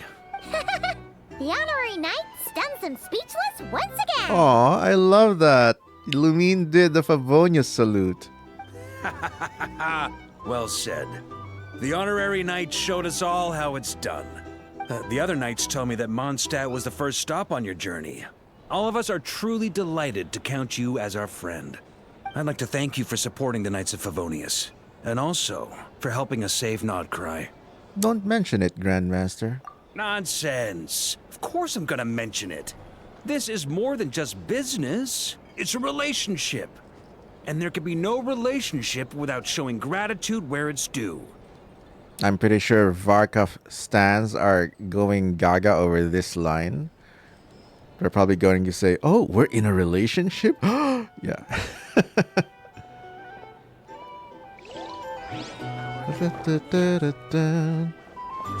Any more? Any more before I proceed? Dane. Where is Columbina over here? Lama is not here. Okay. Let's proceed.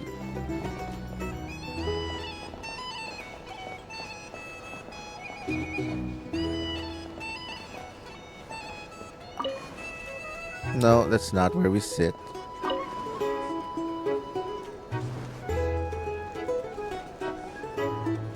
Or we sit beside Nefer, maybe. Hi.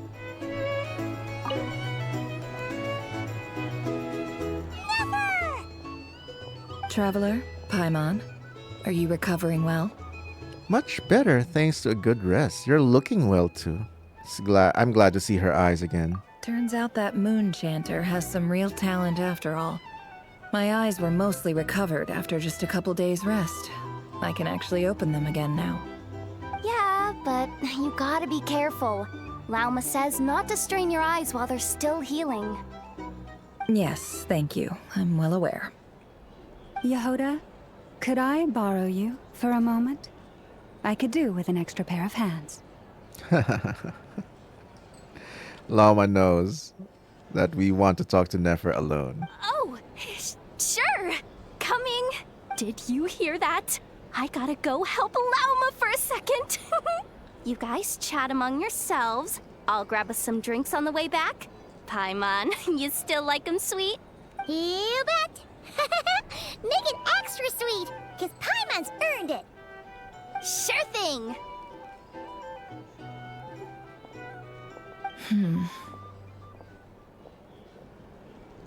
Time to be serious again.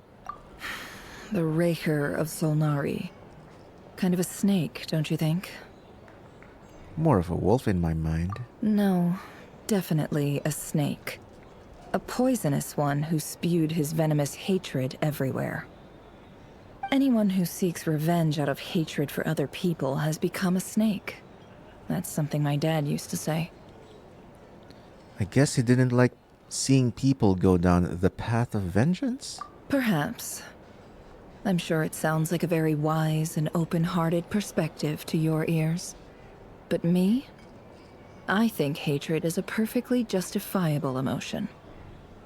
What else is left when everything you depended on in life gets stripped away?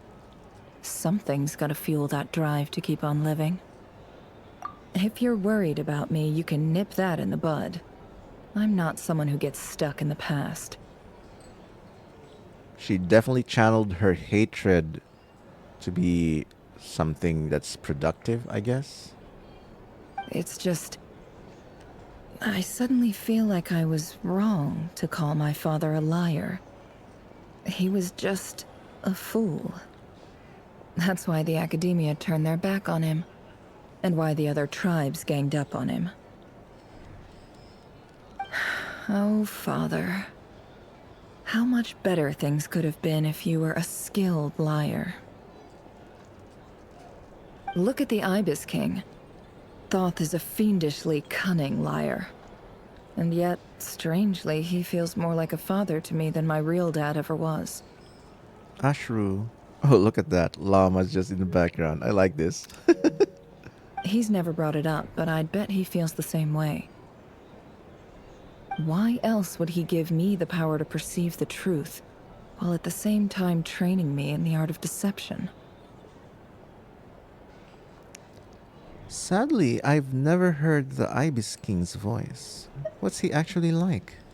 Well, King Deshret banished him to Aru, which is essentially a prison, and posed 3 questions to him. He promised that he'd have his freedom if he could find the answers. His response was to take on a physical form and approach me, hoping that I could become his envoy and search for one of the answers on his behalf. Did he really think I'd fall for that? He's stuck there. He can't make me return what he gave to me. Sounds like he was nice enough to you. You definitely sound like father and daughter. So that's enough for you to decide he's nice, is it? He's a prisoner, and he was scared. So he decided to perform some good deeds to win people's approval. He lives in fear because he's a deceiver. How is Rerir any different? You can't work as a spy your whole life and expect a happy ending. It's preposterous. Yet I can't say I don't understand it. Liars live in the darkness of their own making, but it's still human nature to want to go on living. They say that a liar's soul is the most worthless thing in the world. What do you think? I'd have to disagree. Oh, really? Well, it takes a very kind person to find compassion even for liars. If you ask me, The soul of a liar really is worth nothing, because all they care about is themselves. For example, when something good falls into my lap, I don't go sharing the news around. Stops other people trying to steal it from me. Aw, Llama and Yehoda moments. I have a feeling some people over there may have overheard that. So be it. They have sharp ears. I can't keep anything from them. Is that your way of saying you've warmed up to them now? Oh, is that what it looks like? What it looks like is you're starting to see us as your friends. Well, you all know my past now. And I can't simply eliminate everyone who knows too much. So I guess I just have to put up with you. For the foreseeable future, at least. Aw, she treats us as friends now. Come on, stop being coy. We're friends, Nefer. When you find yourself in a situation you can't control, the safest play is to keep calm and start monitoring everyone involved like a hawk. In the intelligence world, you need to have a sense of perspective and play your hand accordingly. Oh, I like that principle. Maybe I should be more like that. If you understand what's at stake, please ensure my secret is safe with you. I trust you'll respect my wishes as a friend. But don't forget, I will also be watching you like a hawk. She definitely is a dendro lady. I see everything. Very good. Oh, wait! Now that the panic's over and we've all calmed down, Paimon suddenly remembered something. What is it? After all that build-up, our mystery ally never showed up even once. Must be Alice. A noise. Huh? Am I imagining things?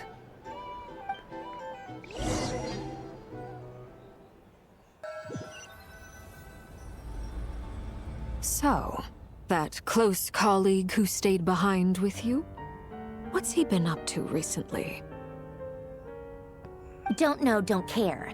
I get more normal human interaction from hanging out with Bosco 2 than him. Although, now you mention it, he hasn't bothered me in a while. I wonder if... Are they talking about Piero? If he's disappeared without a trace, it's the biggest gift he ever gave to the world. But I somehow doubt that's what's going on. He won't lie low forever. So we'd better stay on guard. Oh, probably talking about Rerir.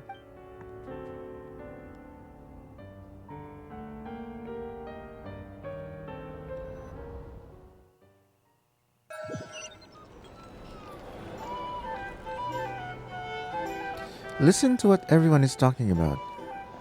Yeah, this definitely is a transitional chapter. Lots of epic moments, yes.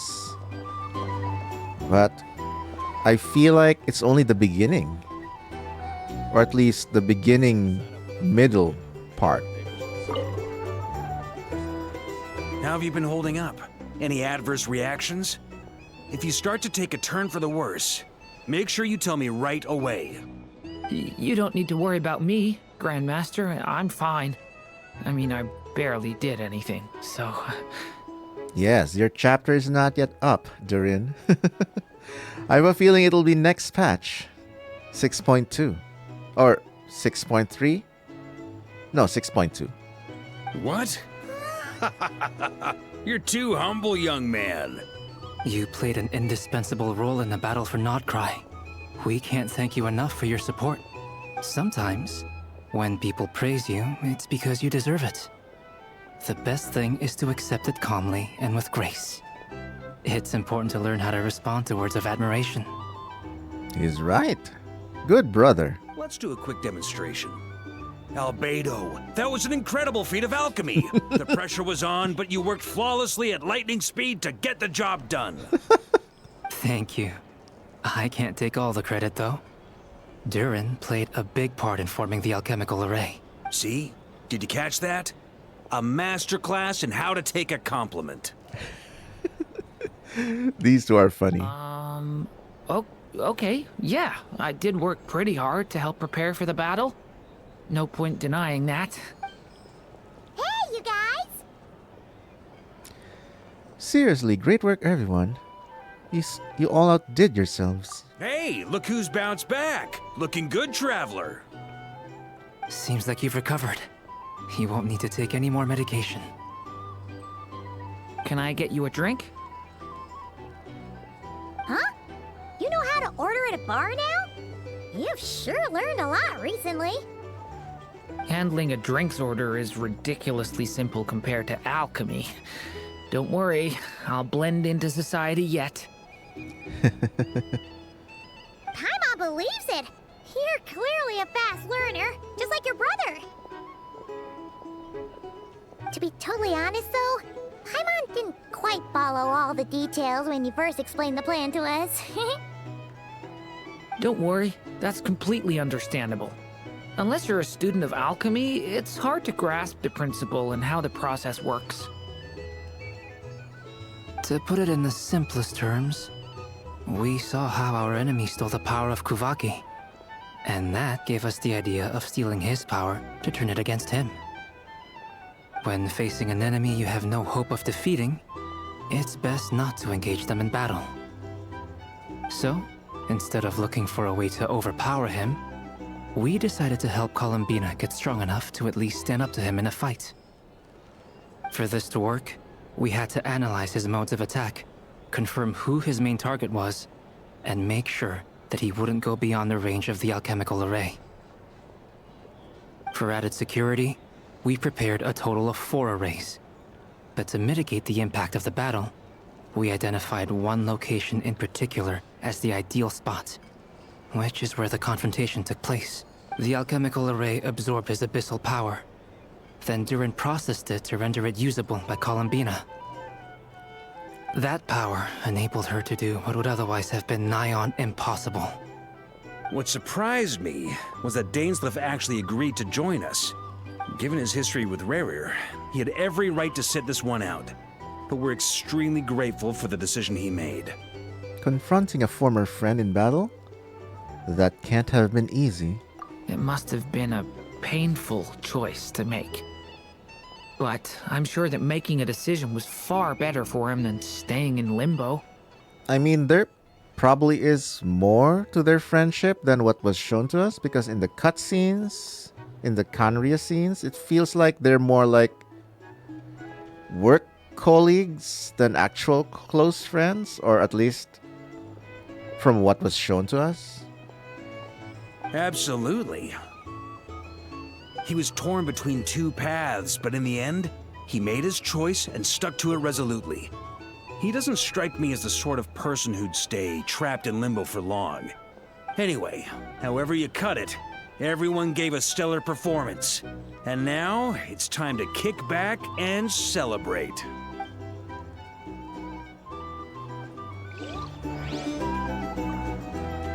A drink? Or some information? Hey there. Either way, I'd be happy to oblige. Where's Dane? Dane, where are you?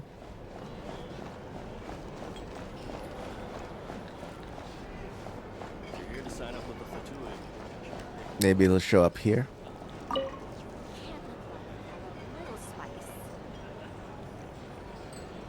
Ah, Lord Sangama Bay. How lovely to see you. I must thank you for the device you provided. It was an enormous help. Would I be right in thinking that it was developed by the Academia? Why come and ask me when you clearly know already? I mostly came to thank you. That's more like it. A little gratitude goes a long way with Lord Sangama Bay. Play your cards right, and you might even stand a chance of becoming my long-term supplier. The chance to work with such a kind and charitable investor as yourself would be a great honor for the Curatorium. Huh? Charitable? Who said anything about charity? First time hearing about it. Let's see. The first plot of land you purchased in Nod-Krai, your desert interests, and... Stop! do you think you're doing? Exposing my investment history? It's nothing to hide from. They're all perfectly legitimate investments. And some of the land you purchased was with the intent of building a sanctuary? Yes, I heard about that too. How did you... You're a curious case, Lord Sangamabe. You don't like people finding out about your good deeds, do you?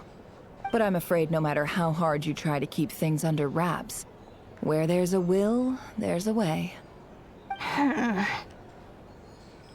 You did it for Sumeru, didn't you? It was empty land that was gonna go to waste otherwise. I figured if I built something there, it might at least get some use in an emergency. Disasters are capricious things. They strike without any warning. I've lost family to a disaster before, and I don't want to lose any friends or business partners if I can help it. My goodness, this character development for Dory is amazing. My elder sister used to dream of finding a sanctuary. Somewhere with plenty of food, water, and medicine. Where everyone could live happy lives. It was something I looked into, but after discussing things with the Dendro Archon, I decided on a more effective strategy. There it is again. More interactions off screen with Nahida and Dory. I wanted to see that. The tech people handled the tech, and Moneybags provided the Mora. It just made the most sense. It's a pity that so few people know the truth about you. Everyone says that you view everything in terms of Mora, and all you care about is growing your own wealth. Well, that's the image she wants to publicly cultivate. And I guess it's working well for her. So, what's the problem with that? Everyone wants to be rich. It's human nature. So yes, I love Mora, and it's nothing to be ashamed of. But surely you have dreams of your own beyond just making Mora.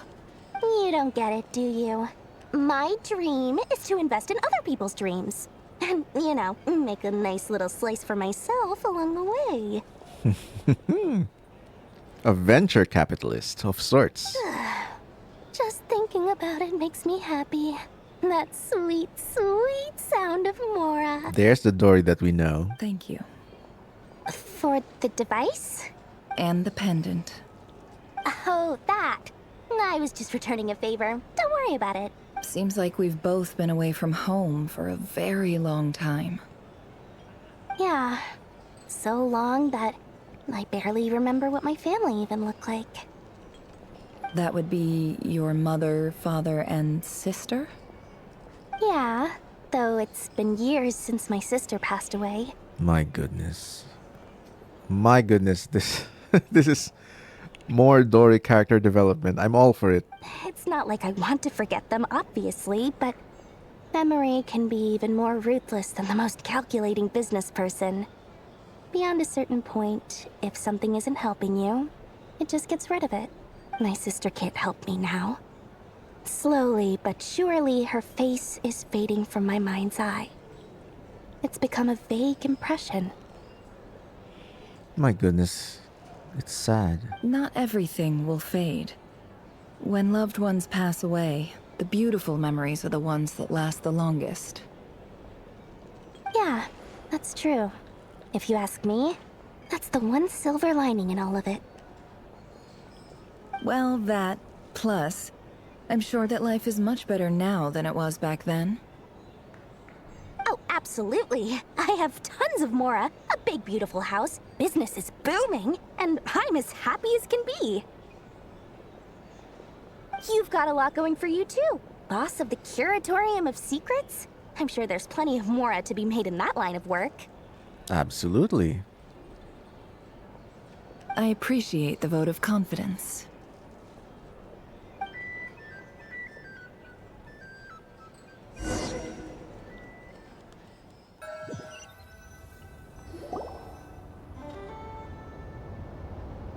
That's the only reason you're here. Yeah, I do love these post-quest interactions. I think the most basic one was, you know, the first time you finish an Archon quest with Venti and you had a chance to ask him questions that closed some plot threads. Yeah, this is kind of like that feeling, and I like it. I like all of these. I like more story sharing. Yes, I've thought a lot about it. And I've realized that you, me, and Arlecchino should be friends. I think this Tea is party. very important. So I felt I had to come and tell you. Yeah, I love the tea parties between these. Well, this is a new one. I'm so moved. I can't even hold my teacup. If that's all, you can leave now. Do you not want to be friends with me? Or is it that you prefer being coworkers? What is this, Columbina? Are you deliberately testing my patience threshold? Right now, my politeness module is active. But if you say another word, I swear I'll shut it down. I like this. If your politeness module was active, wouldn't you say the word please at some point? Polonia, please see Lady Columbina to the door. Will you still invite me to your next tea party? What? Yes, I think you will. Bye-bye, dear Sandrone. My goodness, the interactions between these two are also epic. What? Catching up with a friend? Hope I'm not interrupting. Last time, the Wild Hunt escorted you out. Would you rather I handled it myself this time? My goodness, Sandrone, just give it up. You want to be friends with us, with Columbina. We just wanted to, see how you were doing now that it's all over. Why? Out of concern for my safety? I hope you didn't seriously think that the Rerir of Solnari would be able to lay so much as a finger upon me, given how prepared I was. Mostly because you kind of helped us out, so we just wanted to check you were okay. Looks like all your robots are fixed, huh? I spy books and teacups on the table. Afternoon tea. So we are interrupting after all. Oh, don't you worry about that. Tea time is already a write-off. The visitor before you managed to kill my appetite. If you're in the mood for tea, go ahead and help yourself. Otherwise, it's going to waste. My coasters are still missing in action, though. Use this notebook instead. You're giving us a gift? Pretty hefty notebook. Look at all those calculations. Oh, I like this reaction face. Might use it as a thumbnail. You can ignore those. They're just dumb scribblings. I doodle and write in my free time. Sometimes I remember the distant dreamlike past. Sometimes I imagine the far-flung future. And other times, I grit my teeth and note down all the crazy nonsense going on in the present. Some people do the crosswords in the newspaper. This is my equivalent of that. Trying to predict the future is like daydreaming. And writing about the present just makes me furious. The past is my favorite. If nothing else, it's already set in stone, so I don't have to rack my brains trying to figure it all out. Huh. Although, having said that, the only vaguely interesting memory in my past is probably that guy they call Lord Artificer. What? This is confirmation! My goodness! Elaine Guillotine! Lord Artificer, you mean Elaine Guillotine? Who else? Pretty much all the mecha and Fontaine are his personal handiwork. So, are you Elaine Guillotine or his memory infused in your brain or something? Or, yeah, I would like to know. Wait, are you saying you know him? Like, personally? As a friend? I mean, I guess we were friendly enough. So you've actually met him? But he lived hundreds of years ago. Yep. In fact, I'm probably the only normal person left who knew him at all. We used to chat occasionally back when he was still around. Before he passed away, he asked me to destroy all his manuscripts. I honored his request, but I did read through everything first before destroying them. I mean, I couldn't let the genius of Lord Artificer Alain Guillotin disappear like that. Would have been such a waste. Oh. I want to hear that again. Proper pronunciation. I mean, I couldn't let the genius of Lord Artificer Alain Guillotin disappear like that. Would have been such a waste. Alain Guillotin. Alain Guillotin. I mean, I couldn't let the genius of Lord Artificer Alain Guillotin disappear like that. Alain Guillotin. Alain Guillotin. Good to know. Thanks, Marionette. So, that's where the formulas in your notebook are from? I just told you. Those are my equivalent of crossword puzzles. They're just dumb formulas that I solve for fun when I'm bored. Alain's work was like epic poetry. The formulas in my notebook are just silly little riddles in comparison. Not that there's anything bad about them. I mean, at least, solving those riddles isn't going to hurt anyone. Except me, 'cause I lose a few brain cells in the process. Anyway, while we're on the topic, I might as well tell you about what happened to him and his friends. Yes, please. Alain Guillotin had two close buddies, Renee and Jacob. They spent their childhood years together in the Narzissenkreuz Institute. I remember this quest. Oh my goodness. And I love the music from that. We're hearing it now. I love it. Ah! They were all quite competitive, so there was some rivalry between them. But it was a friendly rivalry. But beneath the friendship and the rivalry ran something deeper, a sense of nostalgia for the past. Unfortunately, childhood would end, the prophecy would come true, the apocalypse would arrive, and the future would never be. A mad dream that would normally only capture the minds of lunatics began to take root in their hearts. A dream of saving the world. And if Renee and Alain had been people of lesser wits, that dream would probably have ended up as something for them to joke about in their older years. But alas, they were some of the sharpest minds around. They nurtured that dream with the full power of their intellect, and it grew into something that ate away at their souls. The first of them to fall under its spell was Renee. My goodness, she's doing it. Actually. Against Alain's wishes, he persisted in experimenting on a mutual friend of theirs to try and save their life. Alain did not approve and parted ways with Renee. It's complicated. Alain wanted to believe that Renee only did what he did for the sake of their friendship. But when he told me about what happened, I could tell he still had some suspicions about Renee's motives. Perhaps the seed that would grow into a nightmare had already sprouted in Renee's mind. Even then, the next time they met, Renee's soul had been completely engulfed by the dream of salvation. His futile attempt to change the tide of fate only resulted in a wave that swallowed up the world, even before the apocalypse came. My goodness, I remember this structure. We sank it to the bottom.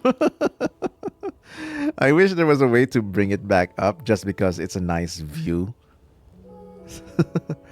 Otherwise, it was still an epic questline. And although that wave died down eventually, I hear that it just recently came back with a vengeance. Oh yeah, 2 prophecies now in Fontaine. As I understand, Renee wanted to live out his dream of salvation once more. But I'm told that the attempted resurgence finally died out for good. At long last, Renee awoke from his deluded dream.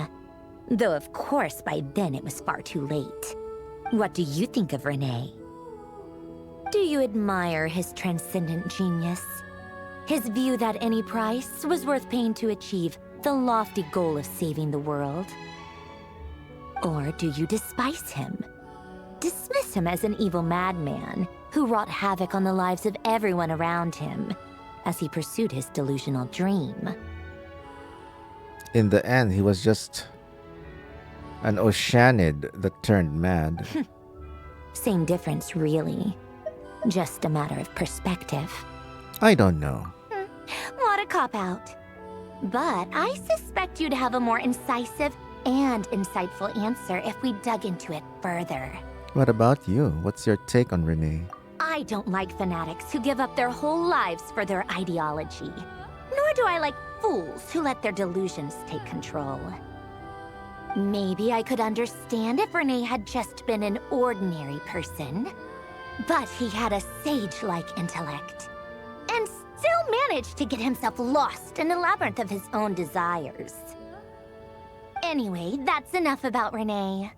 Now, moving on to Alain Guillotin, the Lord Artificer. He managed to put a stop to the first storm whipped up by Renee. But after that, Alain lost his friends and family. To his credit, I suppose, the loss of his family and friends was purely a tragic accident. It's not like Alain sacrificed them for his cause or anything. After that, the only thing supporting his work was the same dream that had dragged his closest friend down to the abyss. But although the desire to save Fontaine drove him to found the Fontaine Research Institute, Alain continued to reject any form of transcendental knowledge or power. He was suspicious and fearful of it, having seen the way it had affected his closest friend. I think that formulas and machines derived solely from human intellect were the only thing that gave him a sense of spiritual comfort. Yet Alain's intellect was simply too great. It barely left him space to breathe in his lifetime. Once he realized that the end of his life was approaching, he finally accepted the truth. The Nod-Krai Institute needed someone, and a human being, to see its story through to the end. He quit working on his formulas, trading them in for the fairy tales that had played such a formative role in his childhood, but which he'd barely touched in his adult life. He told me that the director of the Nod-Krai Institute used to read those fairy tales to the children as bedtime stories. Apparently, they worked wonders at sending kids off to sleep. I think that all he wanted at that time in his life was to be able to sleep deeply without being plagued by depression. Oh By my that goodness. point, nothing else really mattered. I enjoyed this quest. Yeah, especially you're talking to those water creatures that have sentience. At the very end, he laid down to rest in the ruins of the former Nod-Krai Institute orphanage, while the Fontaine Research Institute he had founded continued tirelessly with its work. Many years after that, tensions over competing dreams would once again cause a rift, this time between members of the Fontaine Research Institute. But the actions of those fools had nothing at all to do with Alain. And that is the story of two people from the Nod-Krai Institute who both wanted to save the world. One went all in on his fantasy of salvation without ever looking back, and ended up calmly sinking to the bottom of the deepest sea. The other sought desperately to burn bright in his life, even though he wasn't sure where he was going. I do sometimes wonder, why is it that people like them have such grand hopes of saving the world? Even the grandest tree starts as a tiny seed. So perhaps, for each of them, their mission to save the world began with a very simple desire: to save themselves. They were young children with friends and family who mattered to them, desires to explore the meaning of life, ambitions to have a successful career. They didn't want to see all of that taken away in one fell swoop. Or maybe they just wanted to find something to anchor themselves within the chaos, to stop them getting quietly swept away by the storms of life. But instead, the search for their own salvation took them down the rocky road laid out by fate. Do you think the desire to save oneself is enough of a justification to try and save the world? No, I don't think so. Sensible answer. Glad to know you've got your head screwed on straight. Alain would disagree, though. I asked him the same question back when he was in his prime, putting all of his energy into his work. Yes, it's enough. No elaboration, just a quick, short answer before getting right back to his work. He was always that way. All right, tea time's over. Some tea time chat that was. Massive lore drop. I owe Arlecchino a favor for telling me these stories. I'll have to bring a whole sack of gifts the next time I visit the House of the Hearth. I'm gonna go tinker with Polonia now. You guys can do whatever you want, as long as it doesn't involve interrupting me. Polonia, exit hibernation mode. Begin diagnostics. She's so geo-coded. Gold, yellow, black, white. Yep. She definitely is geo. Lunar crystallized, anyone? I don't know.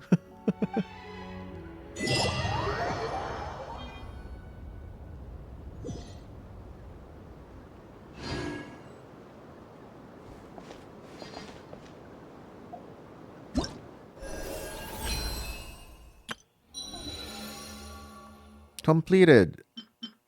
Oh, there we go.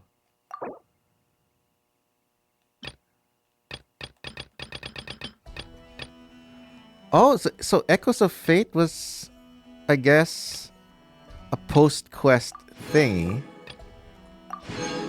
But it doesn't matter. Wow. Wow! I love that. Let me see. Is it truly over?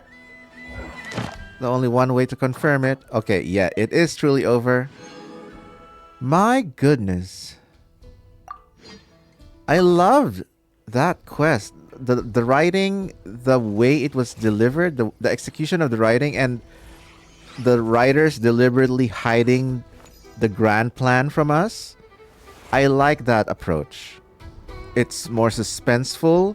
It leaves you more engaged in the story and you're waiting for the payoff. I do like that. I think for that part until the bar scenes, I would rate the quest probably 9.5 over 10. I think the Polonia and Marionette sub-quest at the end, knowing that it's part of the main Archon quest, probably could have been done as Marionette's own personal quest. I feel like that didn't really contribute to the Rerir storyline. But it is still a nice lore drop because everyone I know was theorizing about Marionette's connection with Alan Guillotin. It's still a nice lore drop in general, but I thought it didn't really contribute much to the Rerir storyline, which was almost neatly packed up. But then again, I know that this quest is still the middle part. We're not even in Luna. We're not even in Luna 5. So I know this is gonna be the middle, or the beginning of the middle. I know there's gonna be more epic lore drops. There's gonna be more plot threads that will be introduced. But at least for now, I like that the Rerir story plot has been neatly packed up. Lots of info, definitely lots of info and story drops. More backstory explanations. I love that we now learn a lot about actual life in Khaenri'ah. And we still have no actual confirmation of what really happened to Tholindis. Did Tholindis survive? Did she become an abyssal creature? Did she become a hilichurl? Yeah, I hope all these plot threads will be resolved eventually. Because it would be a shame. At least for Dirideth, in A Space and Time for You, we know what happened to her. She became a hilichurl, which is sad. But at least that's a kind of a implied, almost confirmation. Don't trust your eyes uncritically. People only see what they want to. So don't be your own fool. She's right. But yeah, my goodness, what an epic questline. I hope you enjoyed watching or rewatching the quest with me. And if you're still watching until this part of the video, you are a total champ. Thank you so much for your company. But yeah, May Nefer bless your next gacha pulls, or may she keep a watchful eye wherever it is you're going or heading, to Nod-Krai or to Teyvat, wherever. And I will see you in the next video. Bye!